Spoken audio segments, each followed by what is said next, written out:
yeah, we'll record this. Because I know YouTube longs for content that's not that's not just me playing Stardew Valley and pushing shit over there. This is just a little maintenance stream for Massive Solar System. I'm going through all these neighbor systems for Sol, and I'm taking a look at them. I'm keeping my mod load order up, because this is how I like to play the game. I haven't really responded to folks commenting on the mod lately, because all it's been is a bunch of dipshits going, why doesn't it work with real space? And I'm like, I told you it won't work with real space because it modifies the same files, and they literally cannot overwrite each other. Like, if one overwrites the other, then they're incompatible, and they're like, well, I load up the mod by itself, and I go into the Sol system, and, like, the moons of Jupiter are on top of each other. Then you don't have it loaded right. But, like, planets are inside of each other. Then you don't have it loaded right. It's not a problem with my mod, you fucking idiots. It's a problem with your reading comprehension. Sorry, it's been years at this point of reading the same fucking dipshit comments, being like, I don't understand why this is working. Like, I don't know, man. Read back in the thread of people asking the same question over and over and me explaining, I cannot make these compatible. I cannot make these compatible because real space and my mod use different values for planet size scale, for planet sizes, for the ranges of planet sizes, the assignments of the ranges for different planetary types within planet sizes, same thing for stellar objects, same thing for bigger than stellar objects. Like, I go with the design decision that anything larger than a class F or F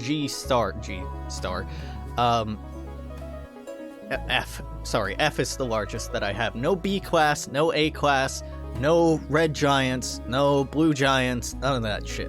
Because those planets, those stars are hostile to life, and not just hostile to life, but extremely uncommon. Like 1 in 1,000 or 1 in 10,000 stars in main sequence stars are Class A or Class B. They are exceedingly uncommon. And I had them included in the mod for a while, but they spawned so rarely, people kept complaining that the mod was broken. When it wasn't broken, they're just a lot more rare than you think. People get into science fiction and they're like, oh yeah, I want realism. I want realism. You want realism? Motherfucker, 90% of systems, like 94% of systems are gonna be red dwarves. They're gonna be red dwarves with no habitable planets and a bunch of cold fucking rocks and like maybe a couple of gas giants or gas planets close to the quiet little red star. That's what you want, right? Right?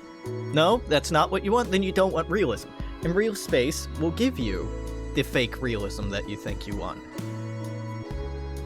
I just am fucking sick of people expecting or wanting me to make two systems that use different rules about what should spawn, how often they should spawn, and what relationship should they spawn to one another, how distance and size and scale work somehow fit. They don't fit. One's a circle hole, one's a square hole. Although, given the popular video of where does the rectangle go? That's right, in the square hole. They all kind of fit in the square hole. And that's what a mod would be. That's what a compatibility patch or a compatibility building this be compatible would be. Would be ultimately me taking some things that I think are really important to the aesthetic and integrity of how I like my mod working, and breaking it so that it would fit into real spaces metrics. I don't want to do that, so fuck you. With that aside, and this is why I'm not responding to people right now. It's like I'm just kind of bitchy, and I don't want to be polite. I want to look through here, look at what we got, make sure. Well, I checked last night to make sure everything's spawning in correctly, but I still want to take a look and kind of feel this out. So the Sol system has a lot more objects than it'll ever make good use of. Ever. in my mod. Nope, let's not mute that entirely. Vanilla will only spawn scripted minerals and stuff. I think I have starting system deposits disabled for Sol, so its deposits are actually a little bit worse. They're high totals, but they're spread across so many planets that you end up paying a lot in energy upkeep, and it's actually a little subpar when you take into account the far distances and how long it takes to build everything, and that's to try and slow down your start a little bit, because I do load you up with some... Why are there primitives in Barnard Star?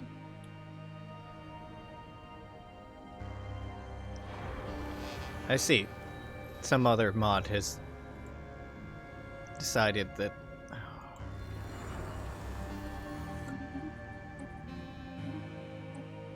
No. No. Not... No. Alex, this is why you should test things without other mods running. I know! I didn't want to fuck with my load order, or... I have a load order that's just my mod. And honestly, it would have been super easy to just click on that.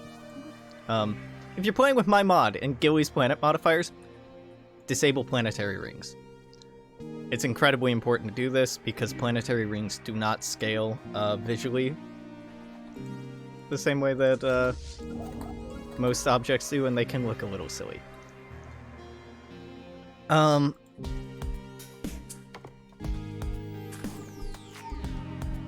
There you go. Alright, you don't actually have to wait until month 2. I think on the end of day 1, everything pops up. There we go. That looks much better. So I guess I'll pull up the list and we'll just go down the list. Move you to the other monitor because I can't force you to stay on top. So Sol is our start. You know, this is how shit actually looks. Close enough relationship to each other. I've actually given consideration to changing the configuration of these planets and where they are in relation to one another and their relationship to Earth is an approximation of where-ish they will be around New Year of 2200-ish. Alright, very-ish. It's not exactly right, but it's pretty close. I've actually thought about changing it to be my birthday. to be where they were at when I was born. Have my fucking birth chart up here as an Easter egg, but... I'm not that self-involved. I'm pretty self-involved, but not that much. So Alpha Centauri. Let's start here, and I'll, on my other monitor, you can't see, but it's really for my benefit, not for yours.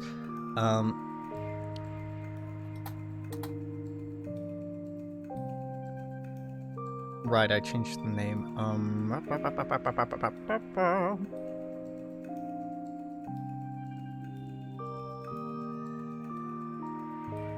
Commonwealth neighbor, nope. Here we go, this is the right area. Scroll, scroll, scroll. Oh, actually, the first on my list is Barnard Star. Yeah, let's do it that way then. So Barnard Star is actually first up in the code. Barnard Star is, I think. Let's see, do I have moons? No, I do. Yes, I do.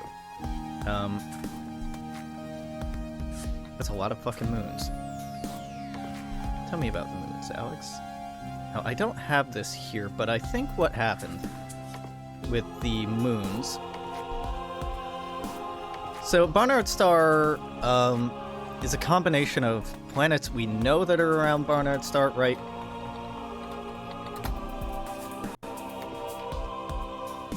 Planetary system. The only planet that we know around Barnard Star is it's about 0.4 AU. It's about 3 Earth masses, give or take. That's the only one we know about. And that's kind of boring, right? So what I've done with this, and with other similar systems, is I have combined that with Elite Dangerous. And that's fine. But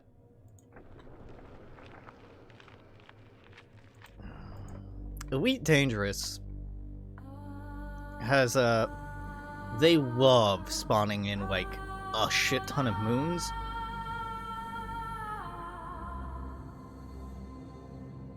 Which is fine until you get like 8 of the same model all right next to each other, and it can look a little repetitive, right? Just a little bit. So let's start thinking about some criteria here. Elite, Dangerous, Map, EDSM. Give me a Barnard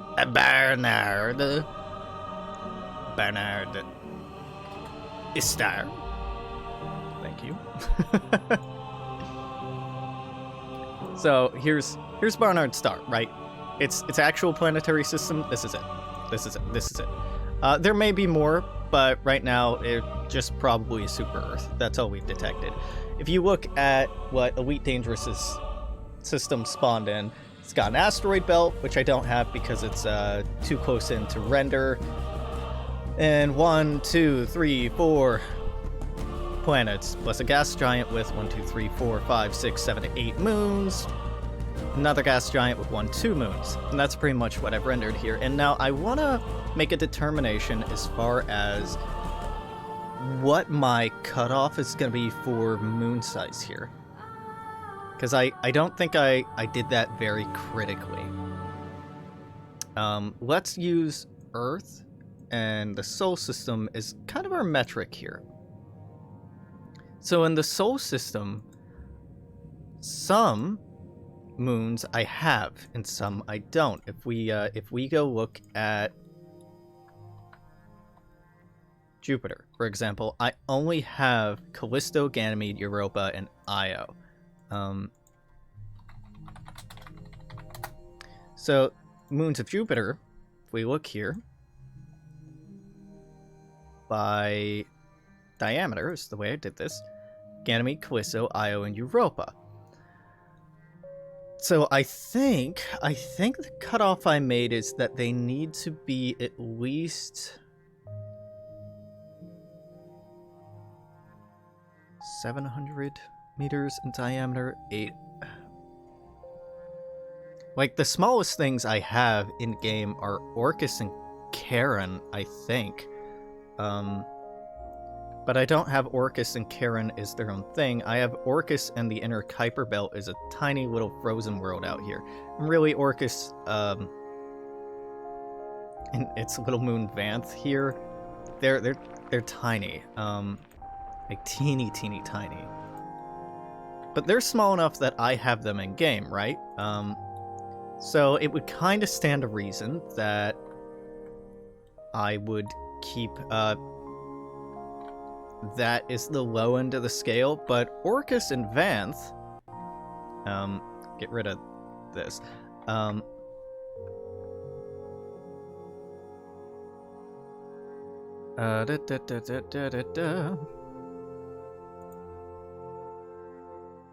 Orcus and Vanth, these are all the wands I actually have in game.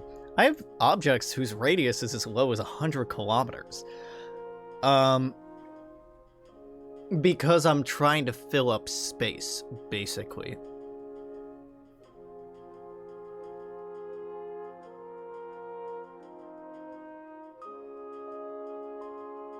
I'm trying to come up with some bullshit justifying me cutting down the amount of moons that I import from Elite Dangerous, because it just kind of looks repetitive after a while to me, because Elite Dangerous doesn't get very specific when it talks about the types of moon. You know, icy body, icy body, icy body, icy body, icy body, icy body.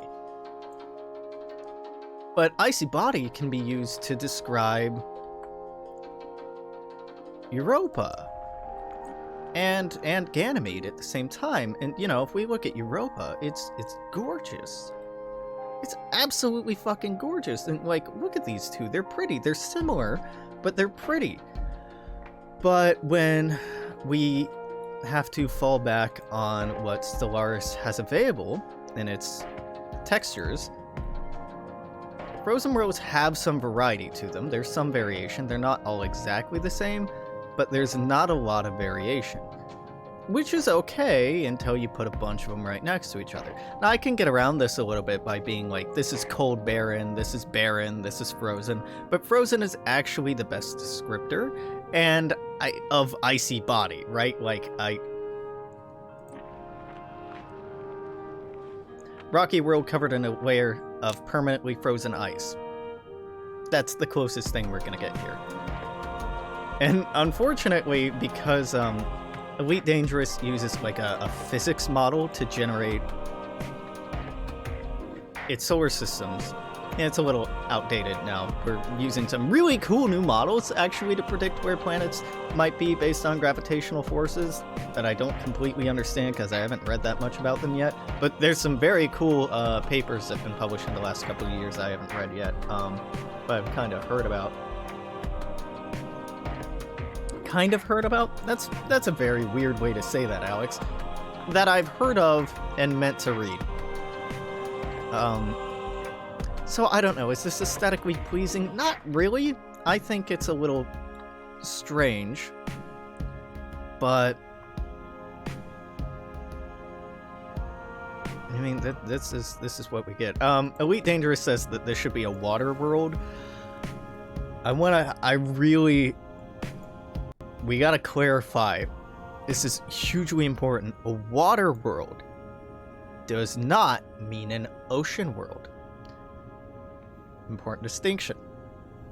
An ocean world in Stellaris. Don't do me dirty like this. Okay. There was one right there. I should know that there's one nearby. I manually coded that one in. Why am I doing this to myself? Ocean. Just take me here. Ocean is a rocky world with a nitrogen-oxygen atmosphere and a significant hydrosphere. The important part here being the oxygen atmosphere. Oceans only covering 90% of the surface, with scattered islands making up a remaining percentage.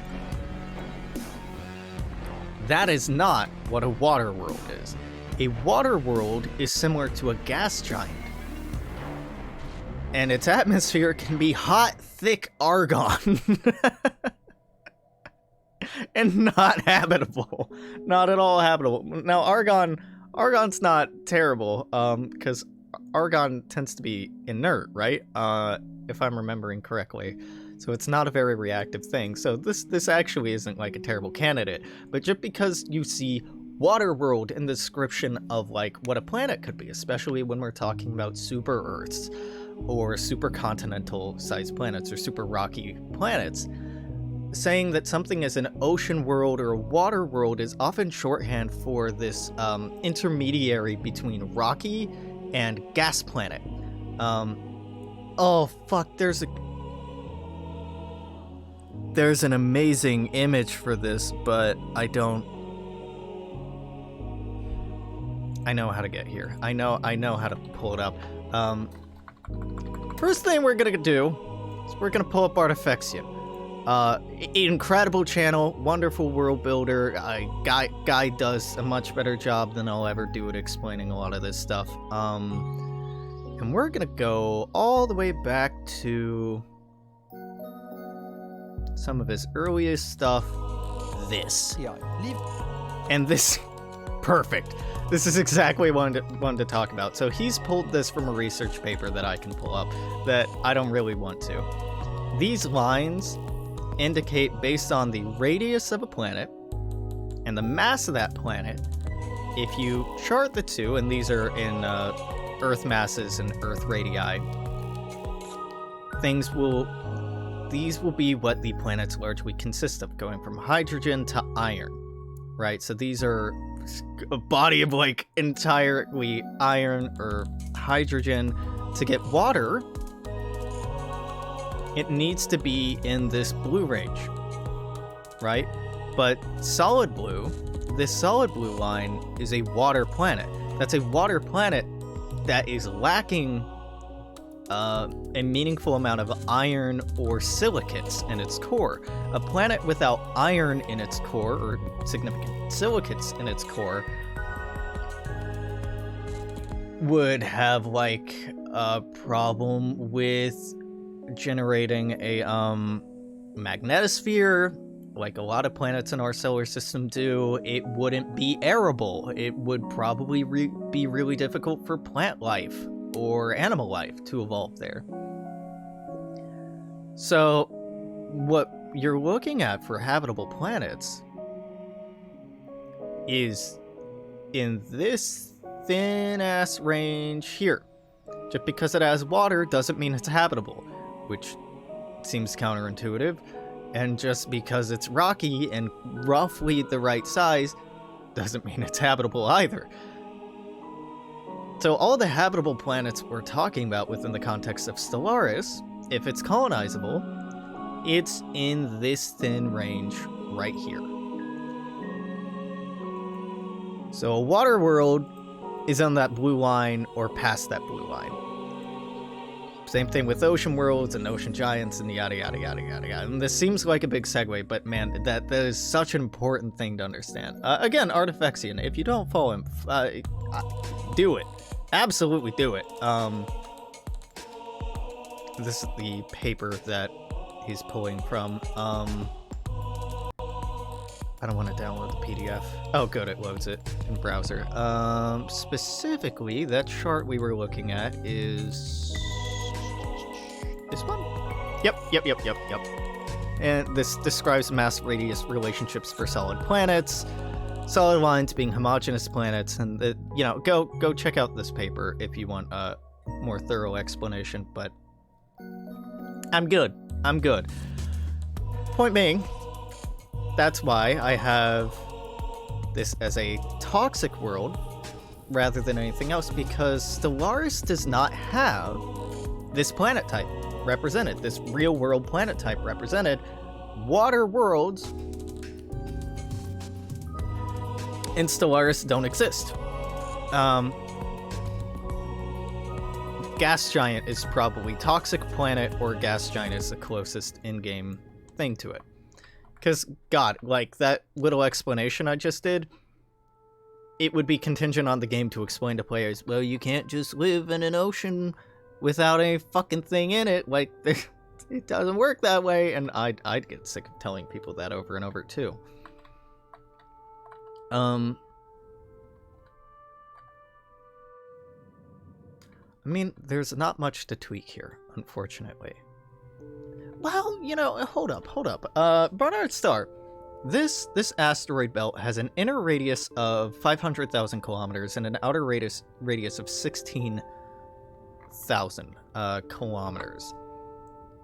Now, if we convert our distance to AU conversion, man, that's not big.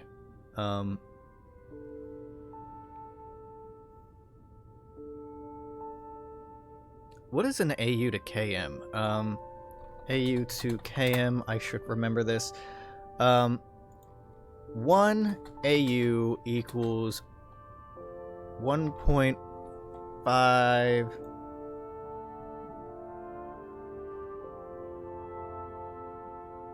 That's not right.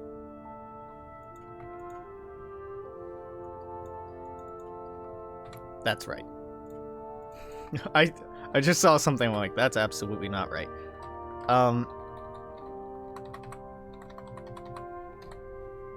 150 million kilometers.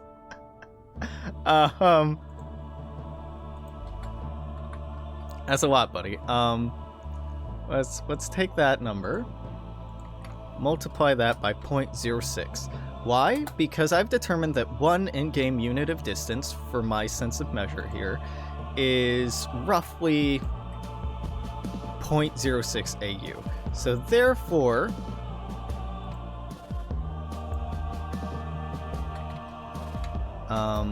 it's that many kilometers.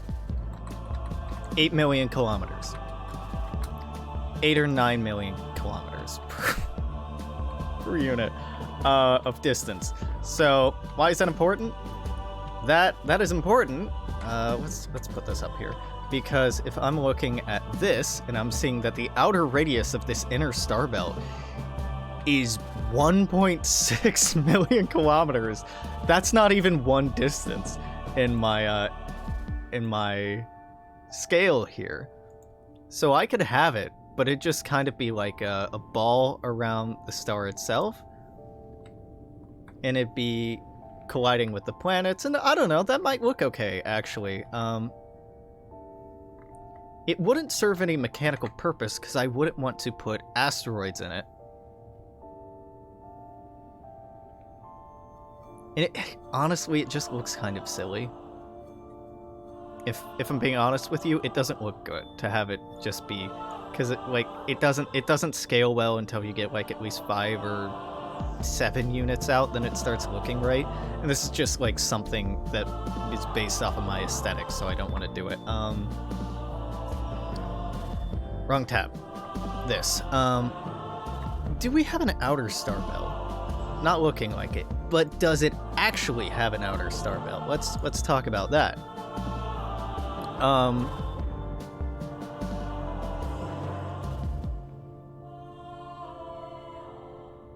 So yeah, Peter Van de Kamp, in the 70s claimed to have detected like a number of planets around a few stars that have been unsubstantiated, which is really unfortunate. It's very sad.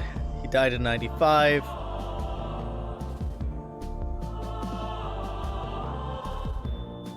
And really, with the satellites we have now, we'd be able to detect it. He may be right. He may be right. Even with these closest stars, red dwarfs are very dim.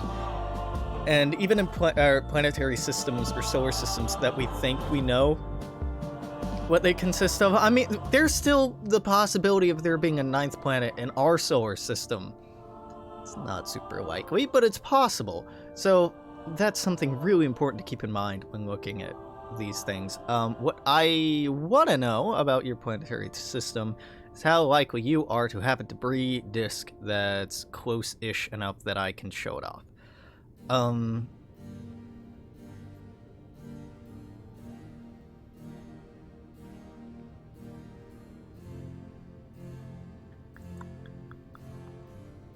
We can read more about Barnard Star B if we want. Yeah. The planet most likely frigid, with an estimated surface temperature of negative 170 C, 300 below Fahrenheit, and lies outside of its habitable zone. Yeah. Also, it would be tidally locked, probably, because it's a Class M dwarf, red dwarf, and a lot of red dwarfs would have tidally locked planets. I'm not seeing anything here.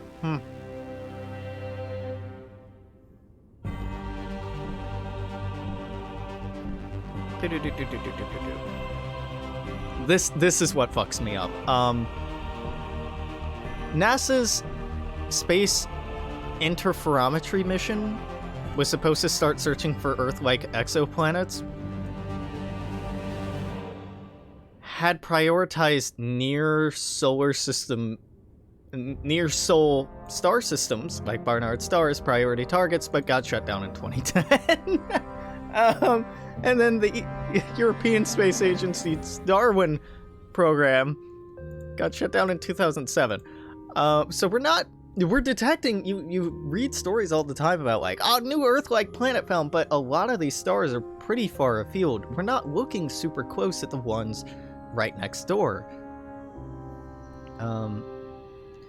It appears Barnard Star does not host Earth-mass planets or larger in hot or temperate orbits. Which means that I may want to cut these.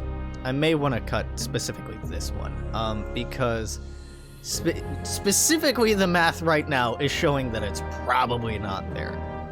And when we look at Earth in a kilometer, something of 6,000 kilometers in radius, And this is saying doesn't have host Earth mass planets or larger. That means I gotta size this down or get rid of it. Same thing with this one. This can stay. That can stay. This can stay. But actually, I think we cut these two. Fuck. I went into this being like, I'm trying to add more planets. Yeah, I think, I'm gonna comment them out for the time being. But these are too high mass. They're too big. Cut because... I don't need to explain why I'm doing this. Elite planet. Not realistic. There we go. I'll weave this in here in case for whatever reason later I'm like, the system's too empty now.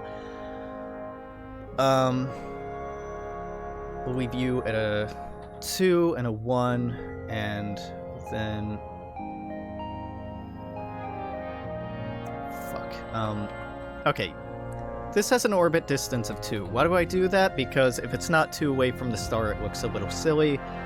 I can leave that at 1. We don't need to fuck with anything else because you don't have an asteroid belt. Yeah, okay. So I went into Barnard Star wanting to make it look cooler.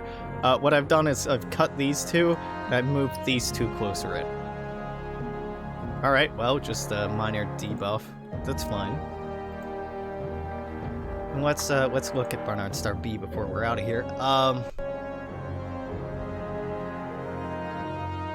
Planet candidate, as it's been proposed with a confidence figure of 99%. So, Barnard Star B is 0.4 AU. 0.4 AU using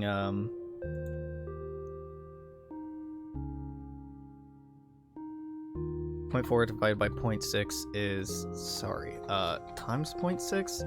No. 0.06, that's the problem. 6 distance. Which one of these motherfuckers? I mean, it's 3 Earth masses.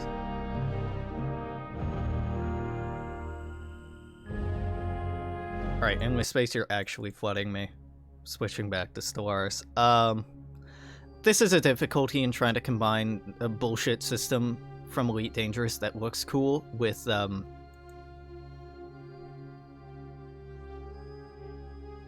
what actually exists.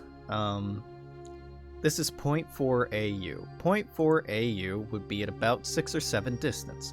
6 or 7 distance? Okay, 6.6 specifically.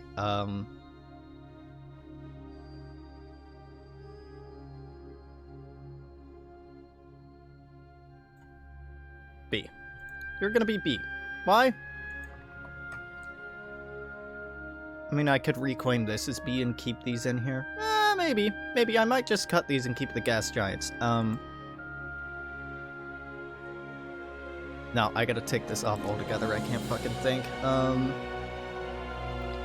So it'd be 3 solar masses. Now, what's kind of irritating is I don't have a radius here. And, you remember that chart from earlier? Just because something has a higher mass does not mean that it necessarily has a higher size. It could be smaller, in fact. That's okay. It'd be frigid, snow line, mass of the likely planetary body was reduced to about 3.2 Earth masses. It's a Earth-like super exoplanet and ice planet. Yeah. So we could say, generously, this is a frozen planet, but it exists outside of the habitable zone, right? Yeah, with an average temperature of 170 below? No, this shit ain't habitable. You can make it look real pretty, like this, but this is a frozen planet. So, did I actually do this? Barren. No, neither of these are actually... Okay, that's fine. Name equal Barnard. Barnard. You know what? No, that other designation I like more. JG699B.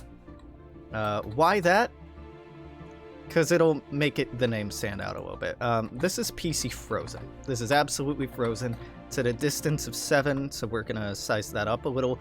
Minimally, it needs to be the size of Earth, so it's 18. Let's go ahead and bump it to a 20. It's 3 times the mass. This barren planet, I don't think this needs to be here. Fuck me.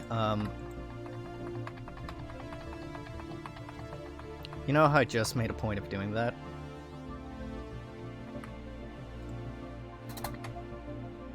Let's do like that. Let's keep the Elite Dangerous bullshit in here just to fill air. So that's 2, 3...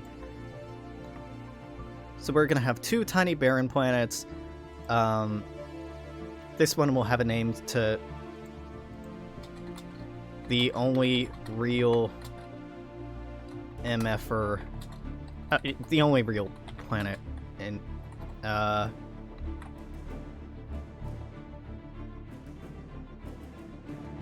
actually known planet.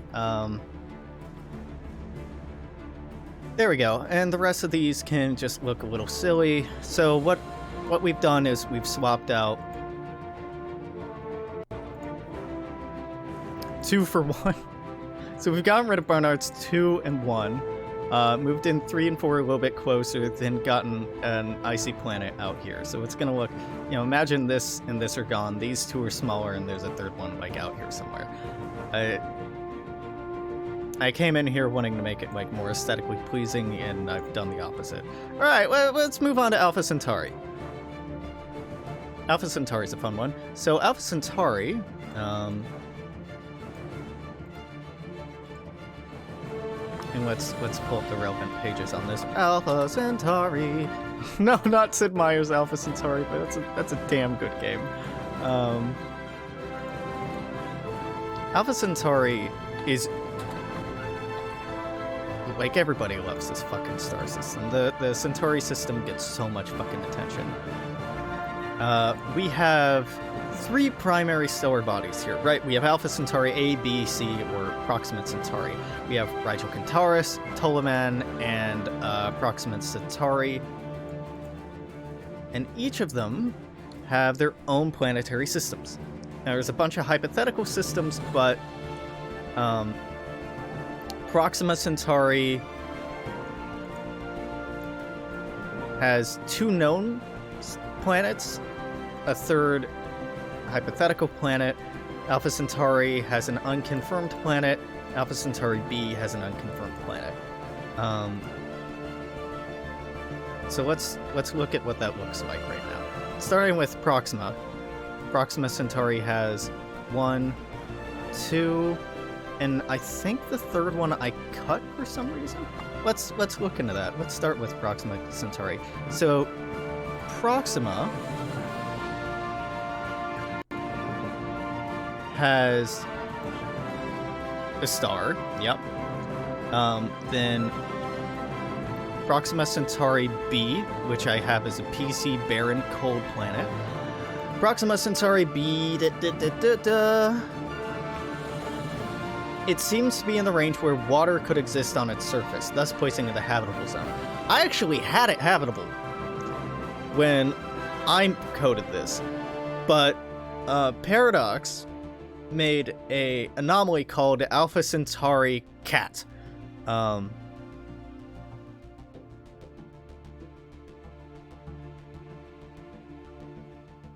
You know what? Let's look at what that anomaly actually is. Because why not, right? Common anomalies.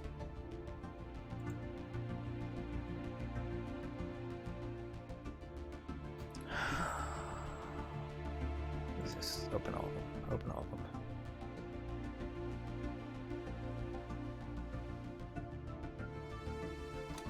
Find me this category.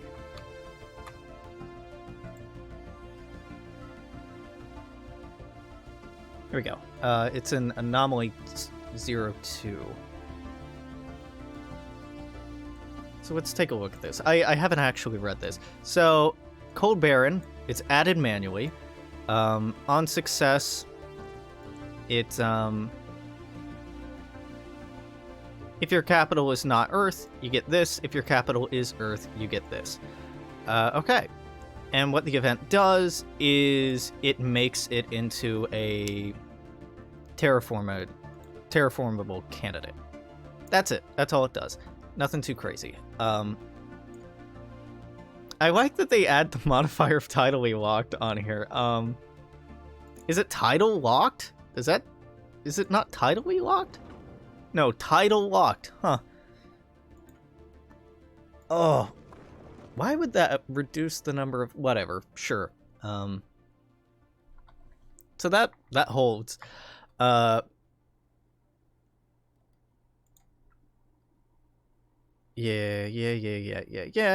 It's likely to be tidally locked. However, it may not be. If its eccentricity is high enough, it wouldn't be. A non-locked orbit, however, would result in tidal heating of the planet's mantle, increasing volcanic activity, shutting down a magnetic field-generating dynamo. The exact dynamics are strongly dependent on internal structure of the planet, evolution, response to tidal heating. Atmospheric climate. It's located within a classical habitable zone. It receives less irradiation than us, so it's a little colder. Two likely scenarios. One rich in oxygen or carbon dioxide, if large amounts of water were converted to oxygen during the early phases. Another where the planet featured a hydrogen-rich atmosphere originated further from Proxima Centauri.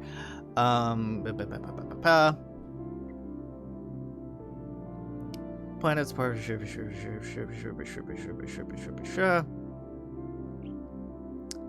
Stability of an atmosphere is a major issue for habitability, like it is around most Class M dwarves. Red dwarves, because habitable planets have to be so close to them to get enough light and heat and energy to have life, would be heavily irradiated. Proxima Centauri b receives 10 to 60 times as much radiation as Earth. That's a big deal. Both because, it can irradiate it, but also it can remove water by splitting into hydrogen and oxygen, heating the hydrogen to the exosphere until it escapes. Stellar winds and coronal mass ejections being closer. Coronal mass ejections just have a higher chance of hitting you. Stellar wind is likely to be denser, but we don't really understand that super well. If it's tidally locked, its atmosphere can collapse on the night side.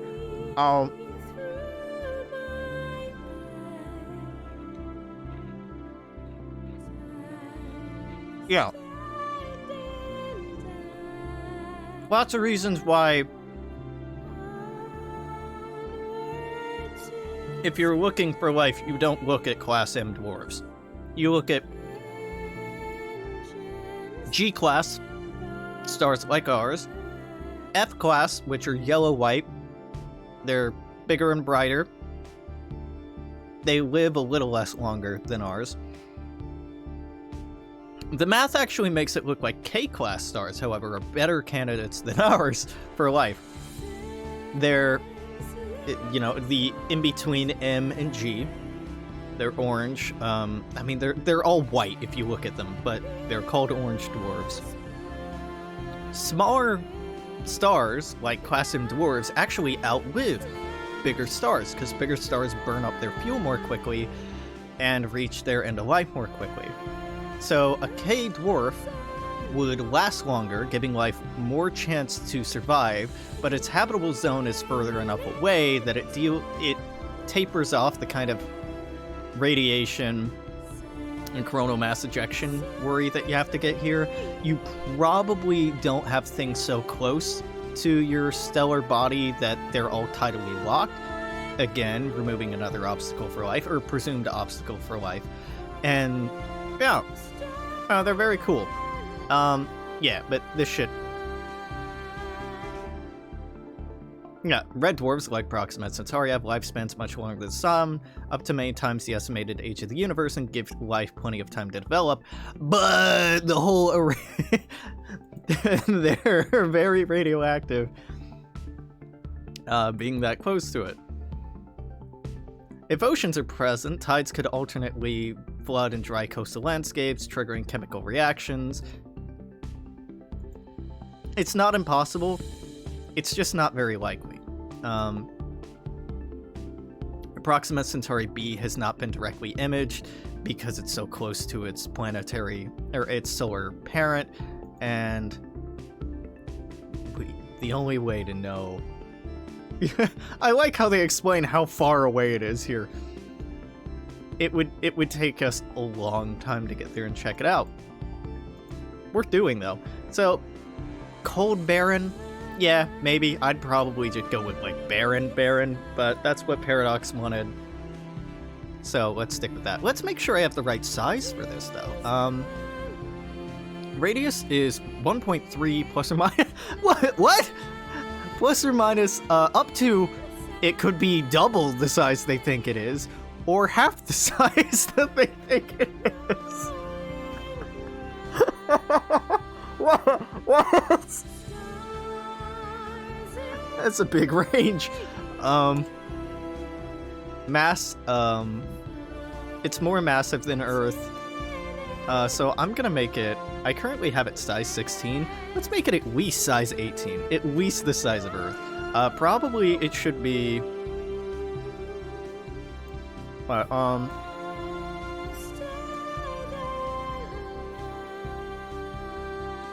7,000 times 1.3. Yeah. It should be size 18. It's not quite a size 19 unless it's on the high end of this guesstimate, then it's definitely bigger. But we'll make that a little bit bigger. As far as gameplay goes, that makes very, very little difference. I want to make sure your semi-major axis is right. 0.04. Ah, you're actually like one distance away. So I have it at 2. Yep, that's fine. What's up with D? Can we talk about D?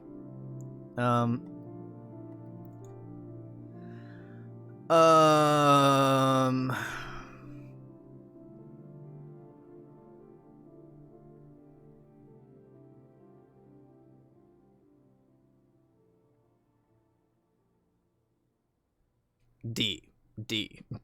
None of these are telling me anything about D. Okay, I'm assuming Proxima Centauri D has kind of been disproven.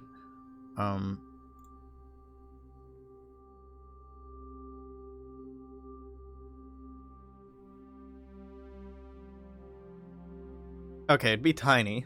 Be super close by. And a group of researchers discovered an additional velocity spike with a repetition every 5.15 days. If it were a companion, it'd be small. However, upon further analysis, these emissions were determined to be the result of a large flare. The dust is not needed to model the observations, so it may not exist.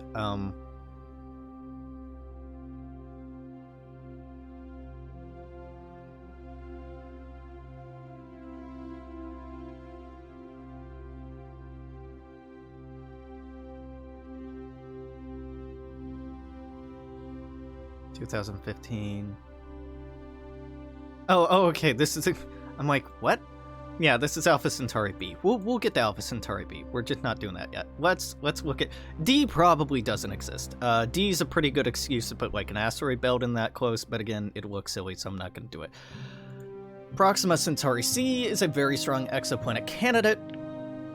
It's a super Earth or mini Neptune, so I have it as a gas giant. It's 7 times as massive as Earth. Orbits at 1.49 AU, so we can do the 1.49 times 0.06. Divide by 0.06. 24. Yeah, so it should be at 24, 25. It's currently at 27. Alright, well, I can move it in a little bit. That's fine. No problem.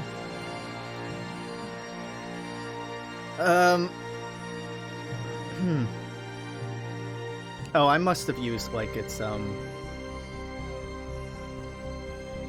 perihelion? Whatever, it doesn't matter.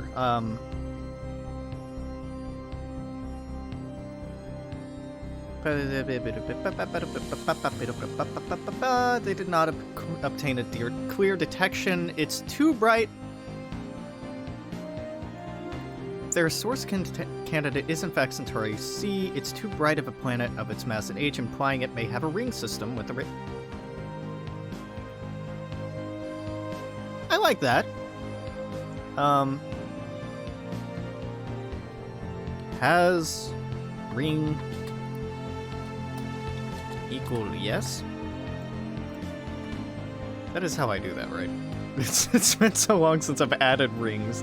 I've kept things from having rings. Yeah, has ring equals yes. Why not? I think that's a nice touch. The planet is not transitioning its star planet from the point of view of an Earth-based observer. Oh, that's kind of cool. Being that far away, this could have moons. I don't see any reason why this couldn't have moons. Right? I mean, it's small, so I'm gonna give it a 0 to 2 on its number of moons. Ah, fuck it. 0 to 4. 0 to 4. Let's just keep it an average number of moons. Make it indistinguishable from any other gas giant I make in this game. Let's make sure I'm getting the... You don't have a radius on this. Mass is 7... plus or minus. I currently have it as a size 22. Neptune in Earth masses is 17. So it would be like half the mass of Neptune.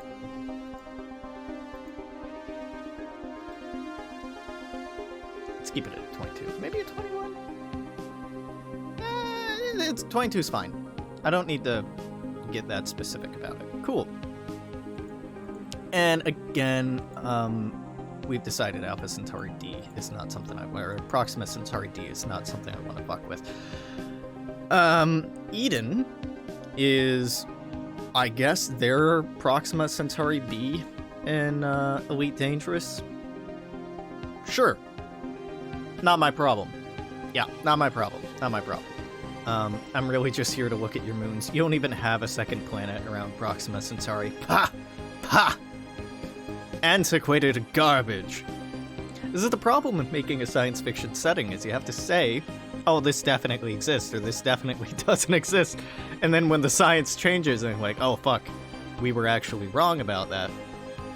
It's a little awkward. It's a little awkward. Okay, but we're done with Proxima. Let's look at Alpha Centauri A. Alpha Centauri A, or Rigel Centaurus, has a candidate at an orbit of 1.1 AU with a period of about a year. It's a mass of Neptune and 1/2 of that of Saturn, though it may be dust disk or an artifact.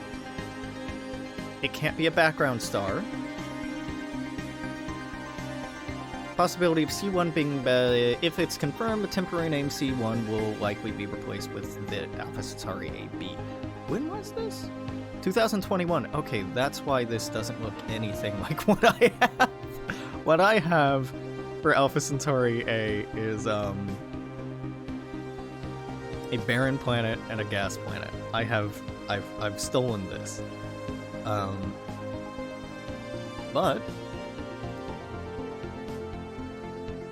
because this may exist, I'll go ahead and do that. We're at 1.1 AU, so 1.1 divided by 0.06 is 18 is the distance you're going to orbit at.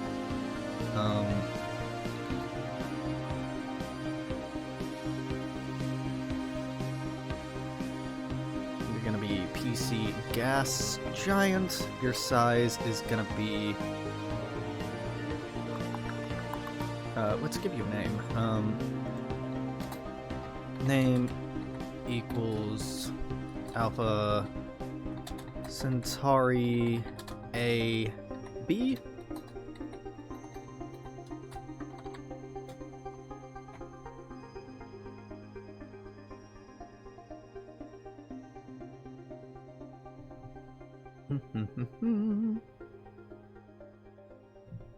Size, though, mass between that of Neptune and 1/2 of that of Saturn. Let's lowball it. Let's go with 23 on this one. It doesn't really matter. Hey, Elite Dangerous, you have a gas giant that's sort of there, and yet it has a moon. So let's give it a moon. Why not? Moon. Change orbit 1. Moon equals count. I really only want one moon. TBH. Class equals PC. Alright, that's barren. Orbit angle, distance. Orbit distance is gonna be 0, so that's just a 1, and then what do I want? Size equals 684 kilometers. Yeah, you're real small, huh? That makes you like a size 9. Alright, cool. There we go. Let's get rid of the change orbit thing just to make this one line shorter. Perfect! It has a moon. Congratulations. And now, we'll move on to Alpha Centauri B. I don't need that. Alpha Centauri B. 2012, a planet around Alpha Centauri B was reported, BB, but in 2015, newest analysis concluded that was an artifact of data analysis. Possible transit of a separate exoplanet in 2013 was observed. Transit event could correspond to a planetary body with a radius slightly smaller of Earth. It'll orbit B with an orbital period of 20 days or less, with only 5% chance of it having a lower orbit. Median of likely orbits 12 days. Eccentricity 0.24. It has lakes of molten lava and will be far too close to Alpha Centauri B to harbor life. Okay, I'm good with that. Oh, okay. I had this. So we're cutting this gas giant. I don't know why it was so far away. I'm also cutting this gas giant that's way the fuck out here, because this is an Elite Dangerous. This is basically an Elite Dangerous, but it's getting moved into, like, here, because it may actually exist. You currently have Tolman A around you, right?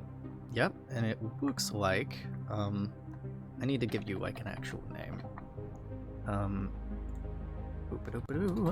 Name equals Alpha Centauri B. B? Wait, are you BB or BC? You're BC.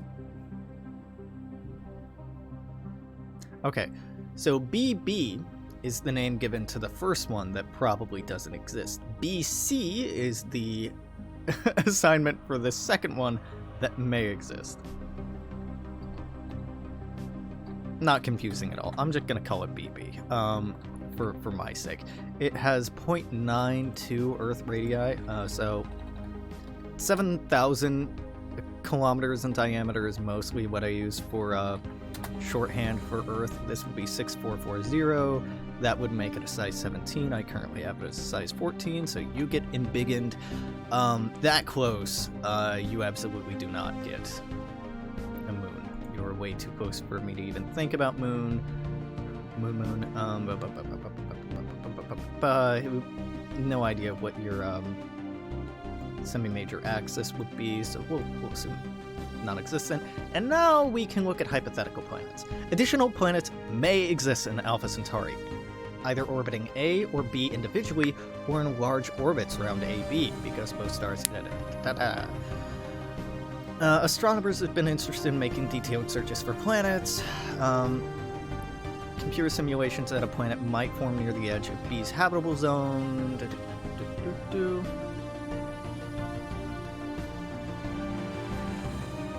Current estimates place the possibility of finding an Earth-like planet around Alpha Centauri at roughly 75%. Observational thresholds for planet detection and habitable zones by radial velocity method are currently estimated to be about 50 mass for Earth for Alpha Centauri A, 8 Earth masses for B, and 0.5 Earth masses for C, or Proxima. With the goal of finding such planets, Alpha Centauri were listed Tier 1 target stars for this interferometry mission, which was cancelled.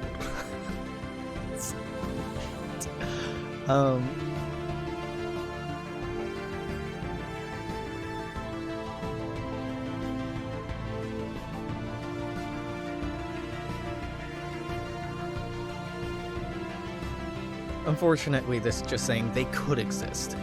It was once the...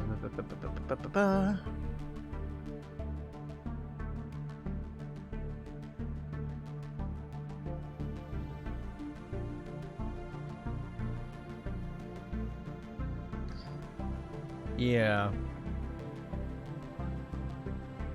There's a real temptation for me when I'm dealing with particularly Alpha Centauri to add shit in, because it could be there. So that's when we fall back on looking at Elite Dangerous and thinking about this, right? Because there's nothing saying that these can't be there, just that we don't believe them to be. And I like spicing up these systems with more planets, because, like, who doesn't, right?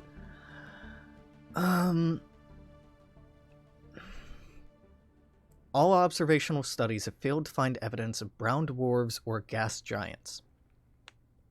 Okay. The planet might be able to form on the edge of B's habitable zone.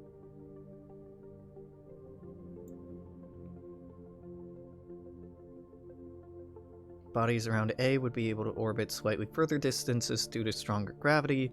Lack of brown dwarfs or gas giants in close orbits make the likelihood of terrestrial planets greater than otherwise.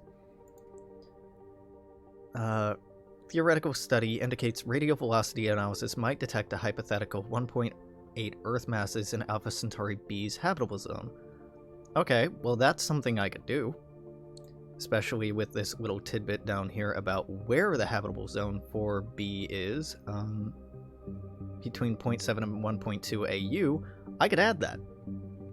I could easily add that. Let's do it close, and... Real question is if I actually want to make it habitable. I think I just want to add a rocky planet there. I think I just want to add a barren planet there, to be honest with you. I'm already adding in more than enough habitable planets in Tau Ceti, Lutan Star, Epsilon Eridani, Trappist, and the other systems that spawn nearby, that it would just be not balanced to have them that close. With the spawn, you can see roughly how far apart planets spawn from one another here, habitable planets. And, oh, wow, this is a dense-ass cluster. Hot damn. And we mostly have that going on here as well. This is pretty dense, right? So I don't want to add new habitable... I don't want to make up habitable planets. But I will add in this hypothetical, totally. This is around Ptolemy, so B. Okay, hypothetical planets. So, we're gonna make you barren.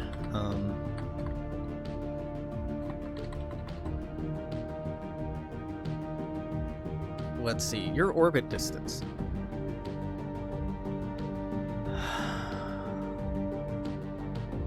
1.8 Earth masses. So let's go ahead and just make it a size 19, slightly larger than Earth. I mean, it's almost 2 Earth masses.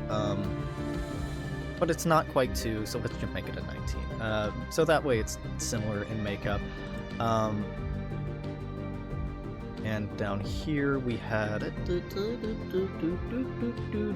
habitable zone of 0.7 of 1.2 AU. let's do it right on the outer edge. 20 AU total, so we'll make that 18 additional distance away. Sure, size 19. Anything else in here to take in consideration here?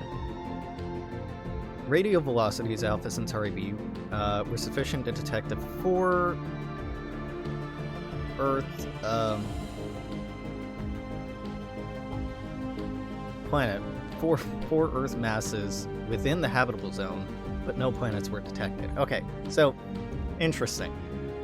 Radial velocity of Alpha Centauri B spectrograph detected 4 Earth masses planet within its habitable zone, whereas a theoretical study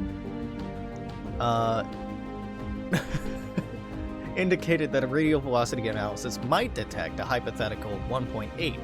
Which one of these came first? This is a 2008. I'm assuming this is a follow-up to the 2008? No, this is a 2012. Okay, so let's bump this up to a 4 Earth masses. So let's make it size 20.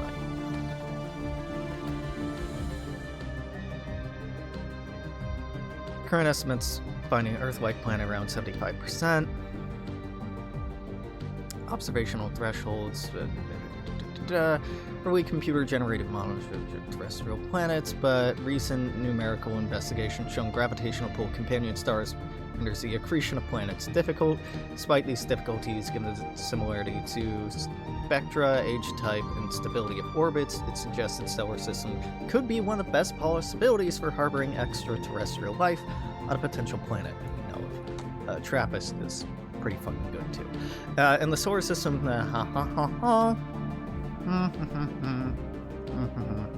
yeah, sure. I'll add in our little bullshit hypothetical planet. I'm not making it habitable. It could be. It could be. Right, the important takeaway here is there's a very high chance around Alpha Centauri B, particularly, of a planet or planets within its habitable zone that we've just not detected yet. Because radial velocity analysis is showing that there's room for something there, but we haven't found it. Okay, here's the problem. Right. I skimmed over this. This is going to be a size 19. Why is this a size 19? So this radial velocity analysis said that there might be one that's 1.8 Earth masses. This high accuracy radial velocity planet searcher spectrograph had a low end sensitivity of 4 Earth masses.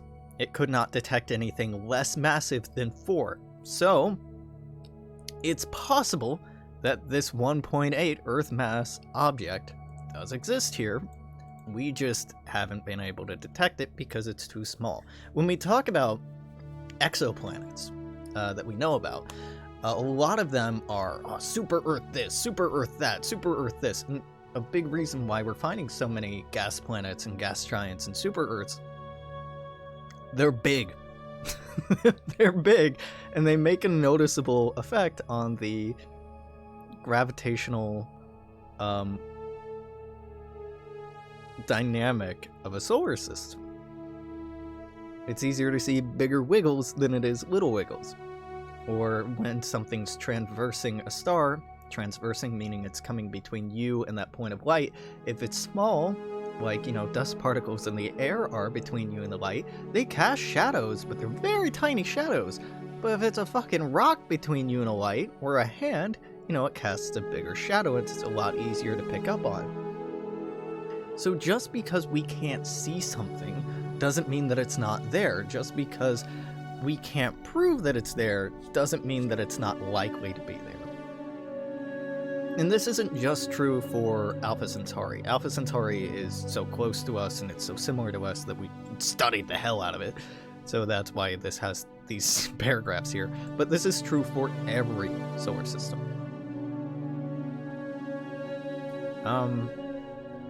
Well, yep, okay, I'm gonna move on. Poop.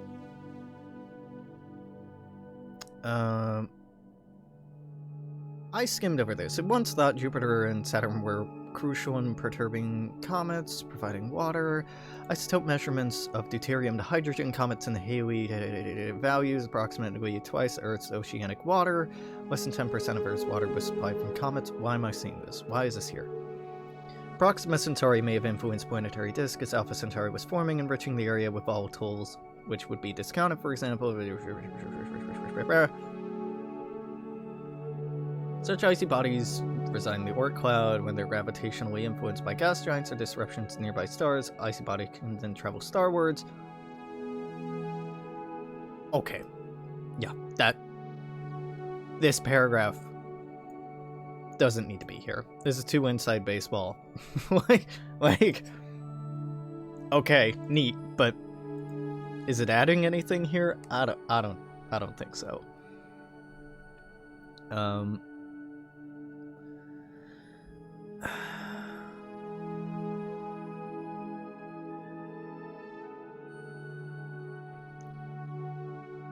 Okay, so you're saying there's not a disk. Alpha Centauri's disk would be stable to 2.8 AU and B's would be at 2.5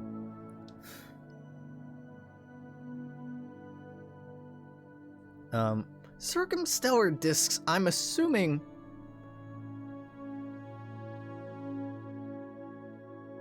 Okay, yeah. The asteroid belt totally counts as a circumstellar disk.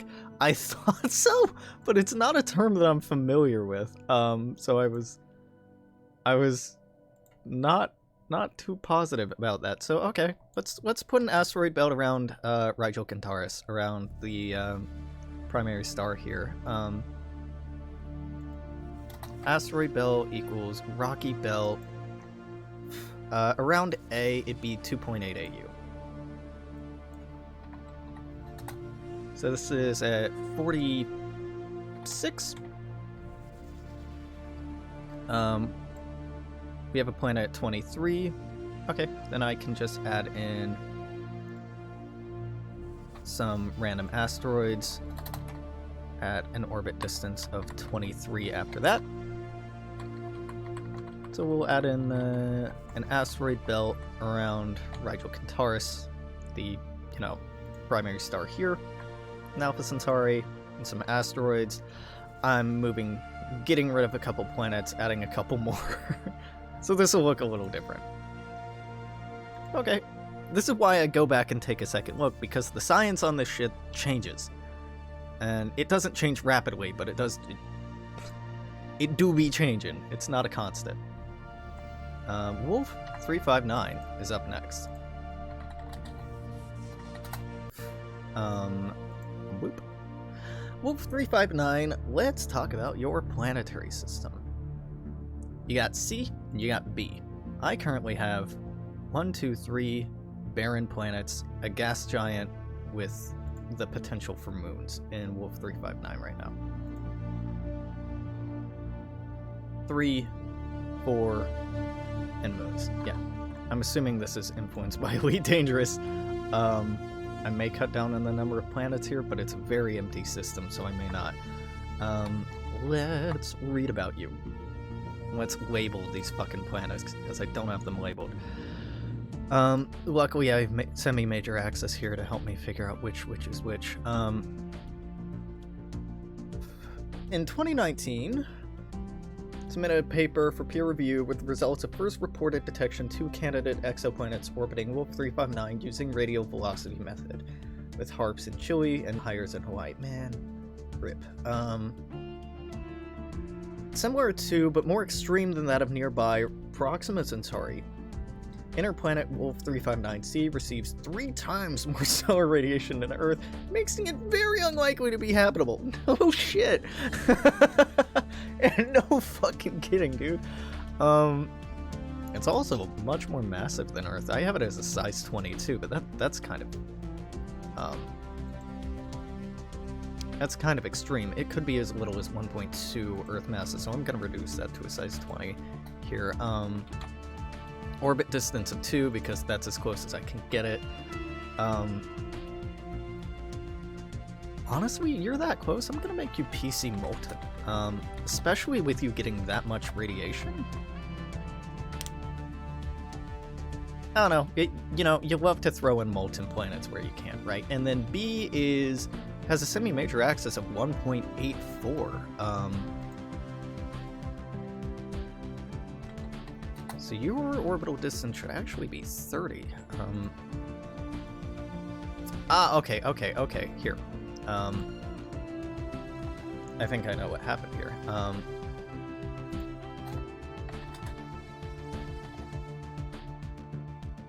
I'm pretty sure we're gonna have... Bam, bam, yeah. Why do I have both of these in here?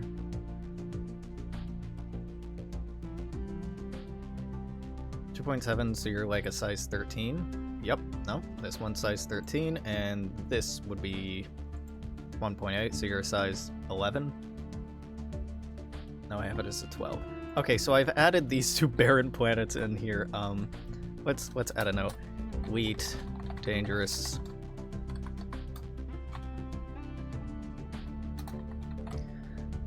And then this is supposed to be at 30.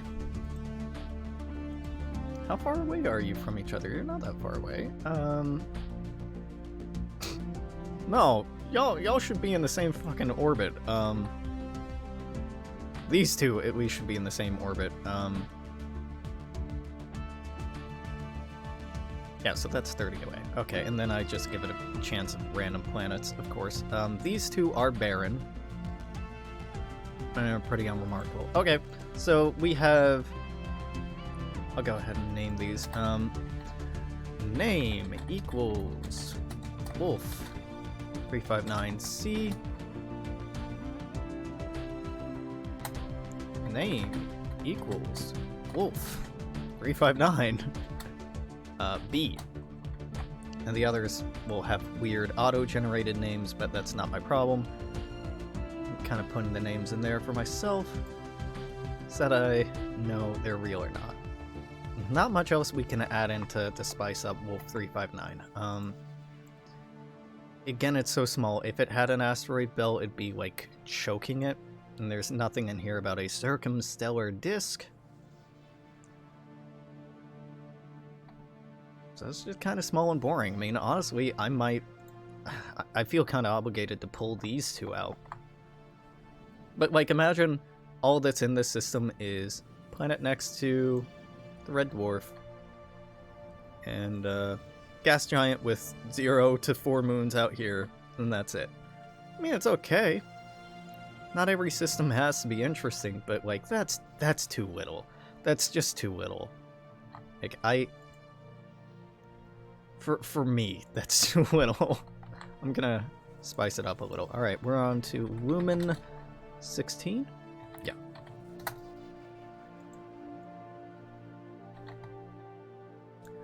Lumen 16, perfect. Lumen 16, also known as WISE 1049, WISE J104915. I should just have this be the endgame name, because that's not excessive enough. Let's go to your... Are you a Class K? No, you're a brown dwarf system. Right. Yeah. Not very good for life at all. I mean, at all. So Lumen is like entirely Elite Dangerous data, I think. And like a little real world data. If I remember correctly. Let's take a look. Search for planets.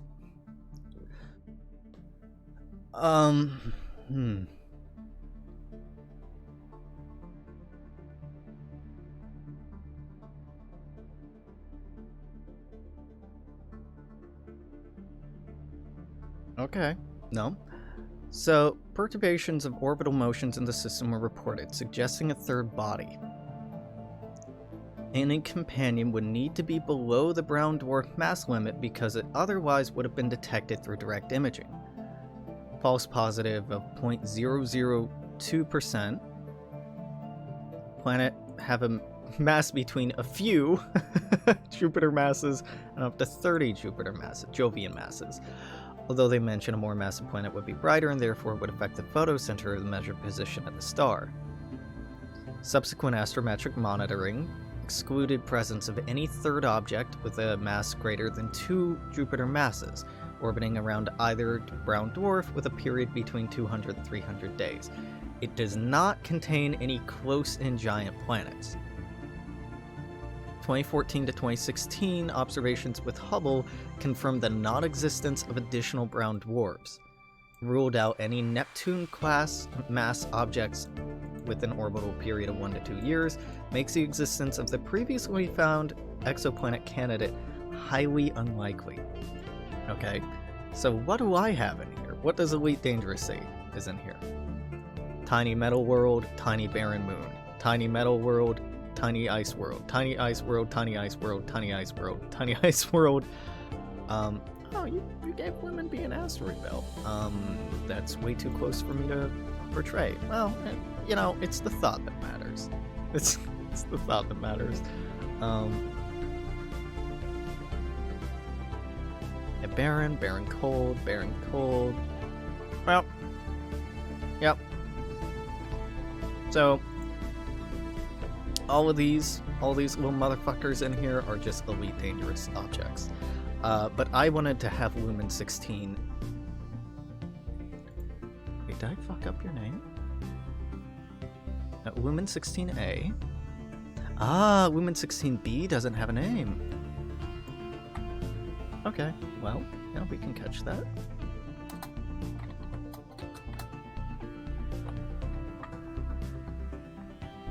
So all we know about Lumen 16 is,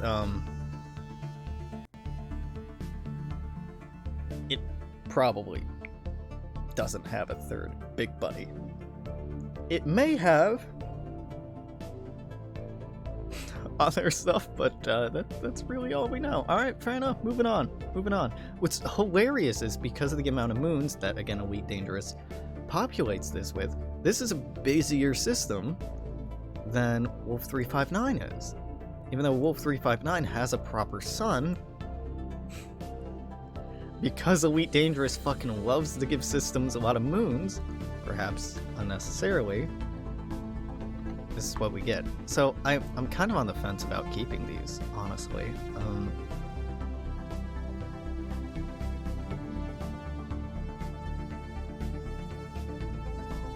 They feel a little spread out to me. By a little, I mean this system feels very spread out to me. So I have a conversion rate. Light seconds, 30 light seconds equals 1 distance. I think that might be low, because LS is not actually a good indicator of distance. Well, let's start with Lumen 16 here.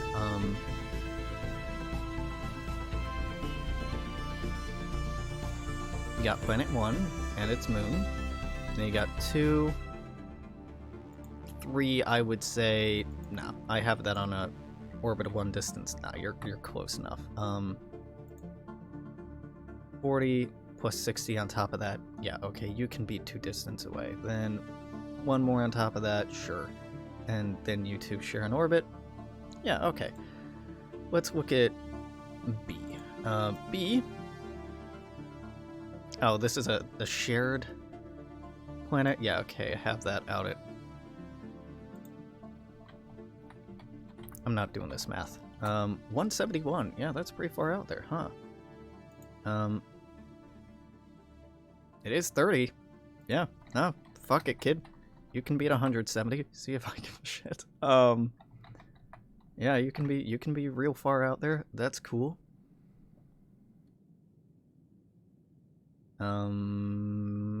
Okay. You have an asteroid belt that I can't show. This is 1 distance away. That does not deserve to be a whole distance away. That's 3 light seconds, Alex. Again, that I'm gonna make this one distance away just so that the moon doesn't clip into anything. And then 140, that can be maybe 2 away. Yeah, okay, so I've collapsed down these systems a little bit, so some things should be sharing an orbit. But we still got this motherfucker way the hell out here. Yeah, it's fine. It's fine. But, man, you can really tell when it's like a Elite Dangerous generated system versus like a this is what we actually know kind of system. Alright, next up is WISE 0855 0714. Beautiful. WISE is a brown dwarf. It should not have much there. WISE 0855. And why am I including these? Well, they're so close to our solar system. That's why I'm including them here. What do we know about it? It's a brown dwarf, dog. Like, what do you want? It's it's tiny. Cool. You got this 3 distance away. Yeah. Then this is 1 distance further than that. Yeah, and that's 2 further than that. Yeah. And then these share an orbit. Yeah, and then this is 536 minus 193. Divide that by 30. 11. 11 further away. That's correct. That's what I did. And then it has a moon. Yep. And then it has another moon. Yep. Then got another planet beyond. I don't really have any reason to not go along with what Elite Dangerous auto-filled its gravity well with. I don't love it. Personally, I really don't love these brown dwarf systems, but they're actually the neighbors of Earth, and fuck it, might as well. Oh yeah, this looks weird as hell. This is way too big.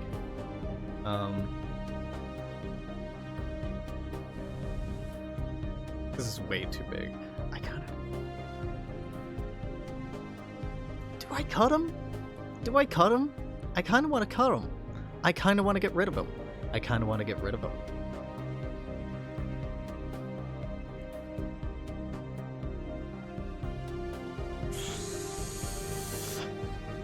I'm gonna get rid of him. I'm gonna get rid of him. Yeah. No, we don't know of any planets in either of these systems. They're just brown dwarves. The realistic way to represent these would just be to have just the brown dwarves and nothing else in the system. And I don't really like that. And brown dwarves have like no chance of creating life. So let's get rid of them. Yeah, Lumen 16 and WISE, you're cut. I don't love that I cut them, but I don't like having just, here's some Elite Dangerous content copy-pasted in here. I don't think it looks good. I don't think it feels right. And, like, that's a really arbitrary thing, but, like, it feels artificial. Ross 154 has a bit of that going on, too. You can, like, if I jump in, I can almost immediately go, no, this feels like an Elite Dangerous system. But Ross 154 is an actual M-class dwarf, right? Yeah.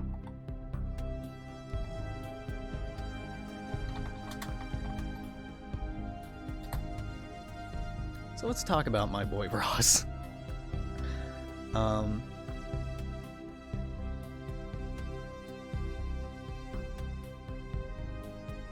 Ross has no known planetary system. No low-mass companions have been discovered in orbit. It doesn't have infrared emissions that would suggest the presence of circumstellar dust. So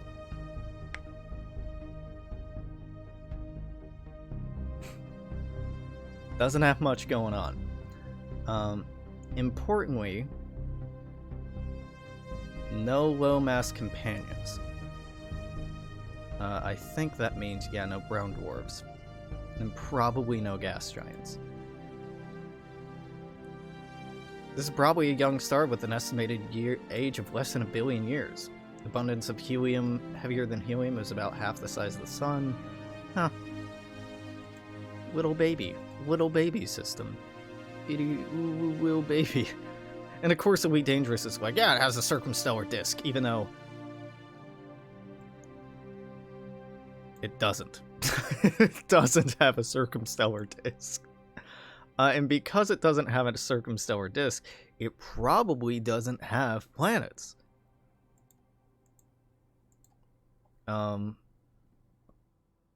Which kind of makes me want to cut it.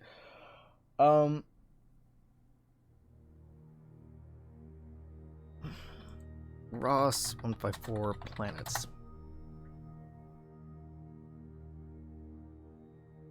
Yeah, this seems reliable. One of many unremarkable stars, except that it might be a flare star.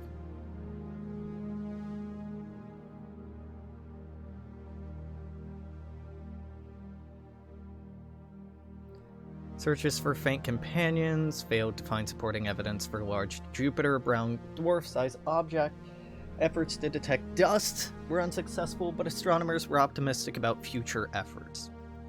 So it doesn't mean that there's nothing there, just it's all so small we couldn't find it.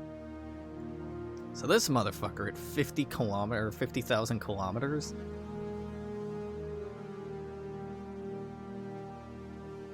I mean, that's smaller than Jupiter, so it isn't Jovian-sized. That's okay. Ugh, here's an Earth-like world. This is actually too far out. Oh, okay, it's terraformed. I'm like, nuh-uh, wouldn't be. That's fine. That's one distance.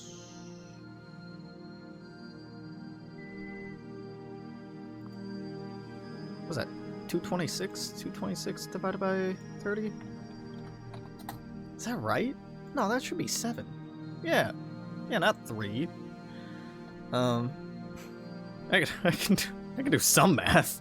And then that's 212. That's another 7.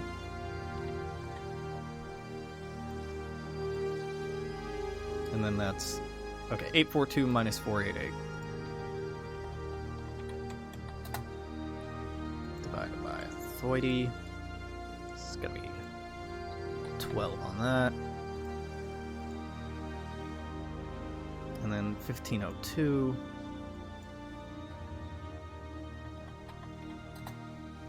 $660.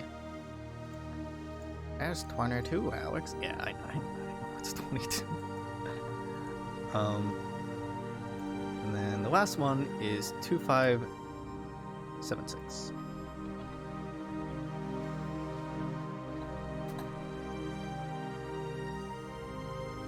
That'll be 36 further away from that one. So, okay, we'll have some, like, kind of spread out icy planets orbiting, icy and rocky planets orbiting this little fucking class M star. Can I make this any smaller? I mean, not really, right? You're saying it's 50 kilometers in radius, or 50,000 kilometers in radius. That is a size 29. I have it as a size 29.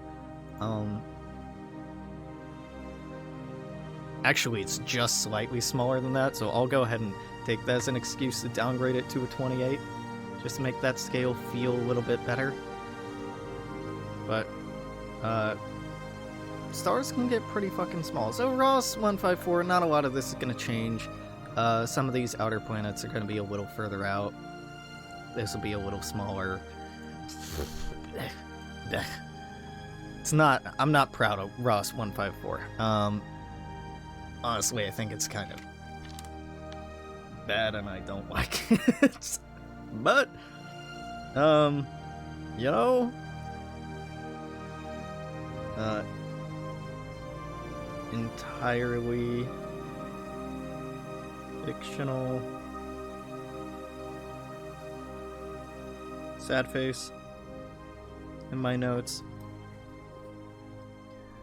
What's interesting is about as far away as Ross 154, I have Lalande 21A 21185.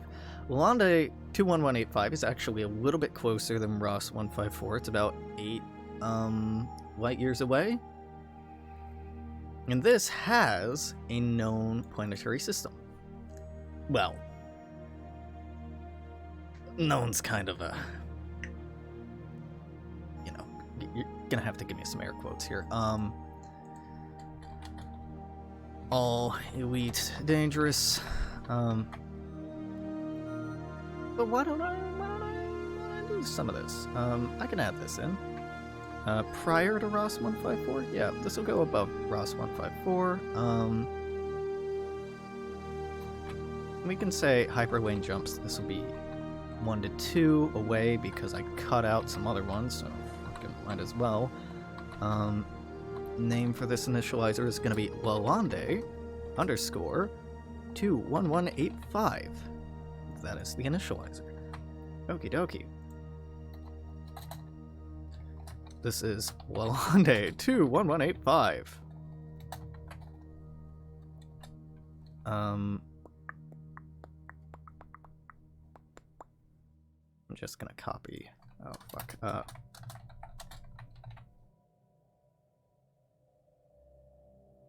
Gonna put this before Ross 154, not after it. And we'll go ahead and copy all of Ross 154 and delete it all, because all I really want is like a tiny bit of formatting that would take me about this long to type out, but I just don't want to fucking do it. I don't want to do it. Honestly, so what it comes down to is I'm lazy. And I'm not sorry.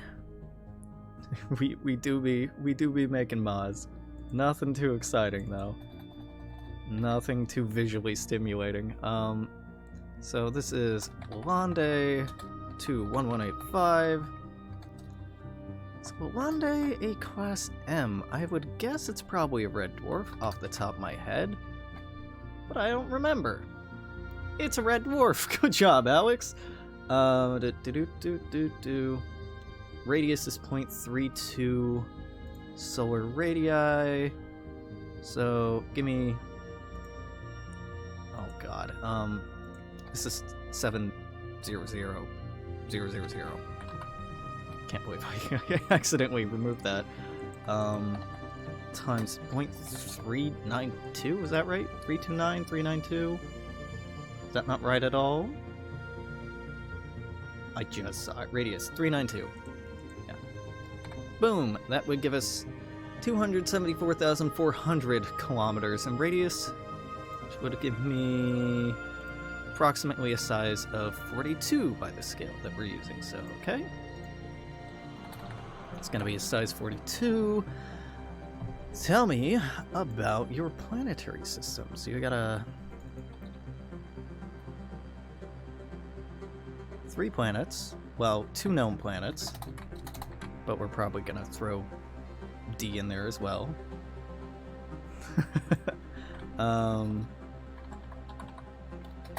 Name equals Lalande 21185 B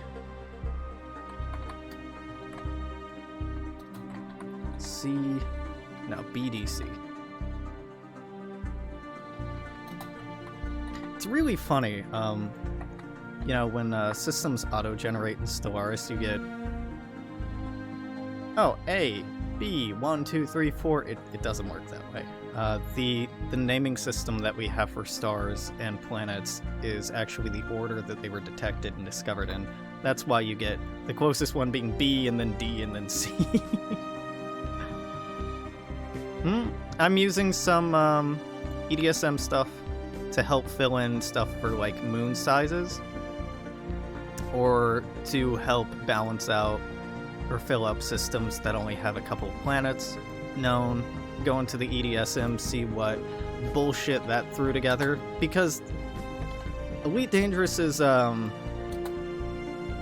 universe generation system, it's not bad. It's not bad.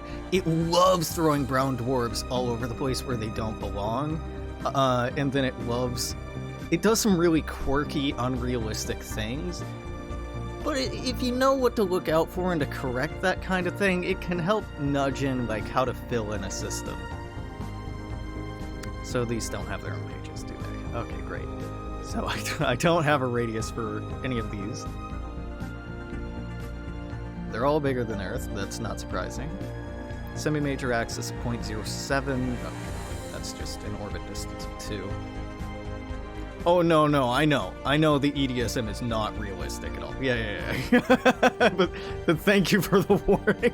Yeah, EDSM, it tries to balance out the gravity of a system, and that's it. It really just tries to make the gravitational forces of a system math out. And the way it can do that can be really silly, but like it's close enough a lot of the time. It's a good enough facsimile, but it doesn't really put planets where they make sense, or like where they would make sense to form necessarily, and it doesn't really take into account like planets drifting or moving in orbits, and it shouldn't. That's incredibly complicated, and that'd be like way too hard. Yeah, it did a pretty good job with TRAPPIST. Yeah, you're right. They made some changes to TRAPPIST after like data started coming out, but yeah, it's pretty good. It's pretty close. So that's why I use it in addition to like actual detected or come on, man, what's the word here? Theorized planets. Because it's not bad, but you definitely have to take it with a grain of salt. Okay, B. What do we got? I'm assuming this is B. 2017 high-res, 3.8 Earth masses? That's something like D.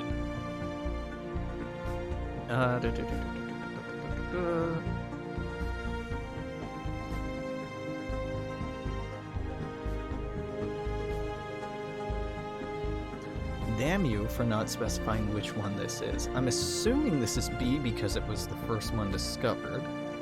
But the mass values are both too high. But okay, sure, let's assume that's it. It's too close to be habitable. Surprise, surprise. Say PC Molten for that one. It's saying too hot. Too hot can mean a lot of things. Barren might be adequate for that, but like it's aesthetically pleasing if the first planet in the system is molten anyway, so just hand wave that. Mass is 2.6 or 2.4, so it's bigger than Earth, so it's bigger than a 16. Or 18, I'm just gonna give it a 19. We have a whole straight neutron highway in Elite, yeah. I haven't played Elite in a minute. I love the mechanics of the game. I love that it exists.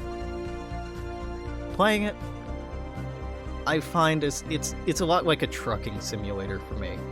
And it's not a bad thing.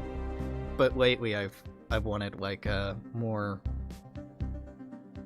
intense kind of stuff that holds my attention. Oh, I'm trying to do this math. Okay. Alright, Alex, you don't have to do mental math. It's okay. 0.5141 minus 0.0788 is 0.4353, and divide that by 0.06. It's going to give us a distance of 7 between the two. Word. So you're going to be in an orbital distance of 7. I didn't have to complicate that so much. I could have just divided 0.5141 by 0.06, gotten a... Excuse you? Excuse you? Google? Yeah, and figured out that's 0.85. Yep.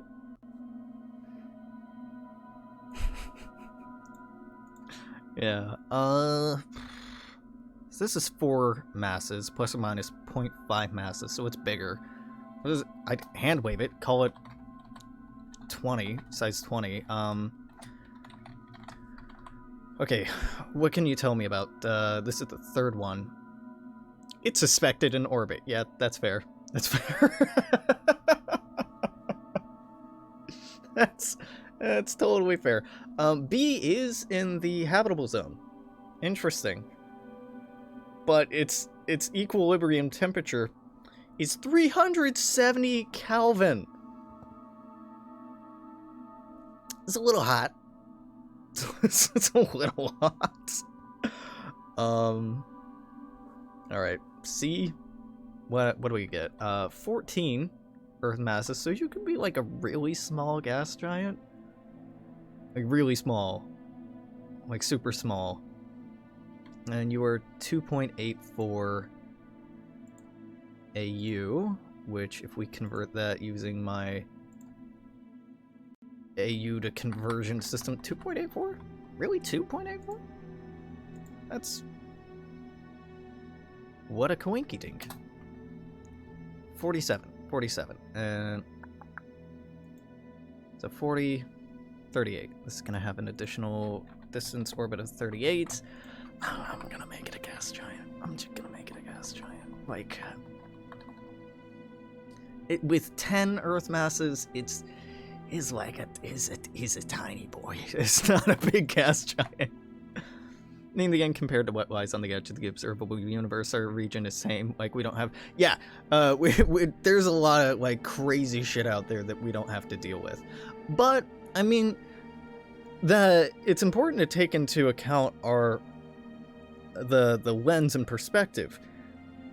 Coming from a, Class G star on this kind of temperate planet in our kind of galaxy in the Milky Way, and we're like, oh, all of this is normal. And then we'll look and we'll see things that break those sets of expectations, like, oh, well, maybe we're boring, maybe we're unremarkable.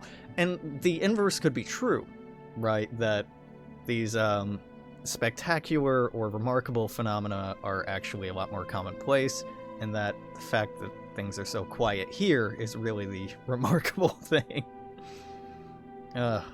Yeah, space is so unimaginably, unfathomably big that there's just so much cool shit.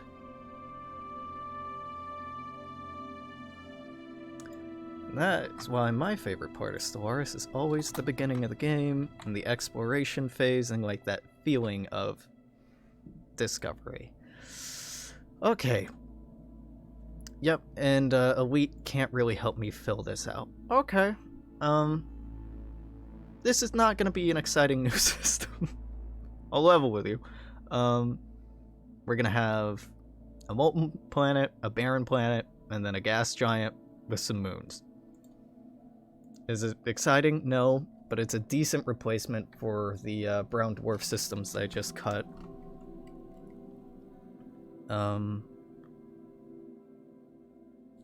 This got moved into here. I guess we can just keep going through existing systems now. Go back to Soul Initializers. I want to make Ross 154 1 to 2 jumps. So we have 5 that are 1 to 2 jumps away. 1, 2, 3, 4, 5 that are 2 to 3. 1, 2, 3, 4, 5 that are 3 to 4. 2 that are 5 to 6. 1, 6 to 7. Yeah, okay. Let's look at Tau Ceti. I did Tau Ceti yesterday, so I'm feeling pretty good about Tau Ceti. Fuck me, Tau Ceti wasn't actually the next one in order. Get out of here, Ross 154. Guie 67.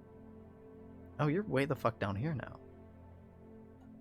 Whatever, it's next in order. Let's just do it in the order I programmed it in. Why did I do it this way? Probably because it has a lot of stuff in it. Where are you? Where are you? Motherfucker, I know you're in this neighborhood. Okay. Wow. Okay. 1, 2, 3. No, that's 4. That's technically 4 jumps. That's fair. Making a lead, I think we have way too many nebula in the Milky Way. Nebulas are Weird, right? Because just because they exist doesn't mean they look this pretty, especially not when you're in them. Like, fuck. I had a map of near, nebulas within 15 parsecs, which is like 45, 50 light years. And there's like 3 or 4 nebulas that close to the solar system. Doesn't mean they're remarkable to look at, though. Alright, what do we got here? A. A has nothing orbiting it. B. B has nothing orbiting it. And then C, which has the actual planetary system, and then that's it. Okay. Tell me more about Gliese 667. Okay. I guess that's the desert planet that I have out there. If the autofill was for that. Gliese 667. I didn't misspell that. Nope. Do you have any other? 142.8 Gamma Aquili? Scorpii. Okay, nope. You are not an Elite Dangerous.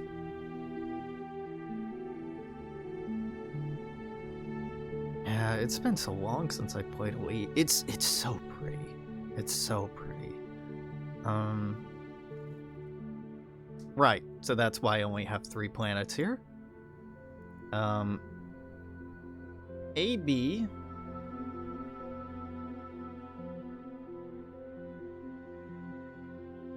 They kind of just skip over A and B here with the possibility of them having a planetary system, which is really interesting. Yeah, you got a K-class main sequence primary body, you have a K-class secondary body, and an M-class tertiary body.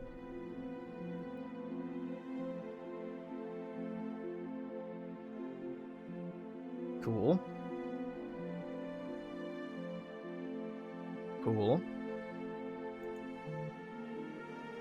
And I do have them named in here, but in-game I don't have them by that name. That's odd.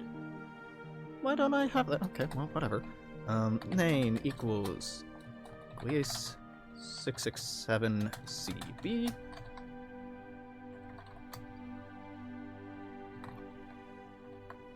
Yeah.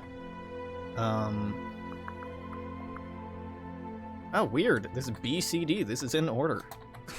That's very uncommon.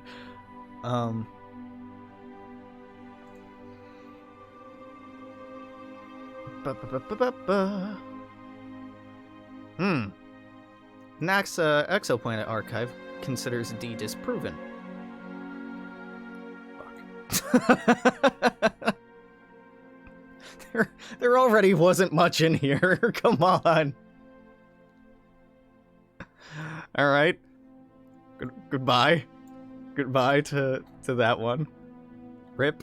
Well, this system just got even smaller. Okay, so CB and CC both have their own pages, or are they? Wow. Wow. What a page. What a page.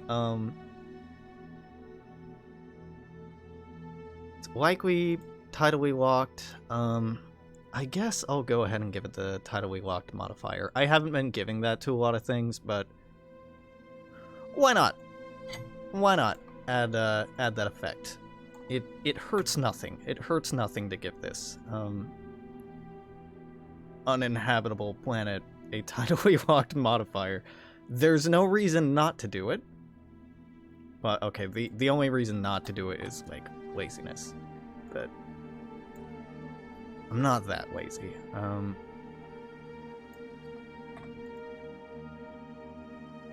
Beautiful. Cool, you're tidally locked. You're either a super Earth or a mini Neptune. I have you as a toxic planet, which is, you know, half of one of 6 of one, half a dozen of the other. It's not a rocky planet.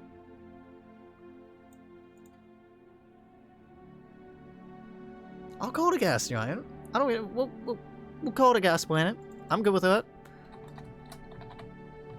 If it's not rocky, it's either a water planet. Oh god, look at this.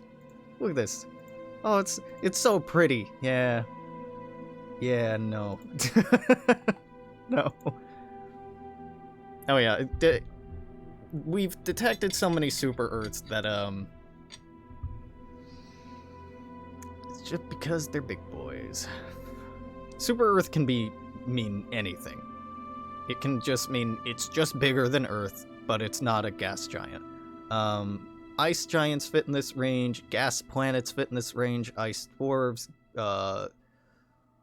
what's the fucking word? Gas dwarves, water worlds, all fit in this range. Super Earth means very little. It sounds super cool, like, Super Earth, it's just a big ass Earth. Nah.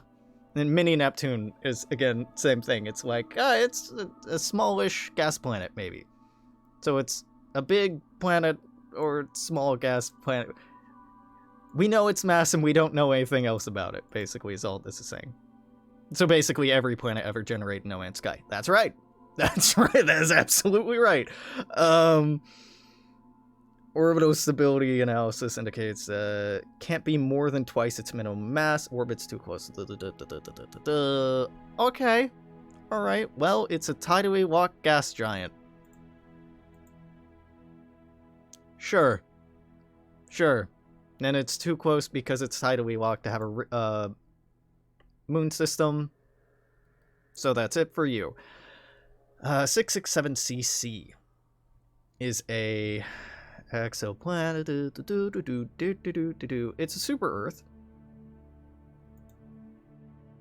Yeah, okay, have its size larger than Earth, but smaller than that of Uranus and Neptune. It's heavier with about 4 Earth masses or 3.7 Earth masses. Equilibrium temperature is only around 39 degrees Fahrenheit. Why do I have this as a desert? Why on earth do I have this as a desert? This should be like PC Arctic if it's habitable at all. Do I not have Arctic in here anywhere? Huh, guess I cut the only other,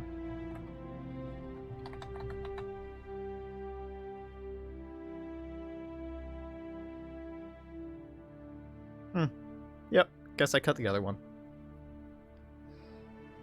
Normal Star Citizen. No Man's Sky slander will never get old, nor will Star... I can't read. Star Citizen slander. Yeah. I do not think... Star Citizen is like the NFTs of video games. Like people donating hundreds and thousands of dollars for ships in a game that they're promised will exist and will totally be worth that amount of money, and isn't just a bunch of people who are like, oh yeah, this is a cool idea. They're both of the same vein of like a really ambitious, cool idea, but no idea how to really execute on that. No solid plan to execute on that idea, so they iterate, and then technology gets to a point where something that they've done before, they're like, oh, we can redo that better now, and they're just caught in this development hell loop where they're never gonna break out of that. And it's like, cool as a passion project. Very cool as a passion project. But people who have been super insistent for like 10 fucking years now, they're, oh, it's gonna be done one day. And like, it's gonna be the best game ever. Nah, dog. Like, it's a cool idea, but like, Star Citizen no longer has the biggest pre-order. The game WW3 does. Someone bought the $5 million pre-order pack. Just... maybe our species doesn't deserve to exist. It's just... it's just obscene. It's a trinary system. It's small. Yeah, I don't care about the host star. Should absorb similar but slightly more EM radiation. Yep, making it a little bit warmer. Oh, right. Fuck, I always forget about this. Our mean Earth mean temperature is only like 15°C. Right. Yeah. It's really not that high.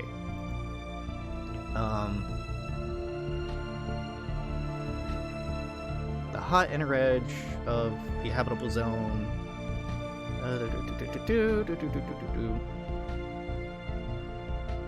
Hmm. Hmm. Okay, so maybe desert was right for... PC arid. Let's call it arid. I don't know. This is giving me so little to go off of here. What's your... Oh god, you're really close together. Yeah, no, you're only one distance away. It's tidally locked. Imagine that, because it's around a red dwarf. It's tidally locked.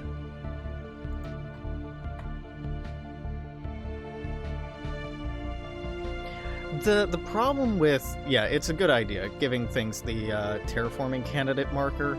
There's already too many fucking habitable planets nearby, and honestly, with the kind of technological level you get in Stellaris, everything should be a terraforming candidate. But the only reason why I don't like adding more of those, and I like limiting the number of habitable planets, is performance. Realistically, you can make the moon fucking habitable if you put enough time and energy and mass into it. Is it worth it? No, probably not. But you could do it. Could you do it for geological periods of time? Maybe not. But this game only lasts what, 1,000 years if you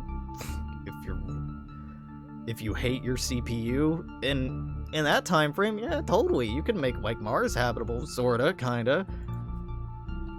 Giga engineering, I can make war moons. Yeah, exactly. And that's the scale of realism of Stellaris is well, it doesn't try. It starts out early game these are somewhat tangible, believable things, and then especially once you get new technologies mods that I have, or gigastructural engineering, it's just the fucking gigastructure that's it's an entire solar system with just guns strapped to everything. It gets it very into alright, we get it. You play 40k and you think the orcs are cool. I understand, but it's not for me. Yeah, it's gone after 2210. Yeah. That's pretty much right. It's not bad, but Stellaris definitely has identity problems. When it was sometimes it really wants to be technically correct about scientific stuff, and then other times it's completely fanciful, and it's a mixed bag. I like the game, obviously, but it's a lot. It's tidally locked.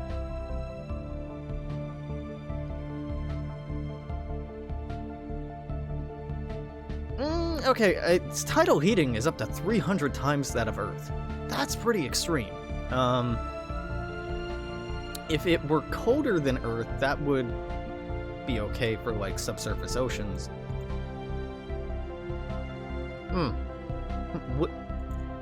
Would it kill me to make this not habitable? Dude, I don't care. It's already a substandard world. Fuck it. I'm making it barren. It's barren. Could it be a terraformable candidate? I don't know. This is not substantial enough to go it's habitable. It's probably not. It's maybe a desert at best. That's okay. Not everything has to be fancy. The Star Cracking Canyon. Isaac Arthur is a YouTube channel that a lot of Stellaris people like a lot. He's a very intelligent guy. And the stellar laser concept that gigastructural engineering, he was one of the first to really popularize that. Nah, it's a Gaia world. Fuck it, why not? It's a Gaia world for somebody. God, the whole idea of a Gaia world irritates the hell out of me. It's perfect for everyone. The descriptor of Gaia worlds in this game is so silly. Because it's essentially just it's Earth, but haha, not really. All the habitable planet types are so centered around you know, what's livable for us, that them trying to describe a perfect world is like, oh, an ideal temperate world with a nitrogen oxygen atmosphere and a resilient ecosystem. Huh. Doesn't sound familiar at all. It's Earth but perfect. Yeah. It's again a common sci-fi trope, so I don't begrudge them having it, but it's a little silly. It's a little silly. Okay, Tau Ceti is actually in the game, so we can look at Tau Ceti. Tau Ceti is great. I don't have to fake that much in Tau Ceti, because Tau Ceti has a lot of known or suspected planets. A lot of them. And I just did this yesterday, so the only thing I want to check is to make sure it looks okay. Where is your asteroid belt? It's way the fuck out there. Alright, cool. Looks dope. Do I really want only 4 things in that asteroid belt? No. I kind of want like twice as many, but it looks fine. I don't need to change anything here. This looks, I mean, a little boring. But that's okay. That's okay, dog. They got Soul right, where we nuke ourselves and roaches take over. I'd rather it go like Mad Max and just have the people turn into like I'd rather them have taken like a Fallout route, actually, with their post-apocalyptic soul. That would be the way I'd do it. Because, you know, I really like Fallout, and the whole roaches take over, yeah, I get it, like that was a thing like the 1960s and 70s in science fiction, and it's harkening back to that. Really it'd be cool if, like, after Soul nukes itself, that there's like you could have Mad Max, or you could have like all these other like post-apocalyptic scenarios pop up. It's not worth the development time, but that would be a very cool mod if somebody randomized that. It's such like a small, uselessly tiny impact on gameplay for the amount of work you'd have to put into it, but that would be very cool. I have the debris disk. The only thing I don't have is I have PXP-4 in here instead of PXP-4 and -5, because I think -4 got disproven and -5 is still likely? Or that it could be one or the other, but not both, if I'm remembering this right.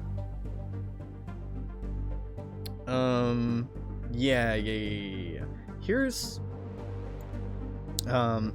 PXP-4.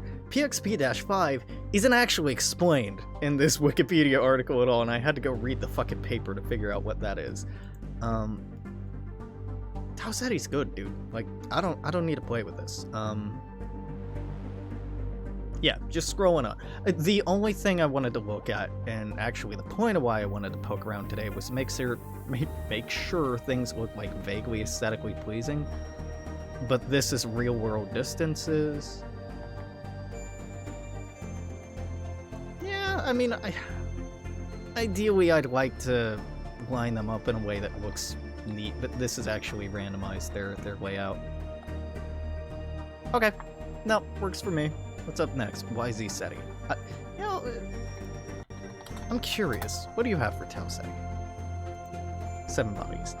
Asteroid belt, you have an interior belt that's too close to show, otherwise I'd probably do it. Then you got planet. Yeah, okay, nothing I want to borrow.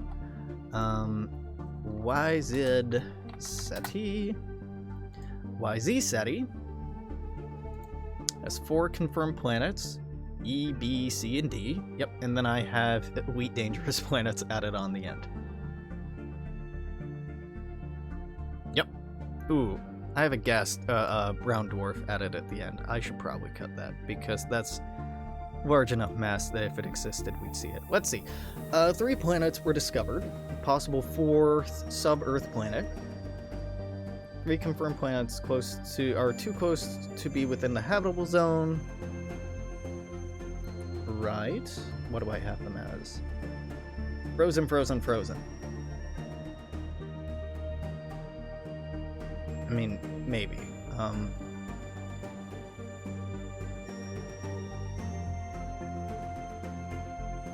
Okay, that's this page, that's this page, that's this page. Why link these? Why? Why? What? Just get me excited thinking there's gonna be more information on it. Like, nah. They're all super close in. Super close. Okay, oh, okay. Here's the equilibrium temperatures ranging from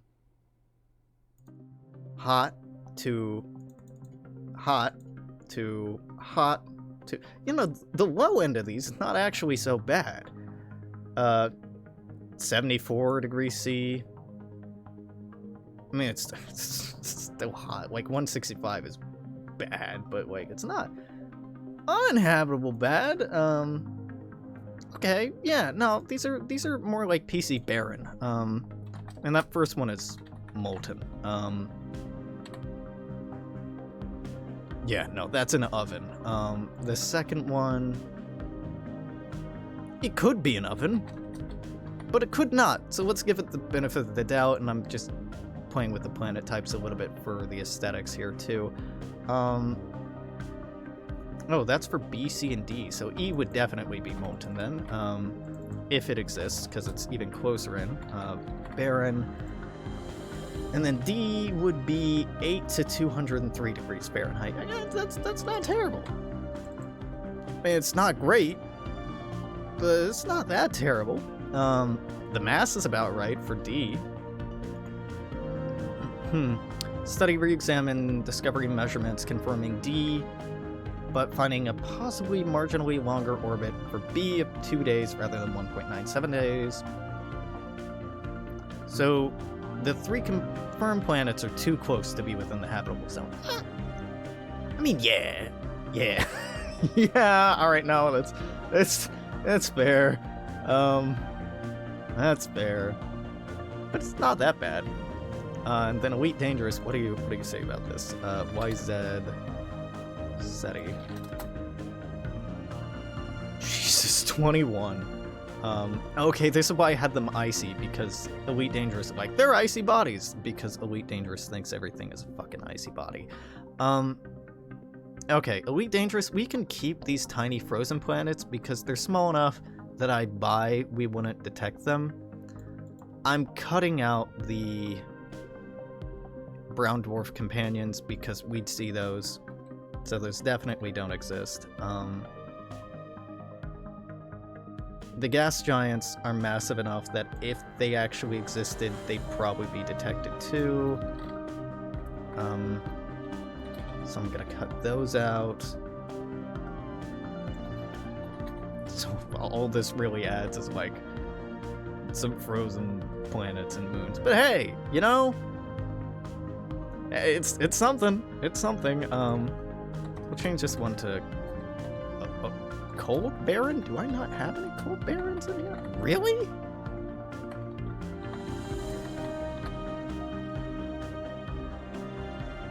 Huh. No, I don't use cold barren at all. Yeah, because this uses specifically icy body instead of whatever, that's fine. Okay, so I'm not thrilled. So Tau Ceti's fine. Lieutenant Star is the one we just gutted. Why is this habitable? That should not be habitable. No, we're moving on to Lieutenant Star. That should be habitable. Yeah, that was YZ SETI. I didn't even look at that over here. Wait. Yeah, no, this is... So this has been cut. This has been cut. This can stay. Okay, and then I cut these brown dwarves. Yeah, that's fair. Because brown dwarves probably don't actually exist, and the gas giants are so massive that if they existed, we'd find them. I've changed some of these classes so it's a bit more interesting in here. Okay. That's fair. That's not, you know, nothing you really want to write home about, but that's okay. Wu-10 Star. Now this, I have a continental planet on. I think I changed that like yesterday. Wu-10 Star.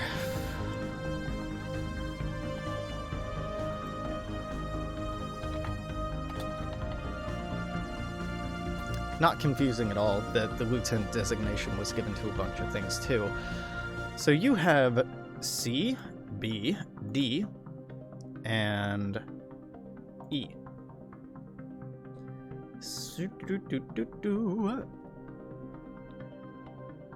B is a super Earth within the habitable zone. It'd be very big. Yup. Does this please have your own article that talks about like its qualities and habitability? Okay, cool.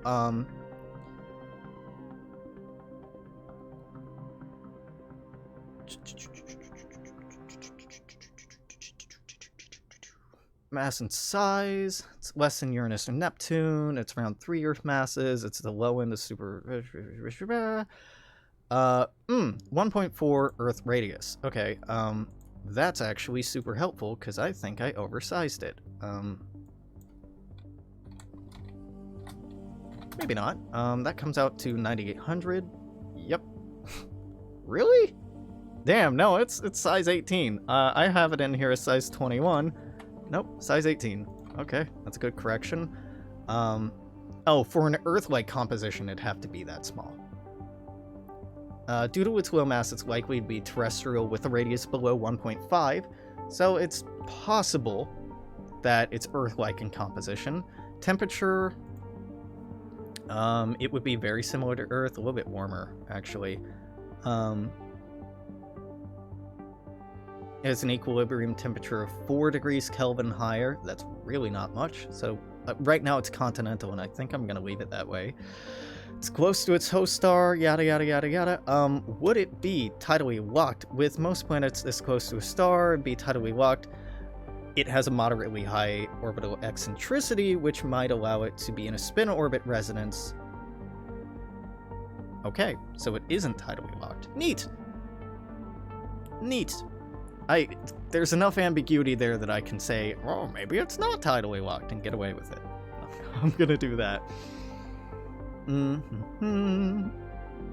The inner planet, C, is only 1.18 Earth masses. But it's super close in. I mean, they're both super close in. Then D and E were detected and unconfirmed. Okay, alright. D, 10 Earth masses, that'd be a small gas giant, but it could be a gas giant. That's what I have it as. Distance, yep, that's about right. E has it as another gas giant. No. No, it would be a fucking tiny gas giant. We can make it a tiny gas giant, but no. Then Elite Dangerous says there's a gas giant after that. No, there isn't. No, there isn't. Oh god, I just... 10, 20... Okay, just cut out a bunch of moons from Wu-10 Star. So Wu-10 Star right now has this whole mess. This just got cut. This just got cut. I think this might have gotten cut. Let's see. D and E exist. The E I don't have any moons around. D I do have moons around. No, that's fine. That's fine. And then I'm gonna keep these two little frozen outer bodies. And we have this this asteroid belt that's like really far out. Has the game been complaining about wait. What?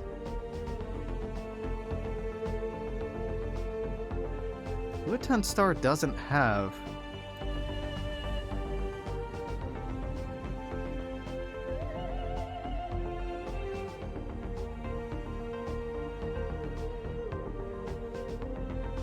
I mean, it shouldn't have this debris. So this is from a mod. Yeah, the ancient battlefield is why there's the yeah, this is debris. I'm like, it doesn't have a circumstellar disk. Yeah. I don't know. Do you try to give a circumstellar disk? Yeah, really close. But no, not really. Okay, that's fair. Fair enough. Most of those get to stay. Now, Epsilon Eridani I did yesterday. I don't need to take a look at that. I like Epsilon Eridani. I like where it's at. Yeah, Epsilon Eridani has A gear. And A gear A. I like that it fills it as Agira. That's not quite right. But I don't really want to argue with it, because I kind of like it being called Agira. This Arctic world is actually, this Arctic moon is randomly generated. This is not hard-coded. Aegir will just have between 1 and 4 moons. It's in its habitable zone around Ran, around Epsilon Eridani, but because they're moons, we don't know if there's actually anything there or not, so that's randomized every time you play, and I like that. Between 2 and 8 asteroids, is that alright? Yeah, I mean, it's a smaller system, but they don't all have to be fucking huge. Then we're on to Lakaye 9352. Come on, Alex. This is a really recognizable name. Nope.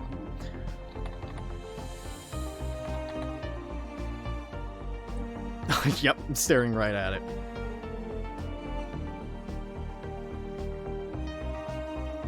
Now, I have a feeling that a lot of Lakaye 9352 is, yeah, 3 planets, 2 that are confirmed. Third possible. The third one would be within the habitable zone, if real. Okay, well, let's add some names to these. Name equals Lakaye. I hate that name. 9352 B.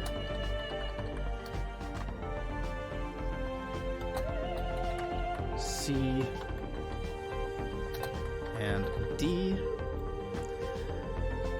Okay, what can you tell me about any of these? Not much. Not much at all.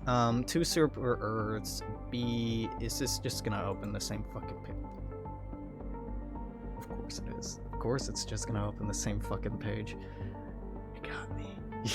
You son of a bitch. You got me.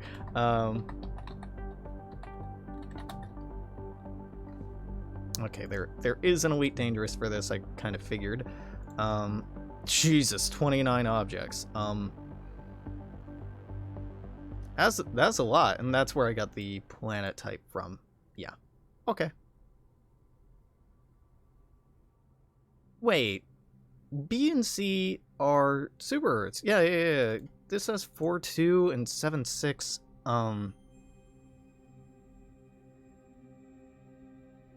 Earth masses, and I have them way undersized for that. Okay, well, fix that, and then the D would be 8 masses, so that could be like a teeny tiny gas giant, maybe, like, it's really pushing it to call that a gas giant, but I like adding as many possibilities for, habitable planets as I can, especially around gas giants, because I think it's a neat idea, so we'll go ahead and add it. No, we won't. Lakaye D is just gonna be a gas giant. There's no way I can make that work. So this is all just...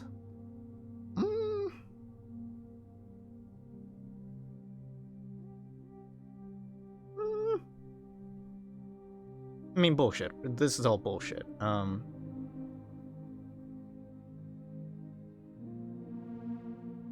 Yeah, that's too big. That's too big.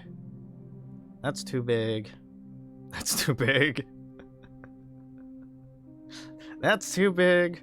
God, Elite Dangerous is like, hey, what if we just added in like a bunch of big ass planets? No, unfortunately, those are all too big. I'll go ahead and add in like one tiny one that Elite Dangerous adds, but I don't know if that's much better. This is PC Baron. Its size is 861 kilometers, so that's size 10. This does not get a name. And I'll just go ahead and delete Dangerous on that one. Well, okay. This was a busy system. No more.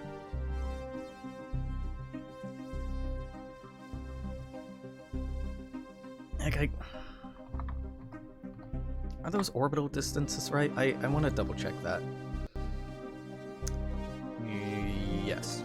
1, 1, 3, if I'm pushing it. Yep. Nope. Okay. Yeah, there's absolutely no way it would have a stable moon that close in. Okay, fair enough. 82 Gamma Eridani.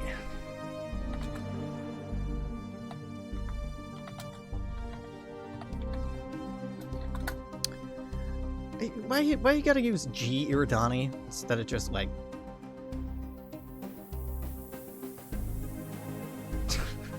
just come on.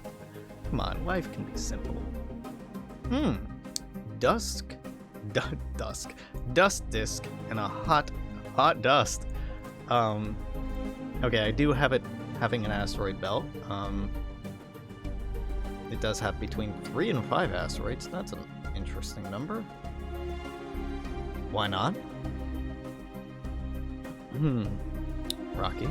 Has any of this been done recently? No. Then this is up to date. Yeah. Okay, so 82 Gamma Eridani. I could change the name, but that's okay. The name's fine. Ooh. It's completely fine.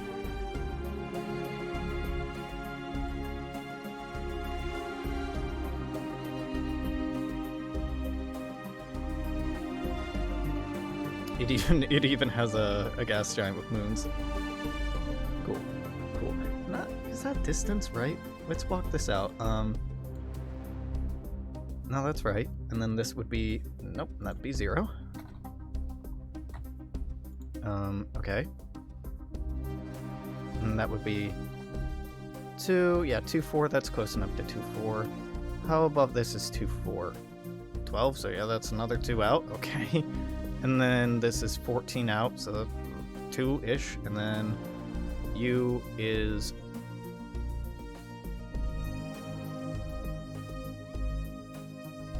Can't do it.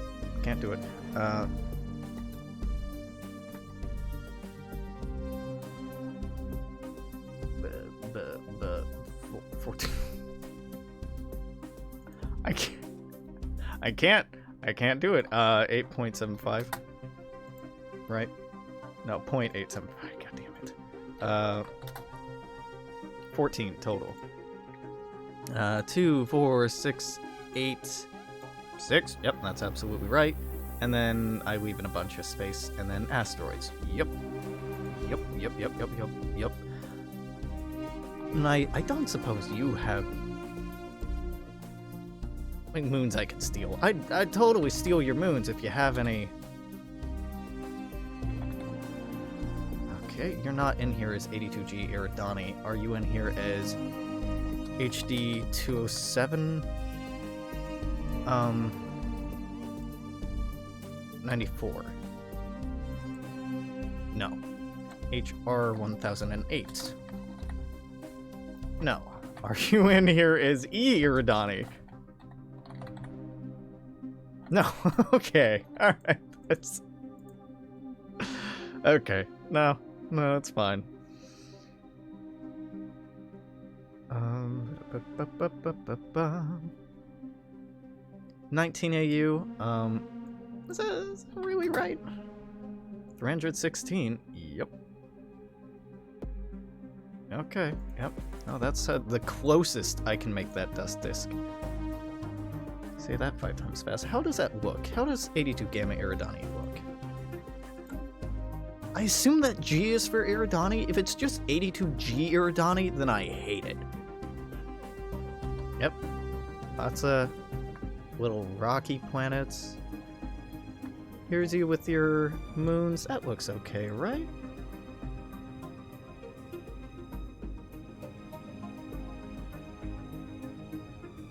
Honestly, this is a little more spread out than I like, but otherwise they might clip into each other. And there's that. Sure. You know what? Good enough. I feel like there's definitely a noticeable quality of work that changes the longer I go. Like, the first things I look at, I'm like, oh, we gotta dig into this and figure this out and, like, really tear this apart. And then, like, on the fucking, what, like, 12th system that I look at, I'm like, checks the box vaguely enough. Let's move on. Gliese, 581. This has much more studied planetary system. I'm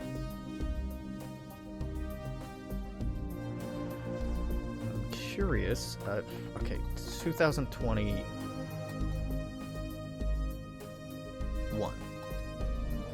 Okay, 11. What is this in reference to?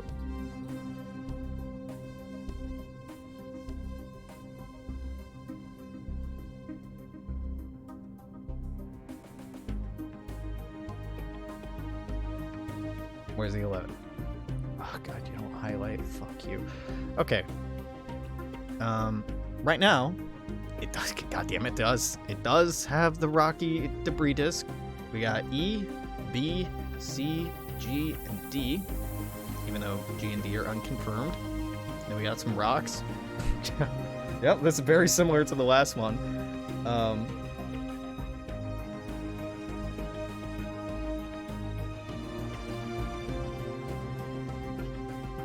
Observation history.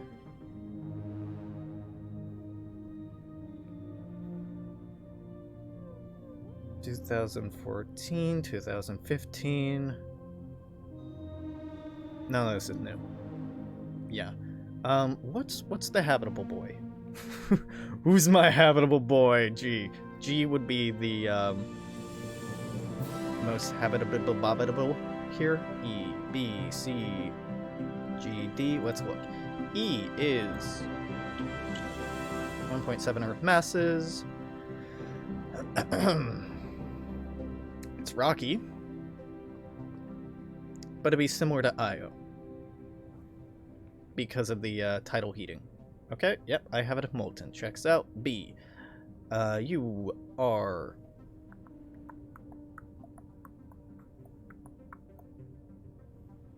Does not say how many masses. Does it? 15! Oh, big boy. big boy. Similar to Neptune's mass. Yeah, I have this way oversized. I have this as a size 36. Get a size down to a size 23.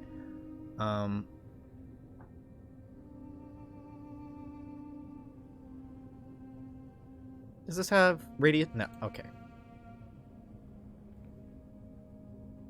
You're super close, so you wouldn't have any moons. C. C is third from the star. It was first reportedly within the... May not be habitable. It is tidally locked. Scroll up, scroll up, scroll up. Copy the tidally locked initializer. I could just retype it, but you know what? Lazy? Oh, you know, some of those in Tau Ceti, you know, Tau Ceti's a G class. It probably doesn't have too many that are tidally locked. It's only in these M classes like YZ Ceti That one, Alex? Like that one? Yeah, but like none of those are habitable. Sounds like you're making some excuses. I almost certainly am. Wait, I need to double check this. I think I checked for B here. Specifically it said, yeah, this isn't tidally locked, or there's some reason to hold out hope that it's not tidally locked. Yeah. Now, G Eridani was too big, but Gliese is not too big, and so C is tidally locked, right? Not a big deal, because it's a toxic planet is why I have it at. So it's in the habitable zone.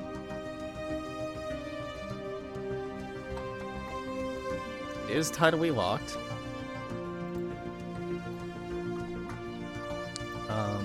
What would its effective temperatures? Black body temperature, albedo would be...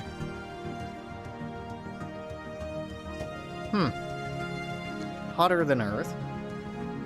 Range of temperatures that overlap at a range of water would be liquid. 1 atmosphere, however, effective temperature and actual surface temperature can be very... it's likely to suffer from... Right, okay, I have it as a toxic planet, like Venus, because of this runaway greenhouse effect that it's likely to suffer from. Yeah, well, it's preventable due to sufficient clouds cover on the day side. If it were covered in ice, it'd have a high albedo and would yada yada yada. No evidence of water. If it's tidally locked.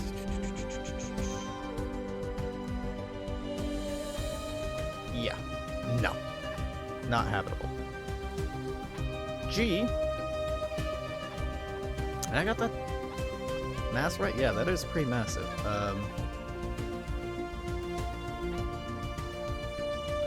G is a it's not officially known. Unofficially known as Zarmina. Yeah, I'll call it that. Why not? That's cool.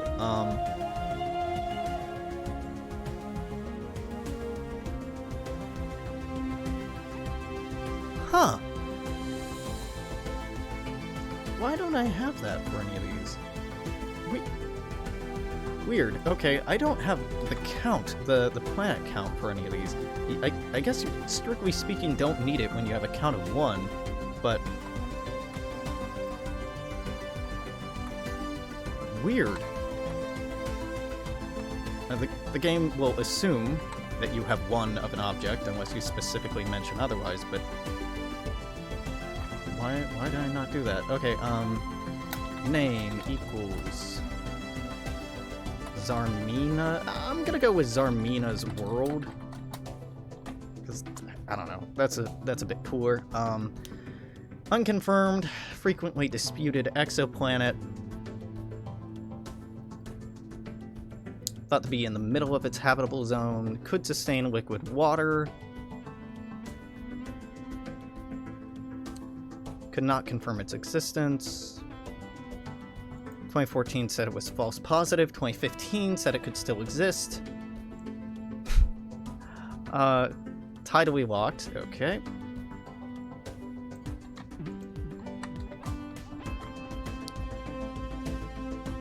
If it has a dense atmosphere, it'd be able to circulate heat. Actual habitability depends on composition of surface and atmosphere. Thought to have temperatures that are around freezing. By comparison, just below freezing. A hell of a lot warmer than Mars, though. Planet, according to Vault, has a 100% chance of supporting life. Okay, this is bullshit. Why would you quote this? Oh, a 100% chance of supporting life. That's just conjecture. Get that shit the hell out of here. Supposed detect. Who the hell is Vault? Who the hell is VOGT? Who the hell is being like, Ah, new age of exploration. Get out of here, New York Times. Stephen Vogt. Okay, alright. Cool your jets, Stephen. Known for the discovery. Okay, yeah, you're hyping it up. Fair enough, man. Like, yeah, but like, let's not get the people too excited. Further studies. It'd be tidally locked.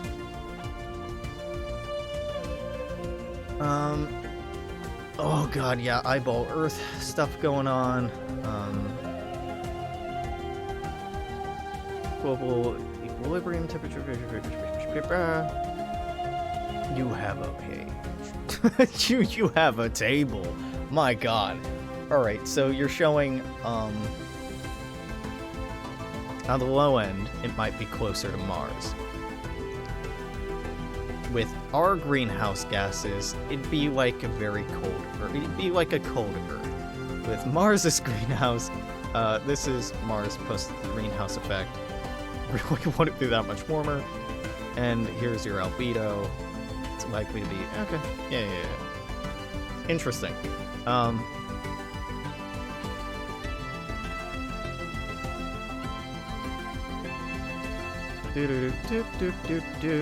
Planets thought to be in a habitable zone.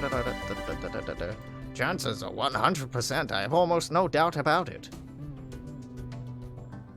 Same article, Seeger is quoted saying, everyone's primed to say here's the next place we're gonna find life, but this isn't a good planet for follow-up. It's pretty hard to stop life once you give it the right conditions. Maybe, man, like, it's very optimistic. It'd be cool, but meh. Alright, so that's Zarmina's world, and then D. Not confirmed to be a terrestrial planet. I just have it as a frozen planet. What's the mass on, 2 Earth masses? Big boy. I have it as size 20. Is that appropriate? Sure. Since I don't have a radius and I can just bullshit and make it up, I'm gonna say yes, that's appropriate. I'll go ahead and give myself permission to arbitrarily make that determination. And D, what do you got? Physical characteristics.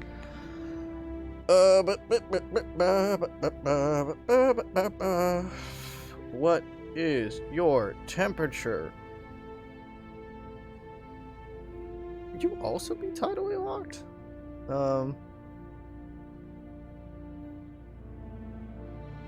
It's outside of the habitable zone.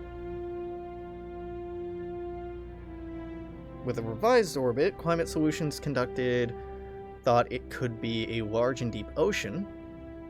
Is a serious ocean candidate. Meh. But it's outside the habitable zone. The light it receives is about 30% of the intensity. Might seem to suggest that it's too cold to support liquid water and hence is inhospitable. However, atmospheric greenhouse effect can significantly raise planetary temperatures. Yeah, but it's probably too massive to be made of only rocky material.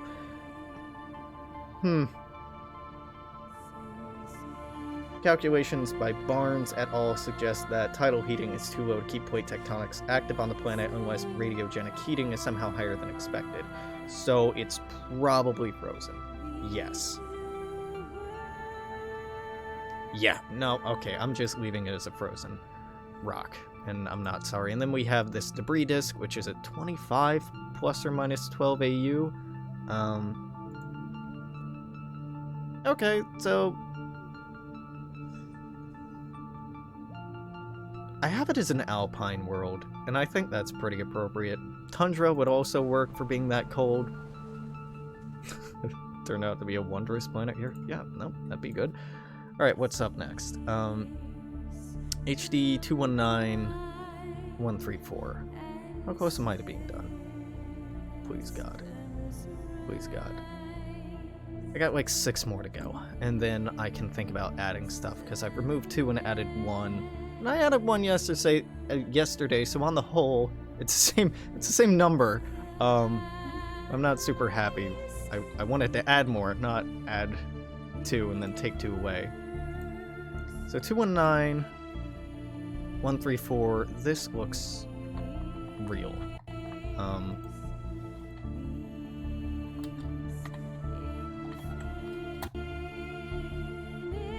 There we go.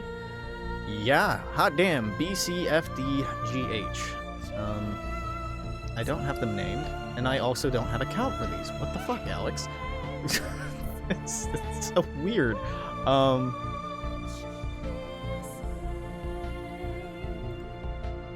I must have done these in one go.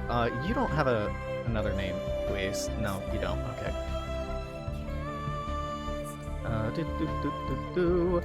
Name equals yes 581 E.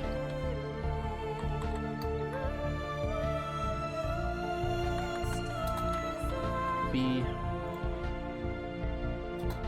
C. Zamina's world is D or G. That's D. Save. Okay, count equals 1. Name equals HD 219134. Man, that's so weird that I left that out here. Like, it's obviously clearly not necessary, but why did I decide to do that? Because I like having these have the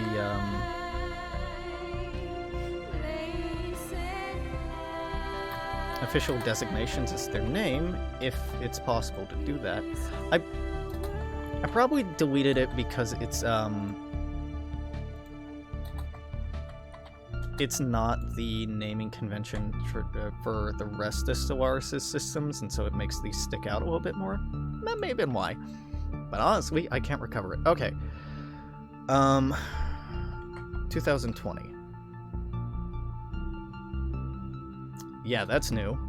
Okay, there are 2 new things here. Okay. It has 6 exoplanets. Yes.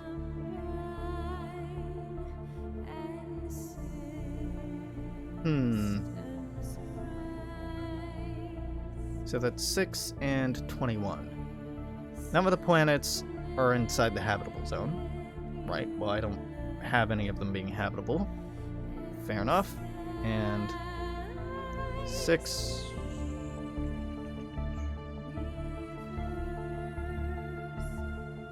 was the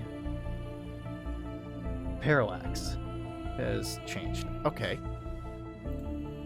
Nothing too crazy. But let's take another look at these and make sure I didn't make any outlandish mistakes. Here's B. B is, I have it as molten. Holy shit! We have a radius here, 1.6 radii. Does make it the right size. I have it. Orbit distance, Yep, let's just do some distance math real quick. Okay, yeah, that's, correct. 24 to 36, yep, that's correct, and that's really far out there. Okay, yeah. Okay, distance on all of these is right. These 2 that are closest...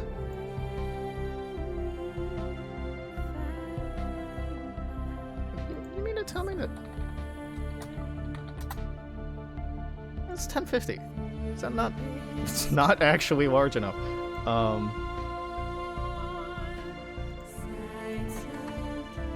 Nope. No, that's actually still within the Earth size. Okay, fair enough. And I have no idea for FD, G, or H, but I can guess based on the mass. Yeah, fuck. H is actually pretty big. How about that? F would be bigger. D would be... Yep. G would be... Sure, okay. Okay. Back to Endless Space 2 soundtrack.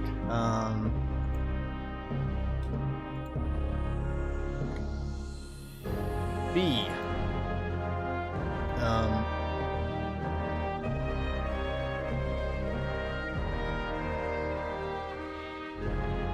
Okay. 2017 predicted that B and C have atmospheres that are secondary in nature, indicating secondary atmosphere produced by volcanic activity and evaporations of volatile materials.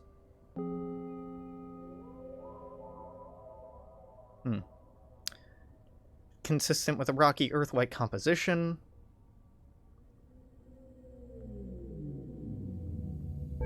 Whoa, look at that equilibrium temperature. Over damn near 1400 degrees Fahrenheit. Yeah. No, that's molten. That's molten. C, what do you got? Oh. Rock and iron-based composition. Much hotter than Earth. It's only around 1000 degrees Fahrenheit. Hot enough to melt certain metals. Yep, you're staying molten. Goddamn. Okay, on to F. F.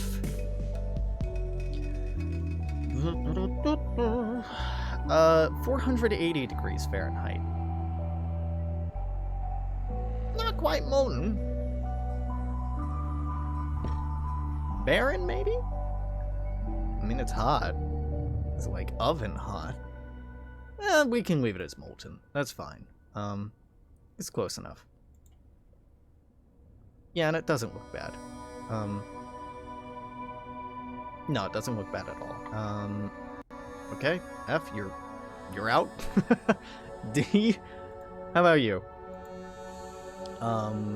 Minimum mass comparable to that of Neptune. Its true mass and radius are unknown.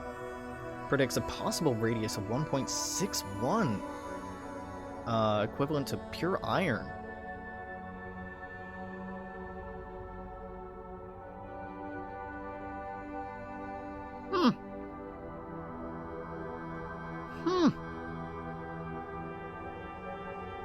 And its equilibrium temperature is similar to Mercury, so it would be a very hot gas giant. Okay, so if it's a gas giant, it's Neptune-sized.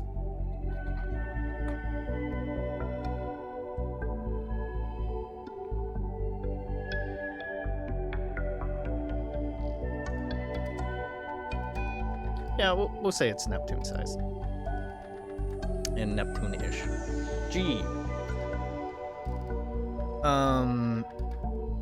It'd have a radius of 1.9 times Earth, but because it's probably an ocean planet or mini Neptune, it's likely larger. Is it more massive than... It's less massive than D, but not by much. Plausible rock-water composition would put it 2.4 Earth radii. What's, It could be habitable, based on low mass and high metal content. It's a chance of being an ocean planet. It has a fairly similar temperature to Earth, a little bit warmer.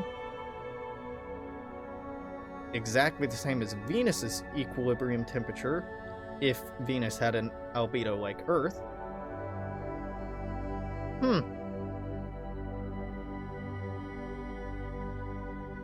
If it did exist, but wasn't tidally locked, it would not fit criteria understood in the habitable zone.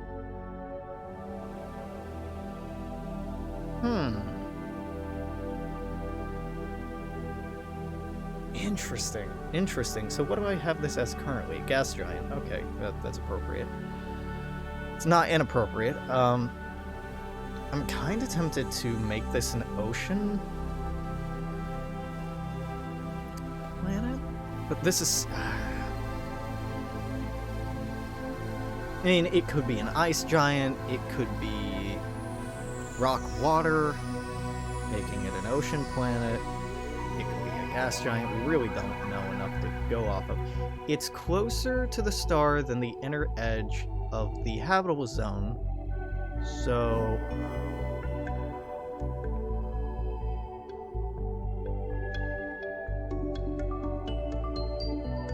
I'm gonna go ahead and make this PC toxic, just for visual distinction, and also to kind of say, like, hey, it could be habitable, but it, like, is just outside the range, so it'd be a water planet.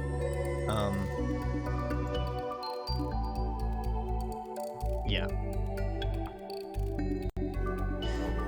But there's so much, it could be this, it could be that, it could be this, it could be that on here that I'm not confident enough about it to be like, oh yeah, I'm gonna put that in as a habitable planet. No. H. 108 Earth masses. It's likely a gas giant. No shit. No fucking kidding, dude. Radius and density are unknown. A moon around it could have liquid ammonia. That's neat. Okay. HD 403. I mean, I guess I might as well. What was this? HD 219134. Yep, no, doesn't show up in Elite Dangerous. I figured as much, and that's why I didn't even look.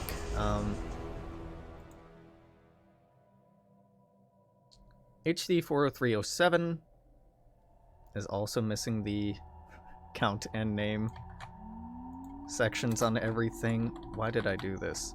Why am I like this? Well, at least I cut it eventually. HD 40307. A class K star. So, again, great candidate for life. From what I'm seeing, there's a lot of molten stuff in here, so maybe not so good. Maybe not so good. Like, all of these are molten. What the fuck? Yeah, all of these are molten, and then there's a gas giant. Huh. Okay. Yeah, let's take a little bit of a closer look at this. What the fuck?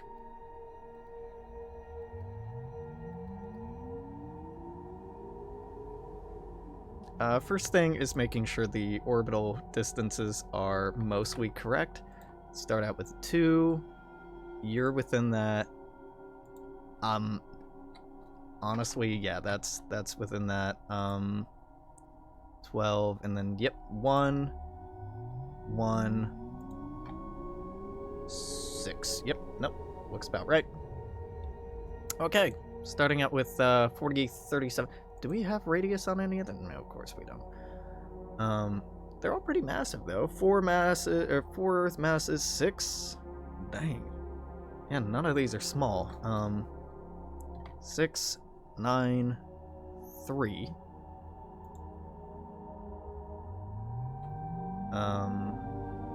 F is 5. G is 7. Okay. And G I have as a gas planet for some reason? Tease into this. B. What do we got? Characteristics. Since it's not transit, has not been imaged. It's too small to be a Jovian planet. Be highly unstable. Be affected by tidal heating. Doesn't mean it couldn't be a gas planet, though. Oh, okay, I'm gonna leave it molten. C. It was at first assumed to be terrestrial. If it's terrestrial, tidal heating would destabilize it. Like Io. Okay. It might be sub-Neptune. I'm gonna leave it like Io, because I think that's cool. Alright. D.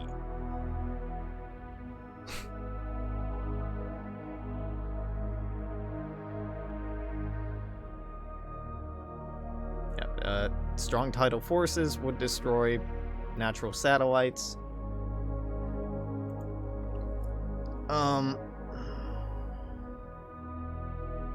D was sub-Neptune. You're not saying...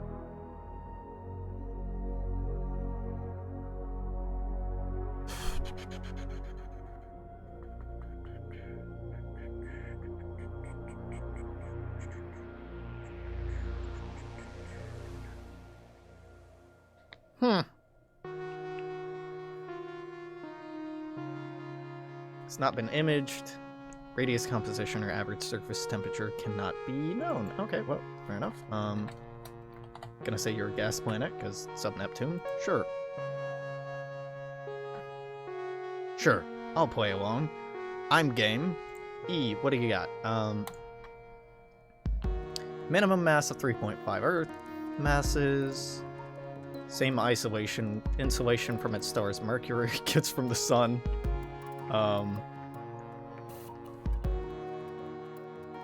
Whether it's a sub-Neptune, super Venus, or super Mercury is unknown. Okay, well, what's in here is molten. Okay, because it's unknown, I'm gonna make it PC toxic like Venus. Why? Because... Barren? PC... Just leave it molten, Alex. They can all be molten. It's okay. It's okay. You don't have to try to force variety here. F is... still gets more heat than Venus. It's more likely a super Venus than a super Earth, okay? Then this one can be PC toxic.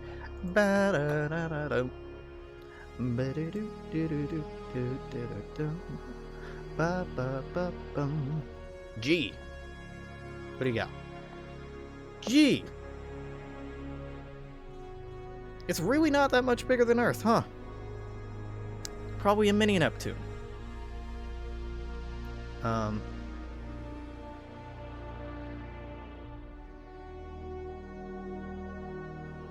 50-50. Warm Neptune without a solid surface. Okay. Okay. And...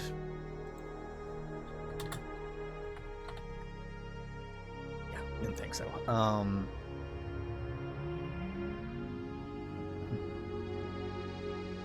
The furthest of them is twice as close to the planet than Mercury is to the Sun. The outermost planet orbits at a distance similar to Venus and is situated well in the system's liquid water habitable zone. So it itself probably couldn't, but there's no reason to say that I can't say it could change orbit. 1. Moons? We can put moons in here. G can have moons. It's a little further out. Can it? Yeah, I'm gonna hand wave it and say it can have moons, because it's a pretty small system. A lot of these have been pretty small systems, and I mean this is the size we're talking about. That's really it, huh? Yeah, I'm gonna say between 0 and 2 moons. 0 and 2. I'm not gonna give it the normal 0 to 4, because no orbits this. That'll do fine. That'll do fine. We've changed these up a little bit, so we'll have molten. This will be molten. This will be molten. This will be a gas planet. This will be molten. This will be toxic. This will be a gas planet, possibly with some moons. Okay, yeah, that's a cute, smaller system, but it looks right. TRAPPIST, it's down here. Yeah. We don't need to change a damn thing about TRAPPIST, I'm pretty sure. Are the moons randomized here? No, moons I have put in, presumably, from you, right? I'm assuming these moons are Elite Dangerous's work. Yes, they absolutely are. I take no issue with it. I take absolutely no issue with that. Yeah, no. No, they're good. They can stay. they can absolutely stay.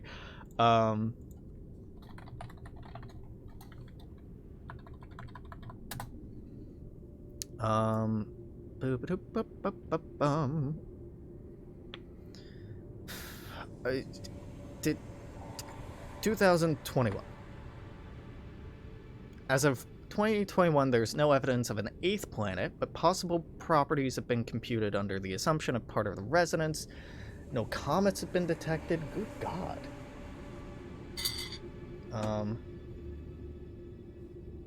No circumstellar dust disk. Wow.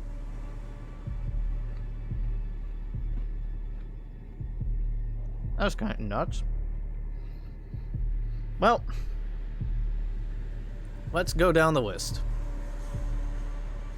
Making it a very compact planetary system. Yeah, you don't fucking say. I'm fairly sure these haven't changed, but let's take a look. B, you are a mainly rock Venus-like exoplanet.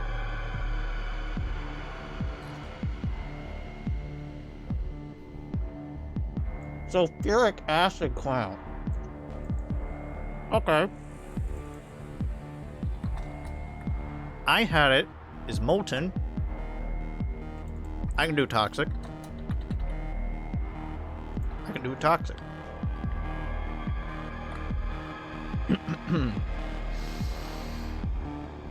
More recent studies have suggested it's too hot to allow the formation of sulfuric acid clouds. What?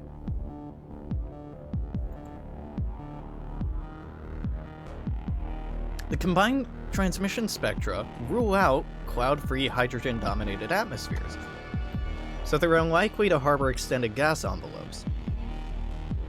No helium emissions.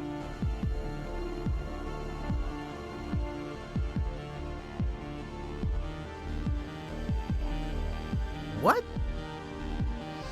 More CO2 atmosphere would scare average temperature in excess of 2,000 degrees Fahrenheit.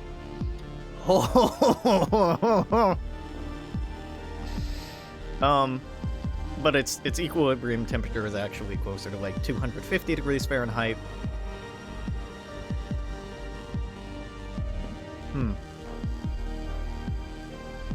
Water vapor atmosphere would need to have a scale height of 62 miles and a temperature of 3,000 degrees Fahrenheit to produce variation seen at the planet's transit depths in the transmission spectrum.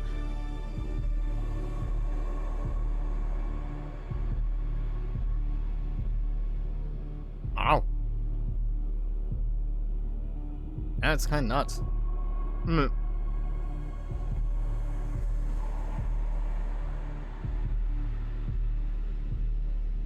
That's fucking hot. C. Venus-like. Yep. Thinner than that of TRAPPIST-1b. You don't fucking say, dude. Yo! The radius numbers are accurate, yep. Do I have the semi-major axis correct? I mean, no, I've actually fucked the numbers here because all of these would share the same orbit because they're all within one semi-major axis. And because they have moons, I'm putting them at least, yeah. So TRAPPIST is actually one of the least realistic systems because all these should be way closer together, and I fudged this bit. If I got rid of the moons, I could move them closer together. Like, the moons aren't... Fuck the moons. Yeah, no, fuck the moons.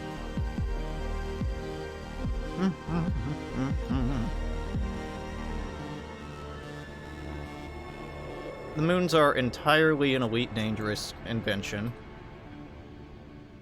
Fuck them.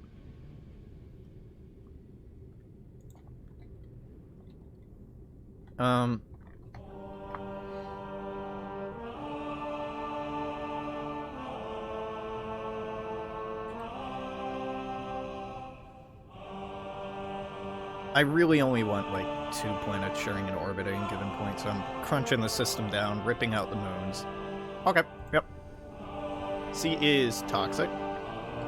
Yep. Yep. Alright, dope. No, give me D back. Give me that D. D is a small exoplanet. Uh-huh. Recent studies by UW have concluded TRAPPIST-1 might be a Venus-like exoplanet with an uninhabitable atmosphere. Or, eyeball planet candidate. Eyeball planet means this bitch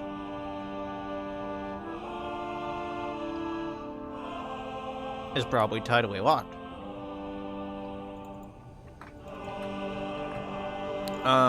Let's see, habitability. It's one of the most Earth-like found, but it's strongly converging on a Venus-like planet.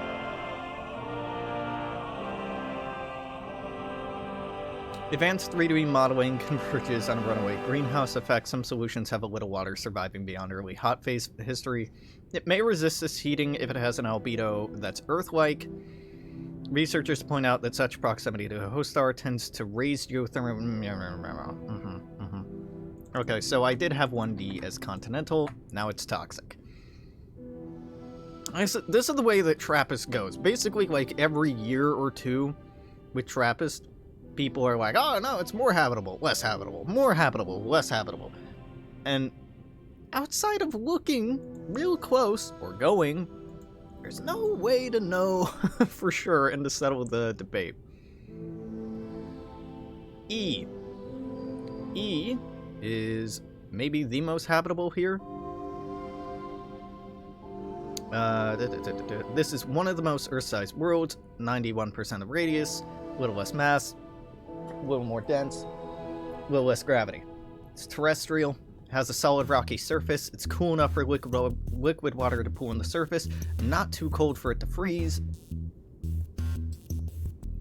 It's a little bit less light than Earth, but more than Mars. It'd be cold. Temperature ranges from -55 degrees Fahrenheit to -17 degrees Fahrenheit.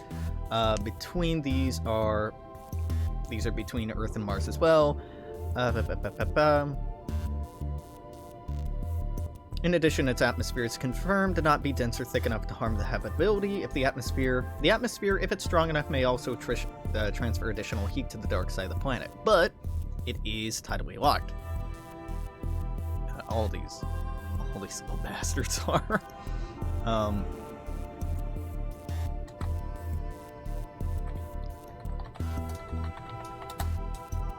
Okay, that's fine. This gas giant, we don't need to say is tidally locked. You can never inhabit a gas giant. This barren planet, it doesn't matter.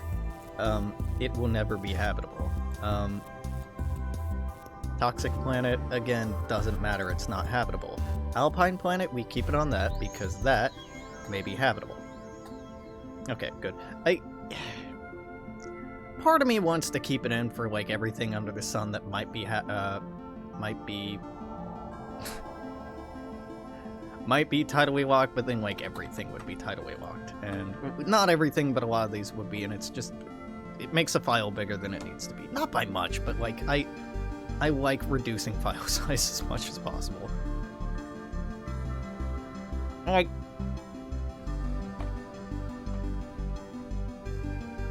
modifier wouldn't do anything on uninhabitable planets. So I have E as a continental planet. I think I'm gonna keep it continental. Just because TRAPPIST has this kind of romantic excitement about it. But I am taking one of these continental worlds away, so I might as well leave the other, because it's up in the air. It's anyone's best guess. F.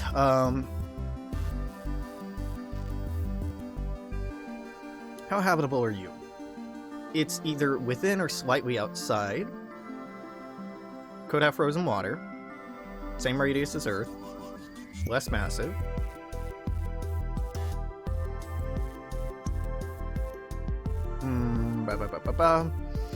Simulation strongly suggests it's 20% water by composition, higher than that of Earth. With a massive water envelope, pressure and temperature will be high enough to keep water in a gaseous state, and any liquid water will only exist as clouds near the top level of the atmosphere. It's therefore likely to be no more habitable than other gas or ice giants with water clouds. I have it as PC Frozen. PC Gas Giant would actually be more appropriate here, which is kind of funny. It's very likely tidally locked. There'd be a sliver of moderate temperature called Terminator Lines.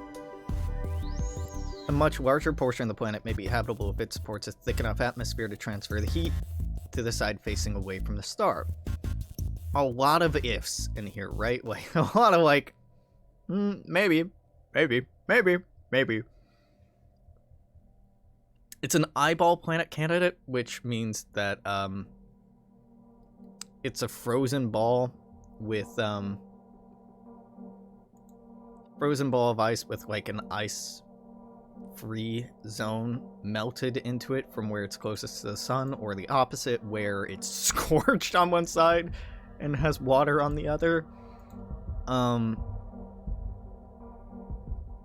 They could potentially be habitable, but because this isn't, like, its own planetary class, it kind of feels best saying that no, we're not calling it a habitable planet. Likely rocky, but under a massive water, steam, gaseous envelope at very high pressure and temperature. So, I don't know, PC Toxic is, again, probably the best descriptor here. It's not quite accurate, but it's as close as we're gonna get. G is...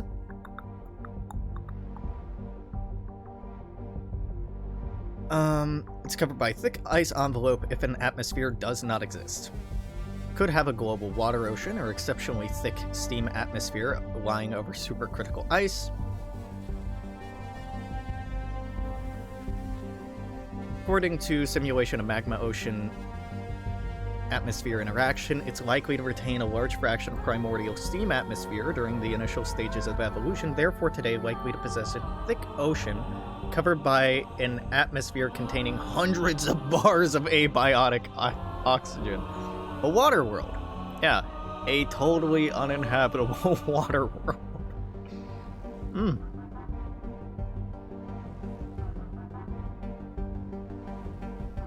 Very cool. But again, very not habitable. So again, this would be PC Toxic, I guess, which...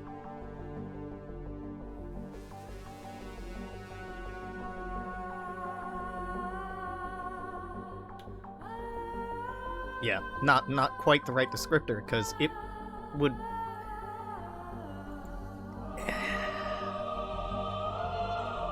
uninhabitable water worlds need to be a thing in Stellaris. I almost care enough to make it myself. It's a neat idea. It's a neat idea. Will I do it? Probably not. It's a neat thought. H. Water rich.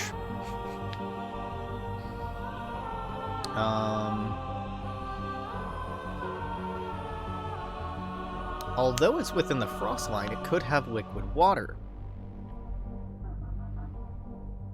Although existence of such atmosphere was strongly disavowed in observations made in 2021, could potentially harbor a subsurface ocean. Yeah, sure. I mean, the cope harder. Yeah, 5% of its mass must be water in the thick of a form of a thick ice shell. Alright, so we've changed some of the classes in TRAPPIST.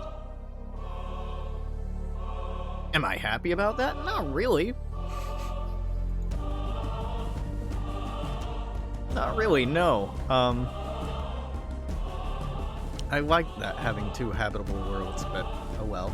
Then the 55 Cancri system I did yesterday, so I need to take another look at that.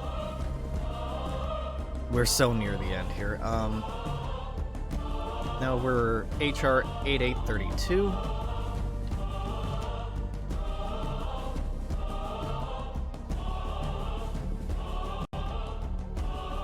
These don't have the names on them either? What the fuck, Alex? I mean, it's kind of unnecessary when it's HR 8832. 8832. Ah, yeah, HD 219134, or wait.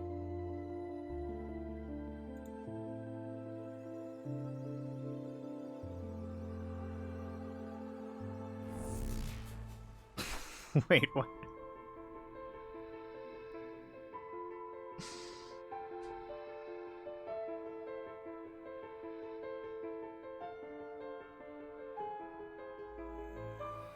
I have this as two separate systems in here. I have 8832 and 219314. No, that 219314 is a holdover. Interesting. Okay. Delete.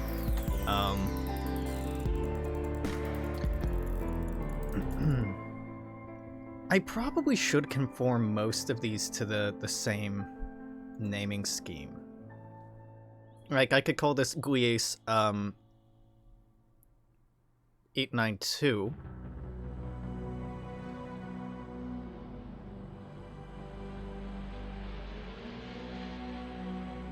I'm gonna hate myself for this. Okay. But just in the interest, Wolf 395 has no other classification, right? No, you're good. Luyten's Star. It's a cool name, and I don't really want to fuck with it. Yeah, JG, no, that's not congruous with anyone else. Lacaille 9352. No, don't have any other names you go by. Gliese 581. It's just Gliese. Okay. HR 8832 is also known as Gliese.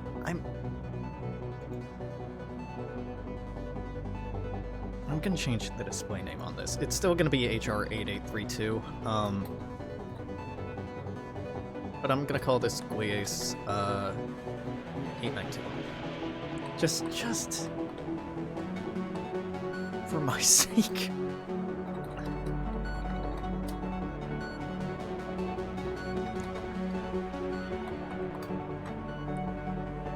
Because if we can have enough of these use the same classification system, that'd be dope. That'd be dope. I'd love that.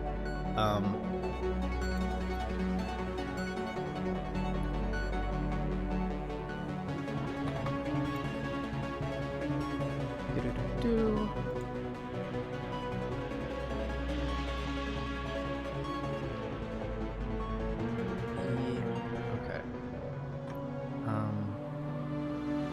Yeah. Now just keep that in mind moving forward. Yeah.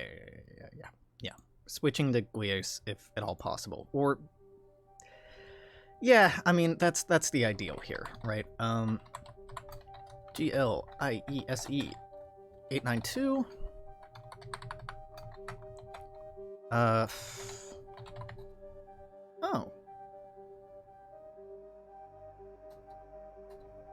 21.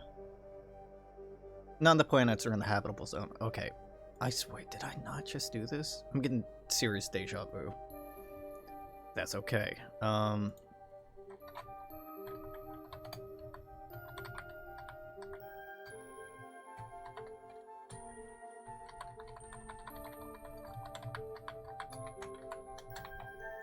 C F D G E. I have E named twice. Nope. Okay.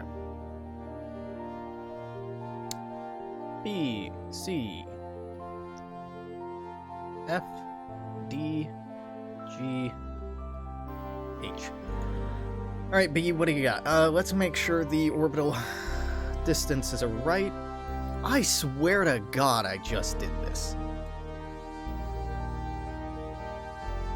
But, you know, if I did and I forgot and I'm doing it again, that's fine. 1, to get to 12, 2 to get to 24.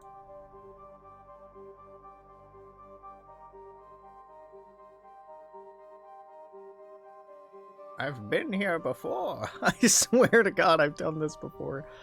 No?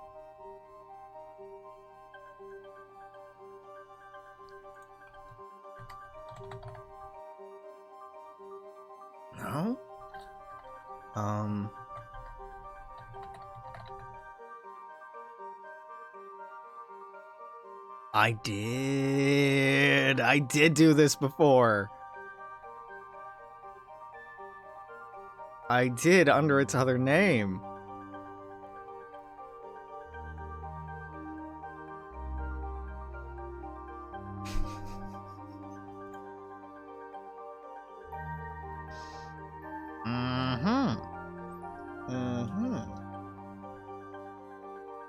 That's a shame.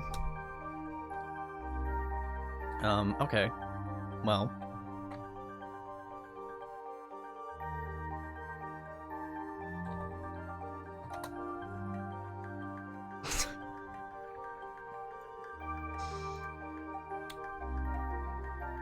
I'm not crazy. I'm like, man, this... I swear I just did this.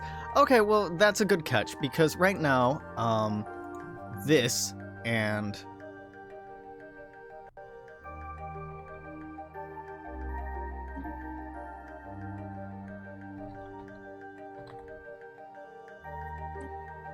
these are the same fucking system. Except in this one, I called this an ocean world, and on this one, I didn't. But outside of that, they are exactly the same fucking thing. Yeah, no, these... Corporate wants you to find the difference between these two pictures. Alex, yeah, well, okay,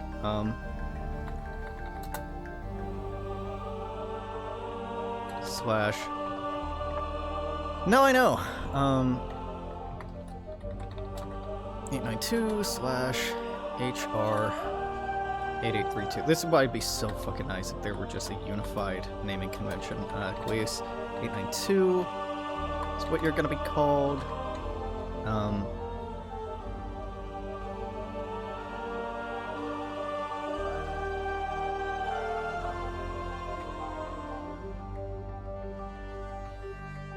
Okay, so...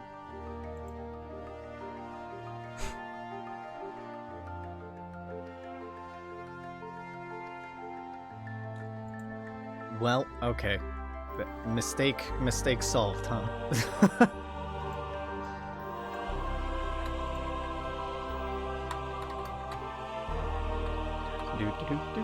And I'm just going through and renaming every planet in the system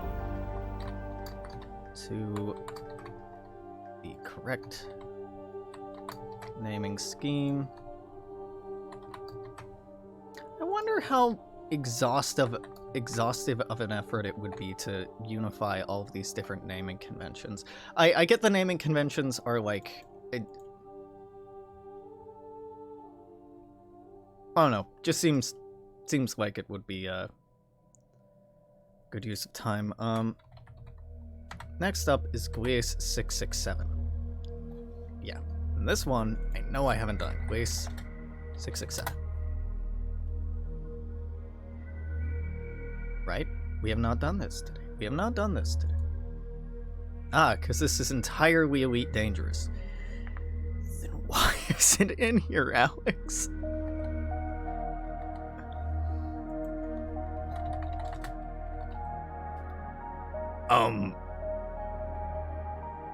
What?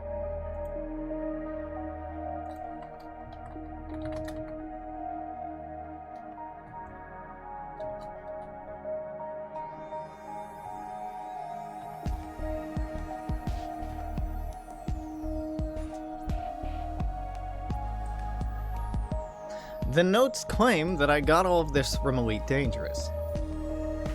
And yet,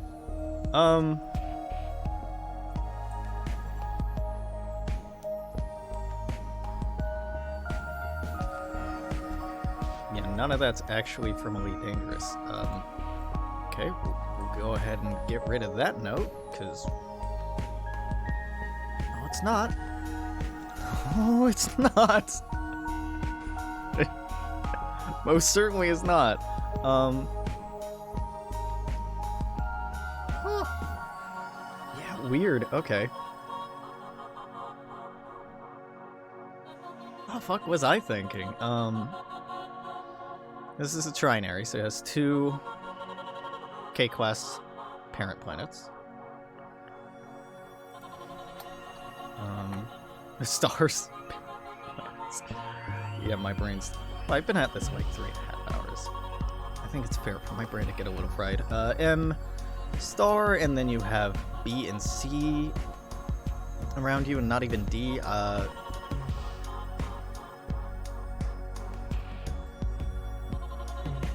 Analysis did find evidence for a 3rd planet, but was unable to confirm it. I'll add it in. I'll add it in.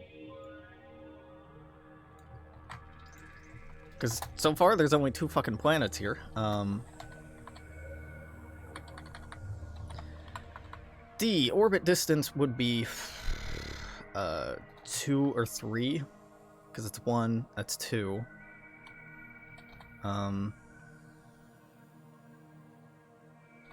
Sure, 3. We can call that 2.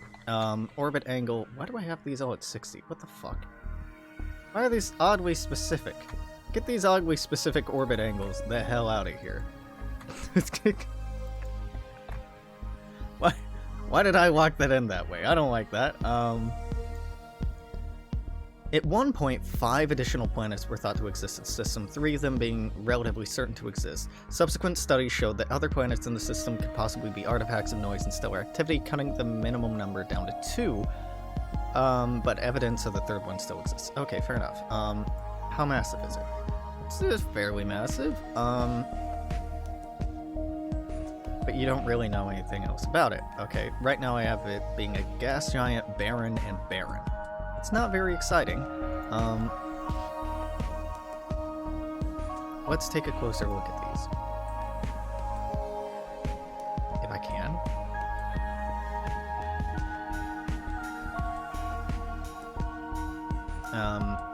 Okay. That's does not give me much to go on, huh? It'd be hot as hell.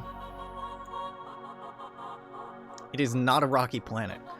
Eccentricity says that it's not a rocky planet. It's too close to be in the habitable zone, so we're calling it gas giant. Toxic is probably more appropriate, but sure, we'll go with that. Now CC. It is larger radius than Earth, probably a radius around 1.5.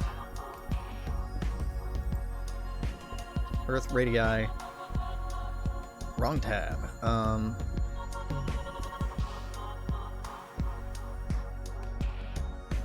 Almost 4 Earth masses.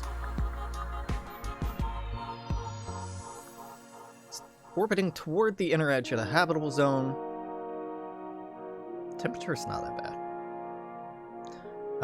It should absorb similar but slightly more EM radiation than Earth, making it a little bit warmer, placing it closer to the hot inner edge of the solar system, habitable zone. It's tidally locked. Ah, yeah, I swear to God I read this earlier. Subject to tidal heating 300 times that of Earth. Chances of habitability may be lower than originally estimated, so I currently have it as barren. I mean, we could call it arid. Or desert.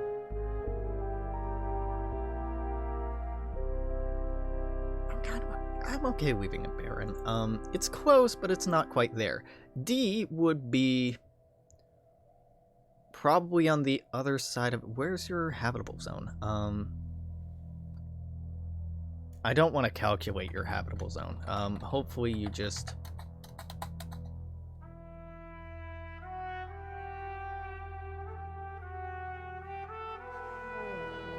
Controversial CF and CE are inside the habitable zone, but CF and CE don't seem to exist.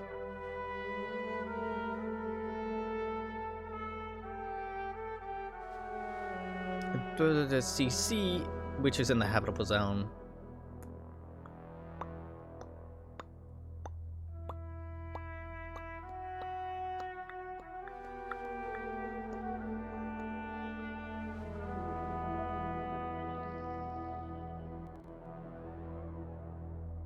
Okay, alright, you know what?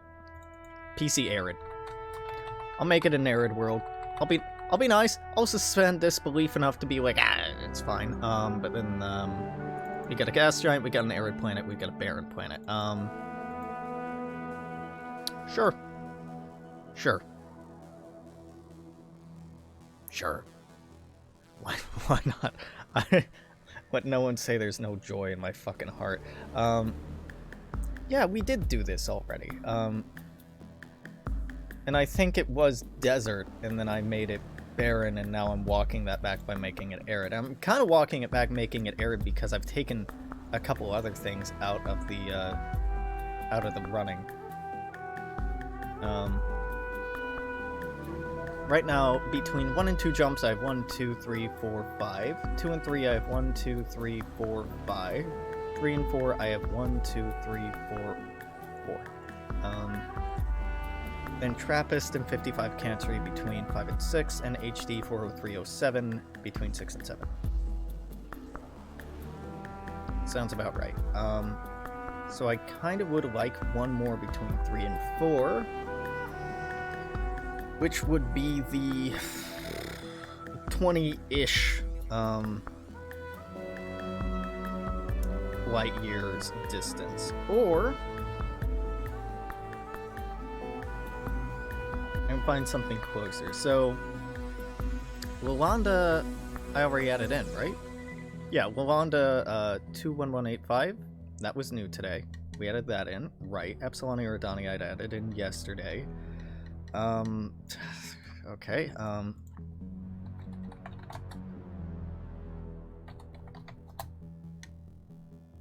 so Gliese 1061 is the next candidate for inclusion then. It would be more in the 2 to 3 range, but I could just tack it on. Because it's 11, it'd be closer than Wu 10 Star. I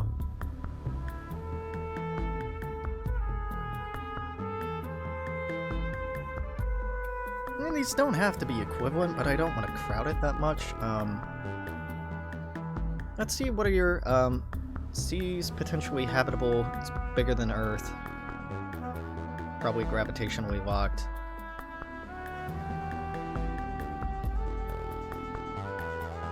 Oof. Oh, okay. Yeah, that's it, huh? Okay, alright, fair enough. C and D have something, B does not. D is potentially habitable, slightly colder than Earth, but it's pretty fucking close. You'd be warmer, you'd be colder.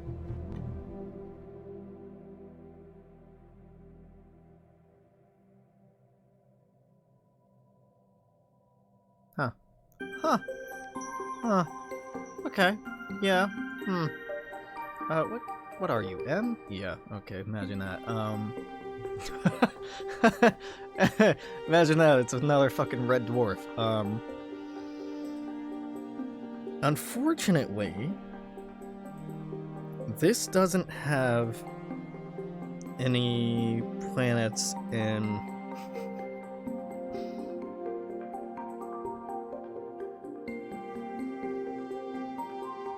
Elite Dangerous. Oh, wait. I actually came up with a better candidate on this.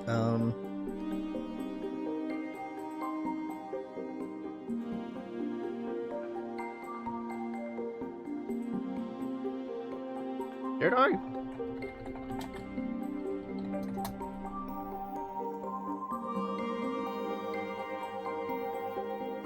Yeah, Gliese 876 would actually fit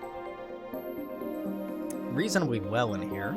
I've just seen Gliese so many times. This has 4 known bodies. I'm pretty sure Yeah. I would not be able to autofill that at all, but what do we got? Gas giant. Gas giant. Gas planet. Thick boy planet. Sure, whatever. We'll add that because it's only 35 AU or 15 AU. Well, okay. Here's a competitor. Now I can add in more than one, right? And the intention was to L9859. L9859 has 4 or 5 planets. So yeah, let's do that.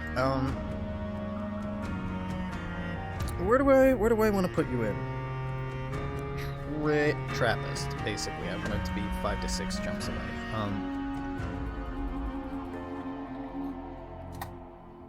Nah.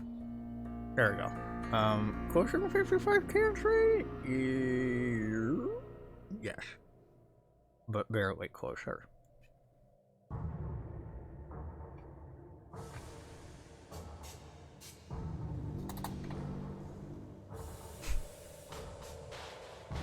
Take all, no, take all this, and say goodbye,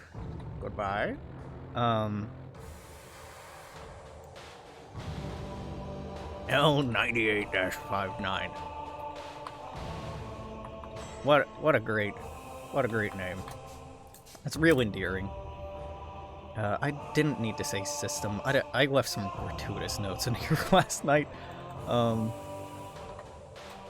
This is L underscore 9859? We can do it like that, yeah.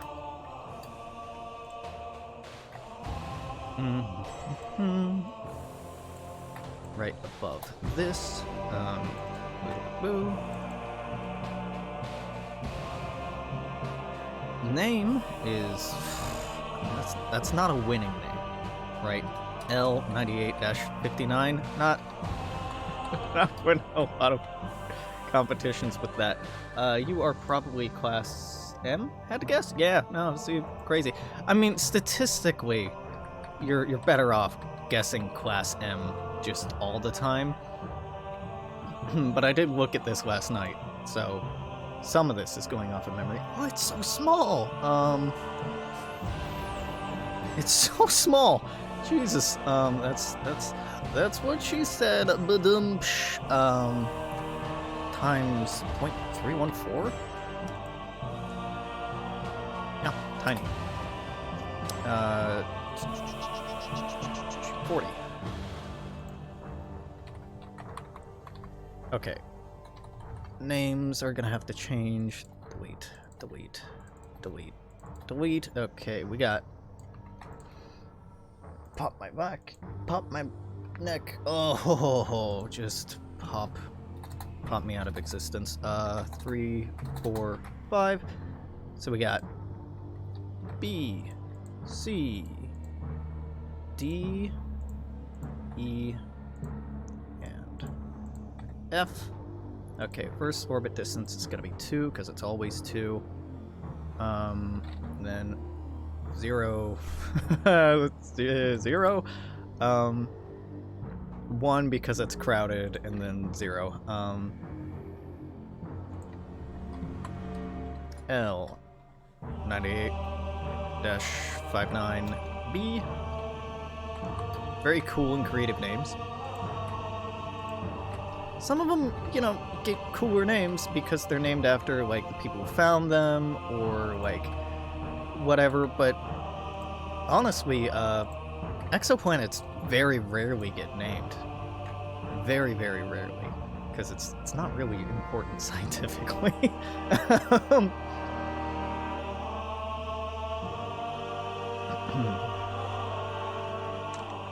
In August 2021, evidence for a 5th potentially habitable planet was announced. Still pretty thick. Radius. Oh, some of these have radii? Ooh, dang. Okay, first one is 0.85 radii.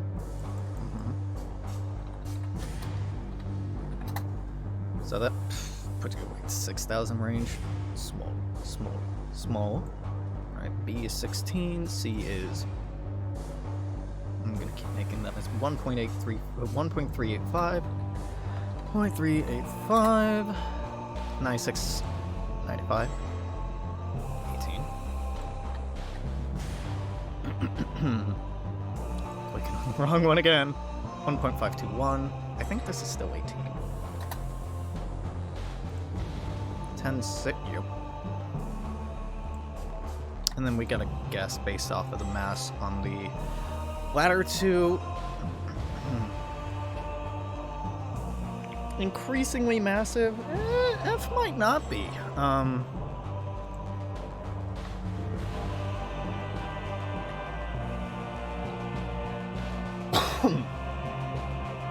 Let's see what we learn. B, is it its own article? Oh my god, it is. I mean, it's not very long one, but I'll take it. I'll fucking take it. You don't have like a circumstellar disk, right? Yo, baby, show me that disc. No disc. Dang. Dang. What I wouldn't do for one MFN disc. Okay. It's an exoplanet. Yep. It's tiny. It's not habitable. It's hot. Molten. I mean, barren or molten. Next. Fuck. None of the rest of these have their own articles? You tease. You fucking tease. Okay. Alright, that's fine. That's fine. Okay, E is a super Venus. So we're calling that PC toxic.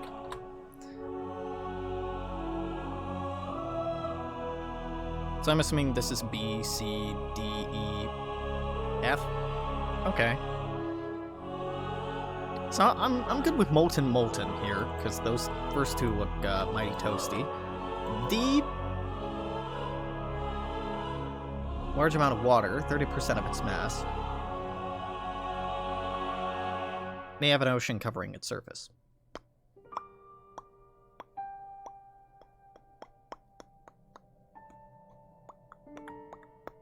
Yeah, but it wouldn't be an ocean planet. It'd be more of a gas giant. But like it's close enough. I kind of want to give it. I kind of want to give it.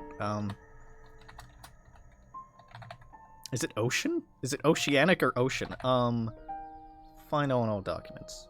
Yeah, it's PC Ocean. PC Ocean. PC Ocean. Yeah, that's what I said. PC Ocean. Blech. PC Ocean.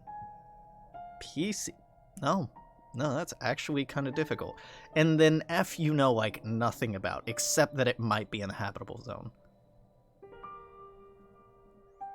It's a super Earth candidate. It's in the middle of the habitable zone. Here's a fucking thing, though.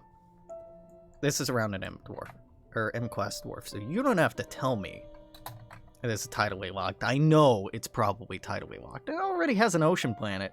Like, if I just say this is another fucking toxic planet, who gives a shit? Really? Like...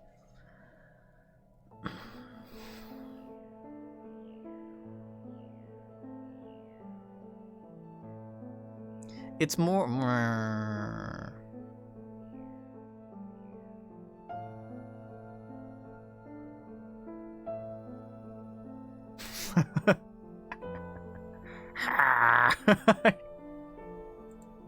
I don't know what to call it because I don't know anything about it. Fifth potentially habitable planet. It's more massive. Shorter orbital period. It'd be tidally locked.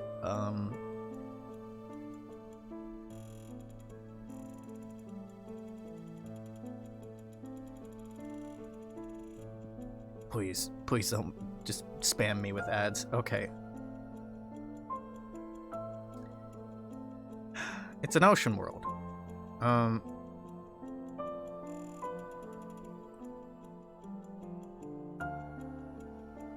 Fifth planet.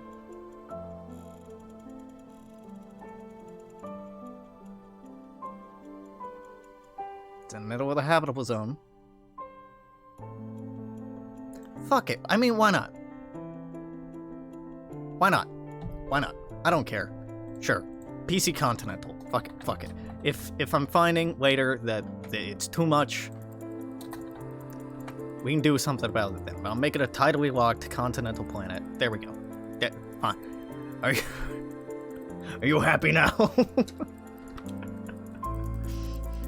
I'm not. And then this gets added in right up here as well. Now I have 2 more with 4 planets. Epsilon, Andromeda. So let's take a look at that. Epsilon, I can't spell. Andromeda. There we go. Andromeda. Is me, Andromeda. Planetary system. What do you got? Oh yeah, this one's named. Yeah, this is officially named Tidwin. So that's part of why I wanted to include it. Safar San Margiti.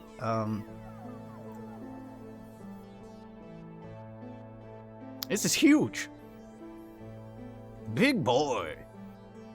Oh, these are all in Jovian masses. Holy shit. What is this? F class. Ah, it's a binary. It's an FM binary. Huh.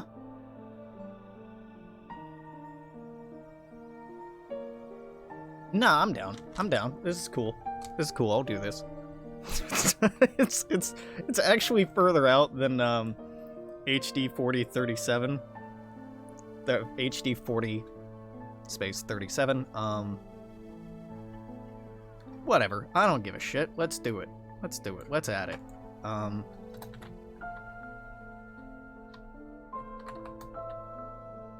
What is this? Tidwin.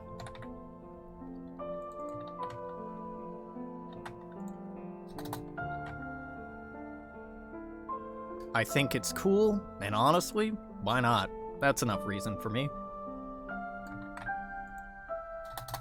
3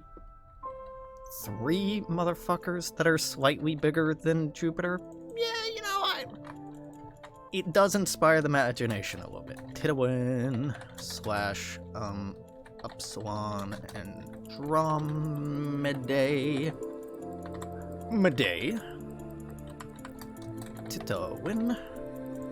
Class is, it is a K class. Do I want to portray this as a binary, or I just want to throw in the...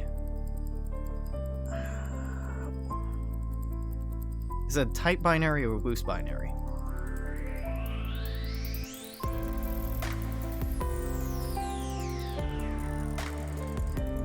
All 4 Jovian planets. This is the first multiple planet system to be discovered around main sequence star and first multiple planet system around a multiple... Yeah. Oh, this is 750 AU from the primary star. Yeah, I'm gonna go ahead and just treat this like it isn't a binary, or I'm gonna throw the red dwarf like way on the edge of this system. True separation between the stars is unknown because of displacement. Value is a minimum separation. Yeah, okay. Okay, yeah, I'm not treating this as a binary system. Just for my sanity's sake, I'm not doing that. I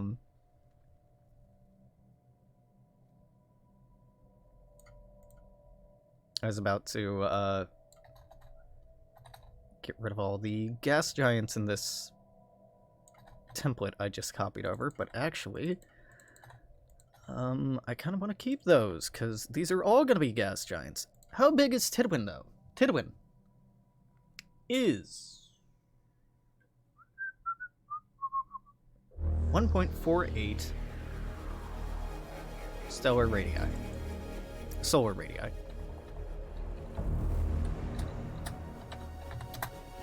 That is 70? No, 69. Nice. Size 69. Hell yes, dude. Hell yes. Coolest number. D might be a terrestrial planet. They have their own articles. Fuck yeah. Fuck yes. Alright,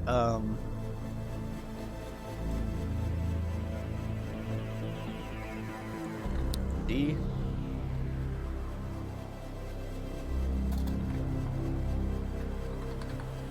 C.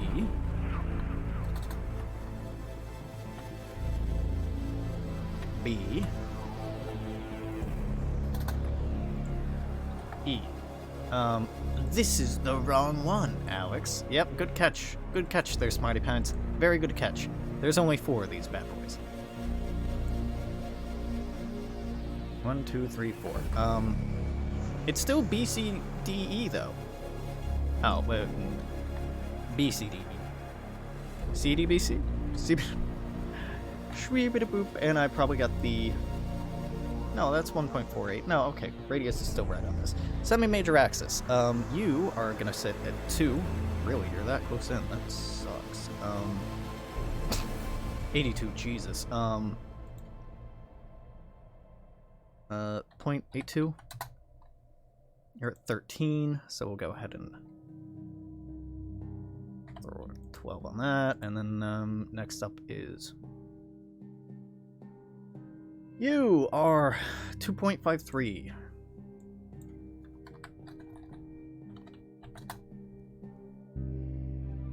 (42) minus 12, 30, minus 2, 28. Und you? Wait, did I do mass? Nope, I clicked on the wrong thing again. Can't keep getting away with it. 5.25. At least I keep catching it.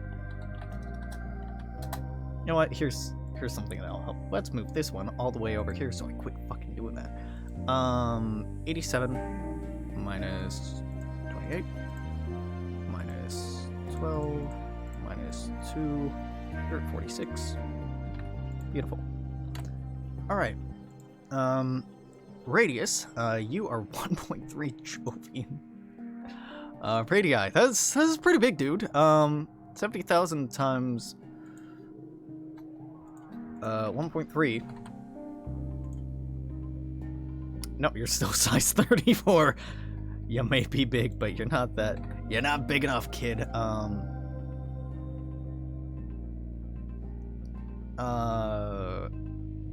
Jesus Christ. 10 Jovian, okay, these are significantly bigger. 35s, I guess. We're gonna call them 35s because those are the largest gas giant sizes. And then we're back down to just a respectable Jupiter-sized gas giant. Pretty cool. Okay, tell me about Safar.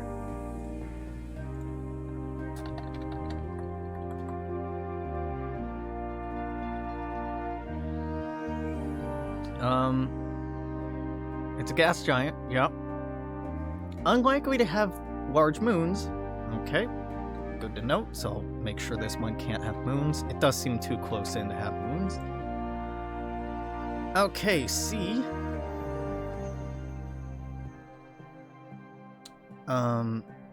It's a gas giant. Fuck. It might actually be a brown dwarf. Potato, dog. It's they're close enough to the same thing. I'm just gonna call it a gas giant for now. Yeah. D. Habitability. Here we go.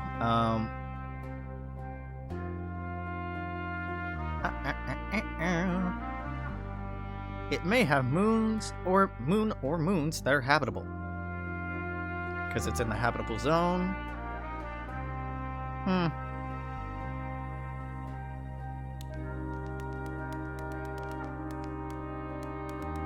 Well, I'm gonna leave it random. If they spawn in as habitable, nice. If they don't, sucks. But that's about it. really funny. Yep, that's it. Oh, fuck, I haven't gotten their names in here. There was Safar, there is Sump, or Sump? Sum? I keep adding a put at the end there. And Majriti, and then E. E doesn't have a name.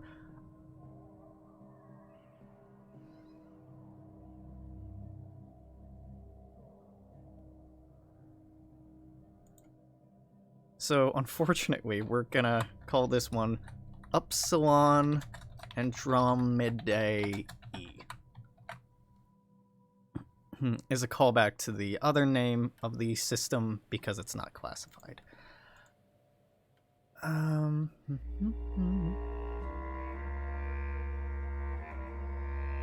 Okay, I mean, works for me. Not crazy exciting. But doesn't have to be. Doesn't really have to be. Not at all. I really like this because it could have between 0 and 4 habitable planets. And I like the systems that spawn in with that. Okay, there's Tidwin. Do I need... Well, no, I don't need anything. I kind of want to add a Gliese 876, because that also has 4 known planets. Let's read about them. This one's not super massive. Oh shit, those are Jovian masses. They're all pretty big. Fair enough.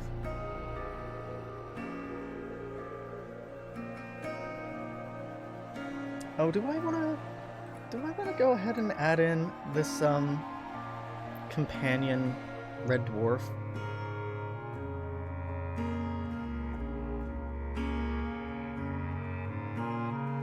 I kinda do.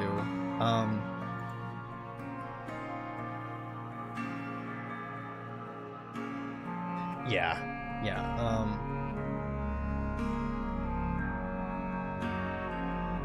I definitely do. Let's have it at 500 distance, right? I mean, it's further out than that, but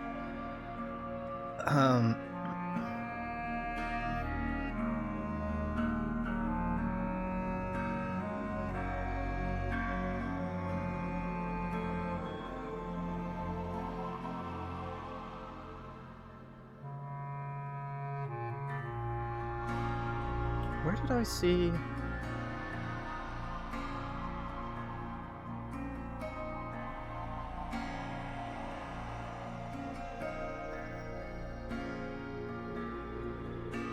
Oh yeah, 750.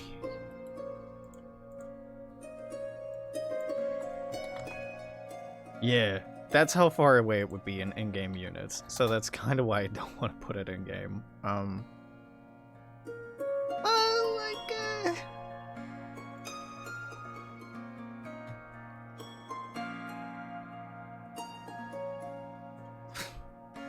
Whatever, 500 minus 2, minus 12, minus 28, minus 46. 412. Am I gonna put anything around it? Fuck no.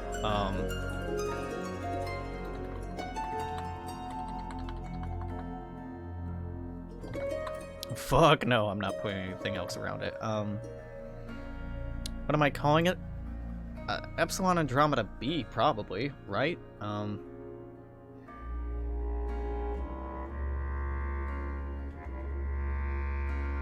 Smaller red dwarf.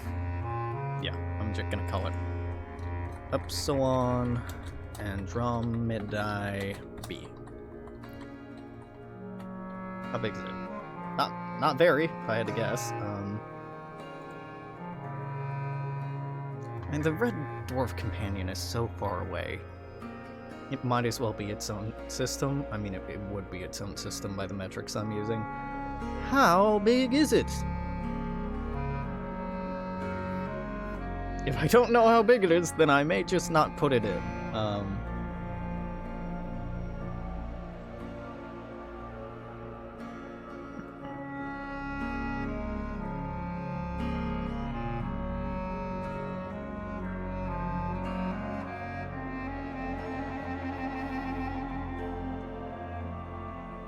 No idea.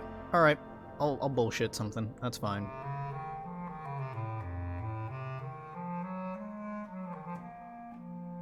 $50? $50. Sure. Whatever. It's bullshit. You know it. I know it. But I can't. Wait, hold up. It might be in this article.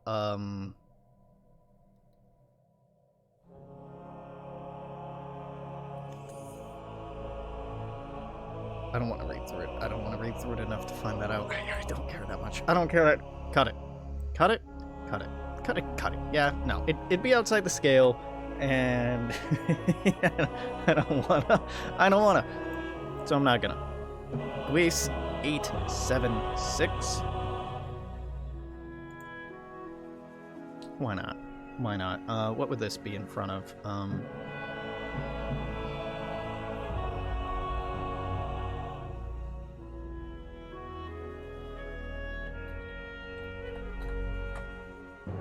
At least 876. 876 would be 15, so it would be before 82 Gamma Eridani.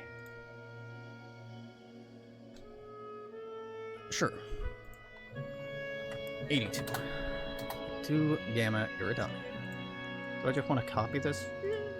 Yeah, I'll just copy it and do it again. Yeah, beautiful.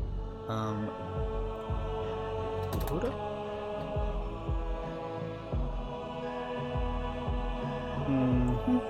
Okay, get rid of that asteroid belt. What are you?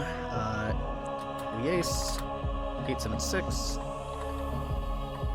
Gonna go Liace underscore 876 initializer. Copy.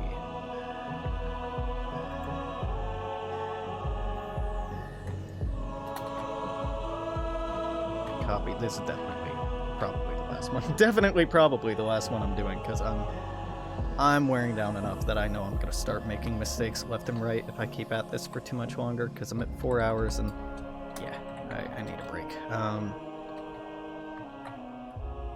This is a Class M star. Size I don't know about.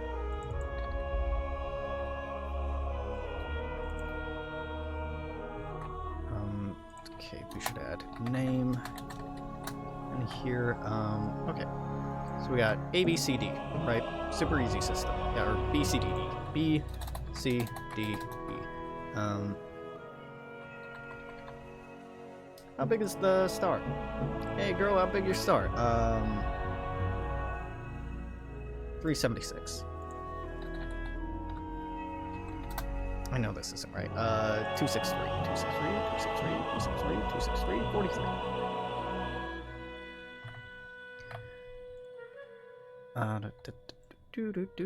These are not named anything fancy, so this is just BCD. Nope, nope. DCB. DCB.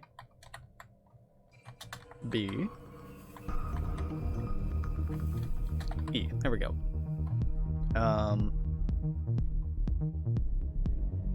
Okay, orbit distance is gonna start with 2 minimally. Yep, then that's it. Next up is pop. One more on top of that, then one more on top of that, and then 2 more on top of that. Okay, great. Very simple. Unfortunate that they are all this close together, because it means that these are very unlikely to have, like, maybe the outermost one might have moons, but the other ones absolutely won't. Dense terrestrial planet? Well, if you're in that close, you're PC molten. Do we have a radius for that? No. Size? I mean, that can't be smaller than size 20. Next up is PC gas giant. I know these next 3 are gas giants. There's no way these are not gas giants. No, these are gas giants. 0.71 Jupiter, we can say that's like a Saturn size, and then this one like double Jupiter, so we'll say that's 33, just like Jupiter, and then 14 Earth masses, which are pretty big, but yeah, it's more Uranus size, which is 24. I'm really ballparking this because it's not giving me much to go off of. You don't have your own article, do you?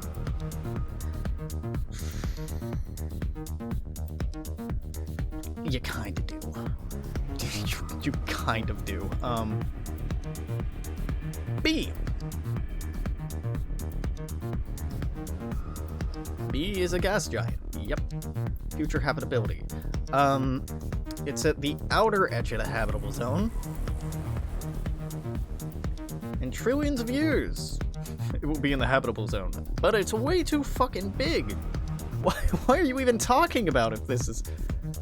Why does this have a section for habitability? It's 2 Jovian masses.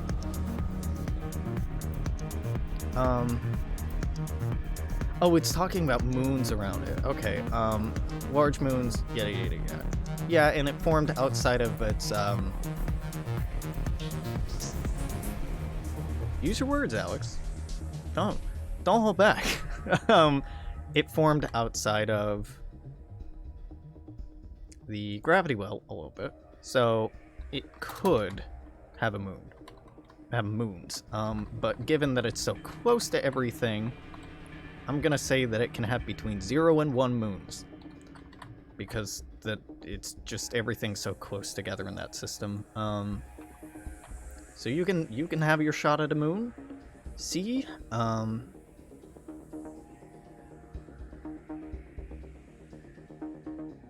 Yeah. Unfortunately, tidal interactions between a hypothetical moon, the planet, and star would destroy moon's mass enough to be habitable. It's unclear. In addition, it's unclear whether such moons could form in the first place. Thought so. D.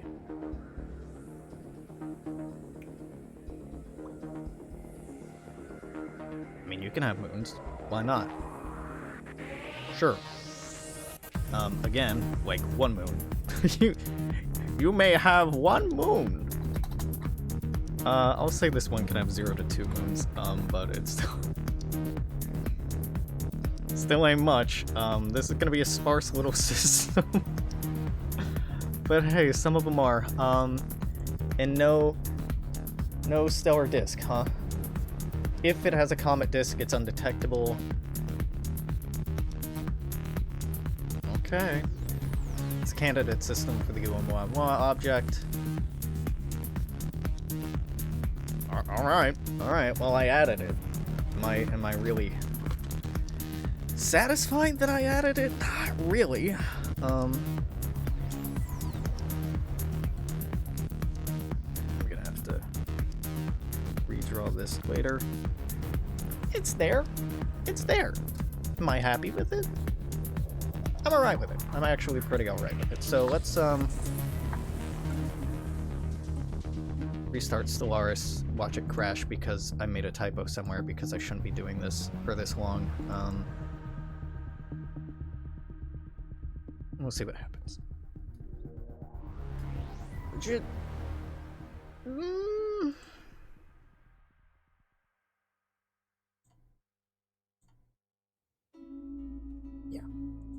Yeah, okay.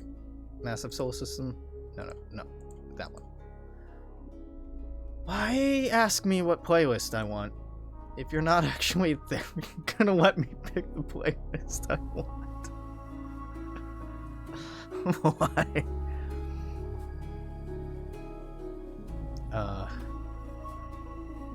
I don't imagine I made a typo, but it's entirely possible that I did.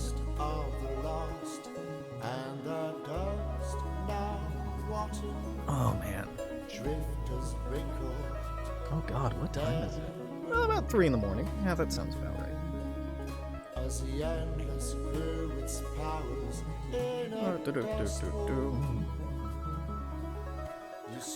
I've been getting a lot of Google Opinion Rewards results lately that are like, how much do you trust the search results? Like, Always mostly. Buddy, it's always mostly. Like,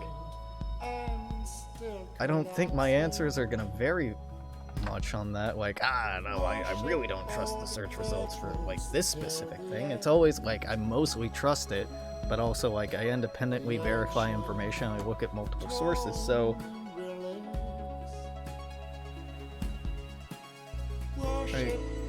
Google, I don't really trust you. It's more... your job is not to tell me an answer. Your job is to tell me places that have answers. You don't need to be vetting information. But I mean, if you're going to, maybe do it better.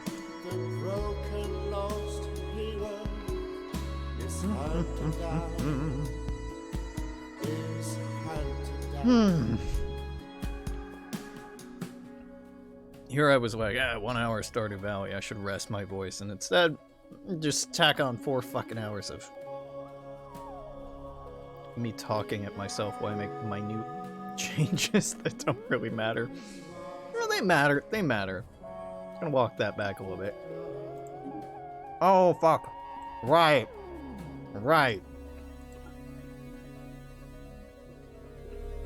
This breaks all my, pre-scripted empires because I loaded it up without mods. That's why I hate testing it without other mods. Okay, whatever.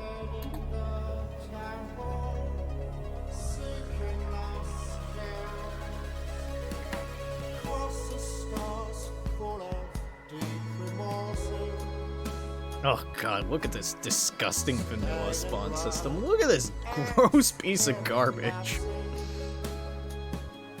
I mean, it's using my spawning rules, but like, even then it's not good. It's never good enough. Oh, I'm right on the edge. Okay, this is gonna look busier than it is. Damn, this is cozy. I knew it'd be cozy, but I guess I didn't really internalize just how cozy. Oh, well, that's what you get. Let's go in reverse order. Alright, cool. I'm seeing 2 Tidwins. That's not good.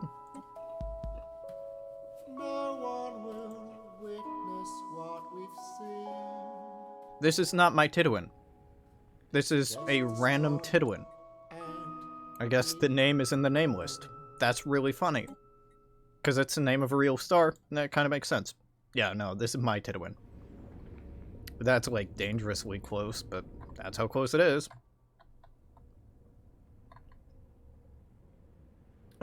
The names on here is really funny. Margaritia, Margaritabib, Margaritit, Tisik, Tisik, yeah, okay. Looks fine. It's a little boring, but there ain't much there. Did we finally make it through, we did. We made it through English Space 2's soundtrack. Now to wrap up Stellaris's. Okay, so Tidwin looks good. HD 40307.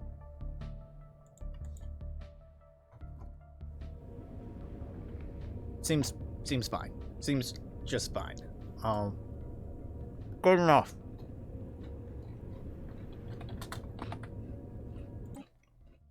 $55 country. Hell yeah. Love it.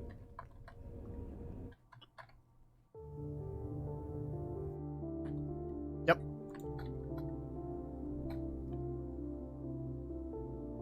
Man, that is so quiet. L 9859. Right, I already looked at this. Yep, it's good, compact, but fine.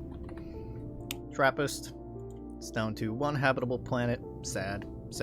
But hey, it's still habitable. Looks good, dude. Please. 667. Alright, right. This is just a couple of stars. And then you with the tiny arid world around you. Alright, 892.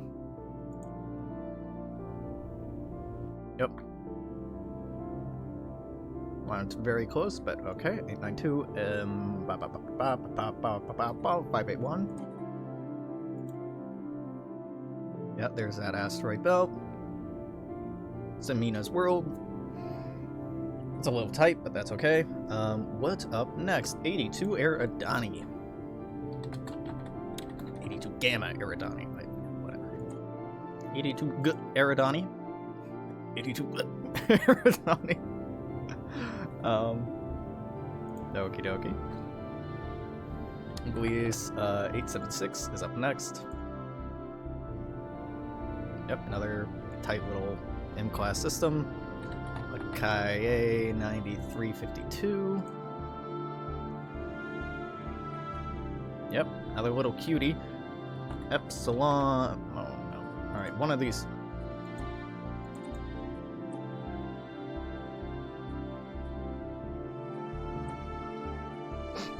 This is not my Epsilon Eridani. Again, it's a name in the random name list that Stellaris uses, so occasionally you'll get doubles like that. I'm not editing the name list to remove it. I don't care that much. And then we have Aegir here again with another habitable world. Aegir has a pretty good chance of getting a habitable world around it. I didn't do that on purpose, right? No, it's just random moons. Okay. Dope. Then, next up is Louis 10 Star. Right, you have a little continental world in here. This is actually like a very reasonably segmented system. You have an inner solar system, kind of reminiscent of ours. You have, like, this is more like where Jupiter is and Saturn. Then you have a couple of outer frozen gas planets like this. Oh, no, that really logically carries in a pretty similar way to our solar system. Or our star system, I guess. The solar system. YZ SETI. Yeah, it's busy.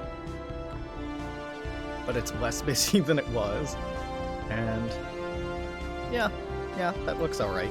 Still a little busy for my taste, but them's the dice. And here we go. Fake-ass Tau Ceti over here. And then the real deal Tau Ceti over here. With another Alpine world. Yep.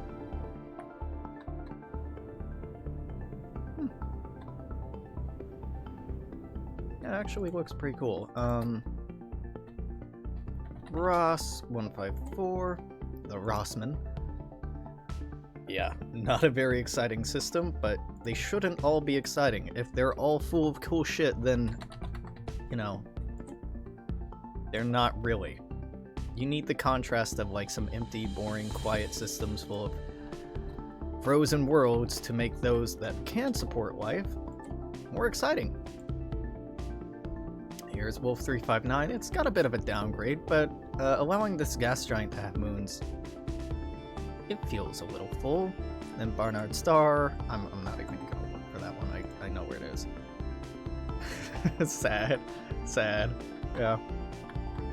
Look at all these fucking moons.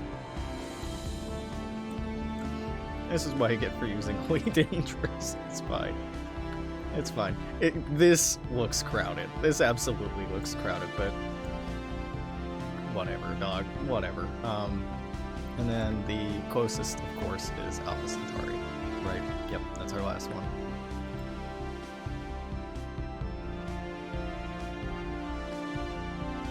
Neat. Yeah, I made a mistake with the asteroids, didn't I? Alright, well, good to catch it. So the mistake I made here is... And I'll pull it up to show you.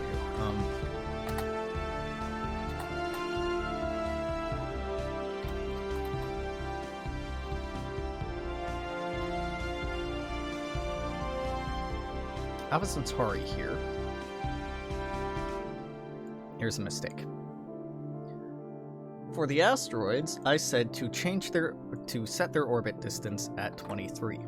That's not what you want to do. You want to do change orbit equals 23. Orbit distance on these equals 0. And the reason you want to do this is these are all then going to be present within here. Easy mistake to make. That's okay. That's okay.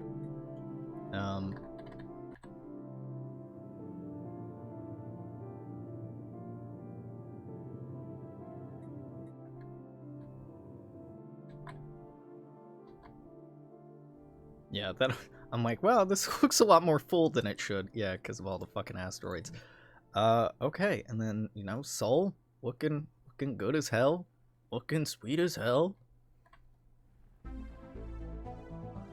Yeah, oh, Jupiter's moons are too close together, bitch. Do you not understand how close together they actually are? I cannot help, well, I can't help you. I do not want to help you with this. Neat. Alright, okay, we're not all done. Unfortunately, we're not all done. What I need to do is, you may notice when I typed in Alpha Centauri, or you might not have noticed, find all in current document. There's a few versions of this.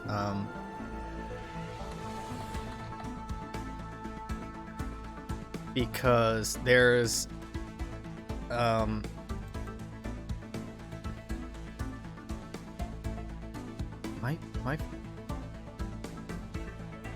I losing my goddamn gourd? No. Here it is. No?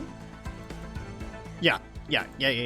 So, Commonwealth of Sol, neighbor Tier 1 first colony, da-da-da-da-da. I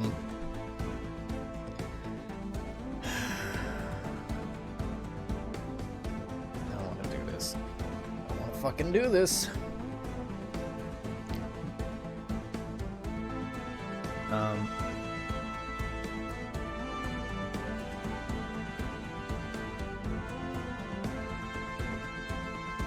Okay, that's the system. That's everything under class, right? Do you? Fuck. Okay, there you go.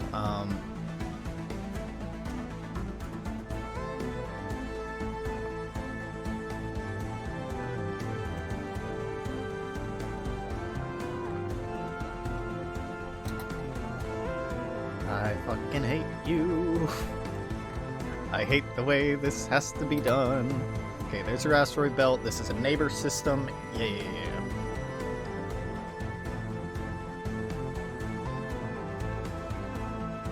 Ba, ba, ba, ba, ba.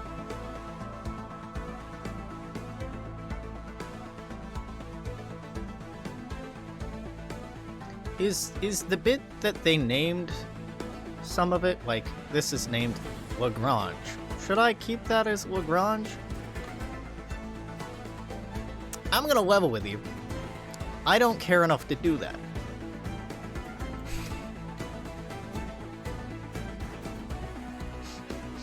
I'm going to not do that.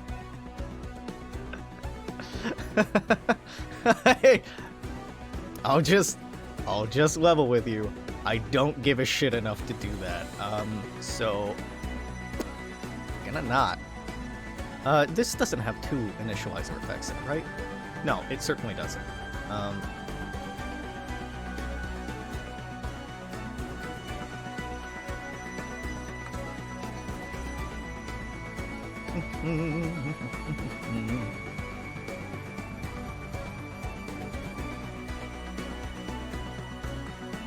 Basically, this just gives control of it over to,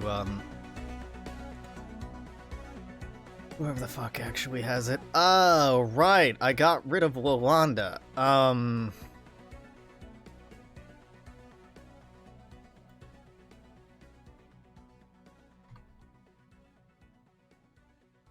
Did I? No, I didn't. I did no such thing. I would never do that.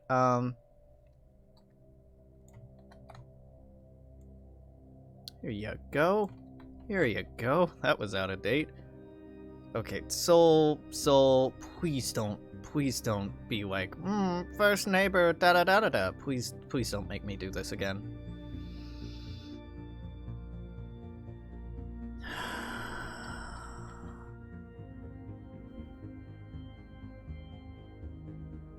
Isn't this fun, Alex? Aren't we having fun? Yeah. Yeah. Yeah, this is fun. This is fun. This is fun. This is what fun feels like. Okay, there's that. And then you gotta get... Of course you gotta get your Barnard Star done. Like, God forbid you just, like, borrow the same code. Or make the code open-ended and, like, not specific to, like, one tag. And make this just, like, slightly easier. Oh, no, it's fine. It's fine. It's fine. And then Yolanda, yep. I wonder why I didn't make it Wolf 359. I actually don't know why I didn't do that one. I think Yolanda's actually a little bit closer for whatever reason, and that's why I used it. Or previously it was like Sirius or some shit. I think that was actually the case. There you go. There you go. Now it's actually all updated and ready to run. Fantastic. Fan-fucking-tastic. I think... Okay, so this is not coded. This is not coded. This is...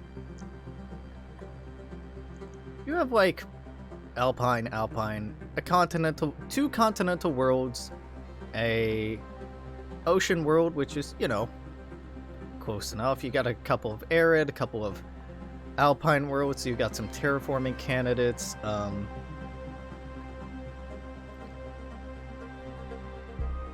It's somewhat realistic, too. It's kind of nice. The gas giants that can spawn stuff can spawn all kinds of shit, and yeah, I'm happy with it. I'm happy with it. That's good work for one night. That's good work for tonight. I'm gonna get the fuck out of here. I'm gonna get the fuck out of here. I'm gonna go, like, do some productive stuff I should have done earlier in the day. It's like 3 a.m., but I still want to knock that out. And then, like, I might actually play some stores or some shit, but not on stream, because I'm fucking tired of talking. So until later, I'm gonna say toodaloo, take care, I'll see you then. Bye-bye!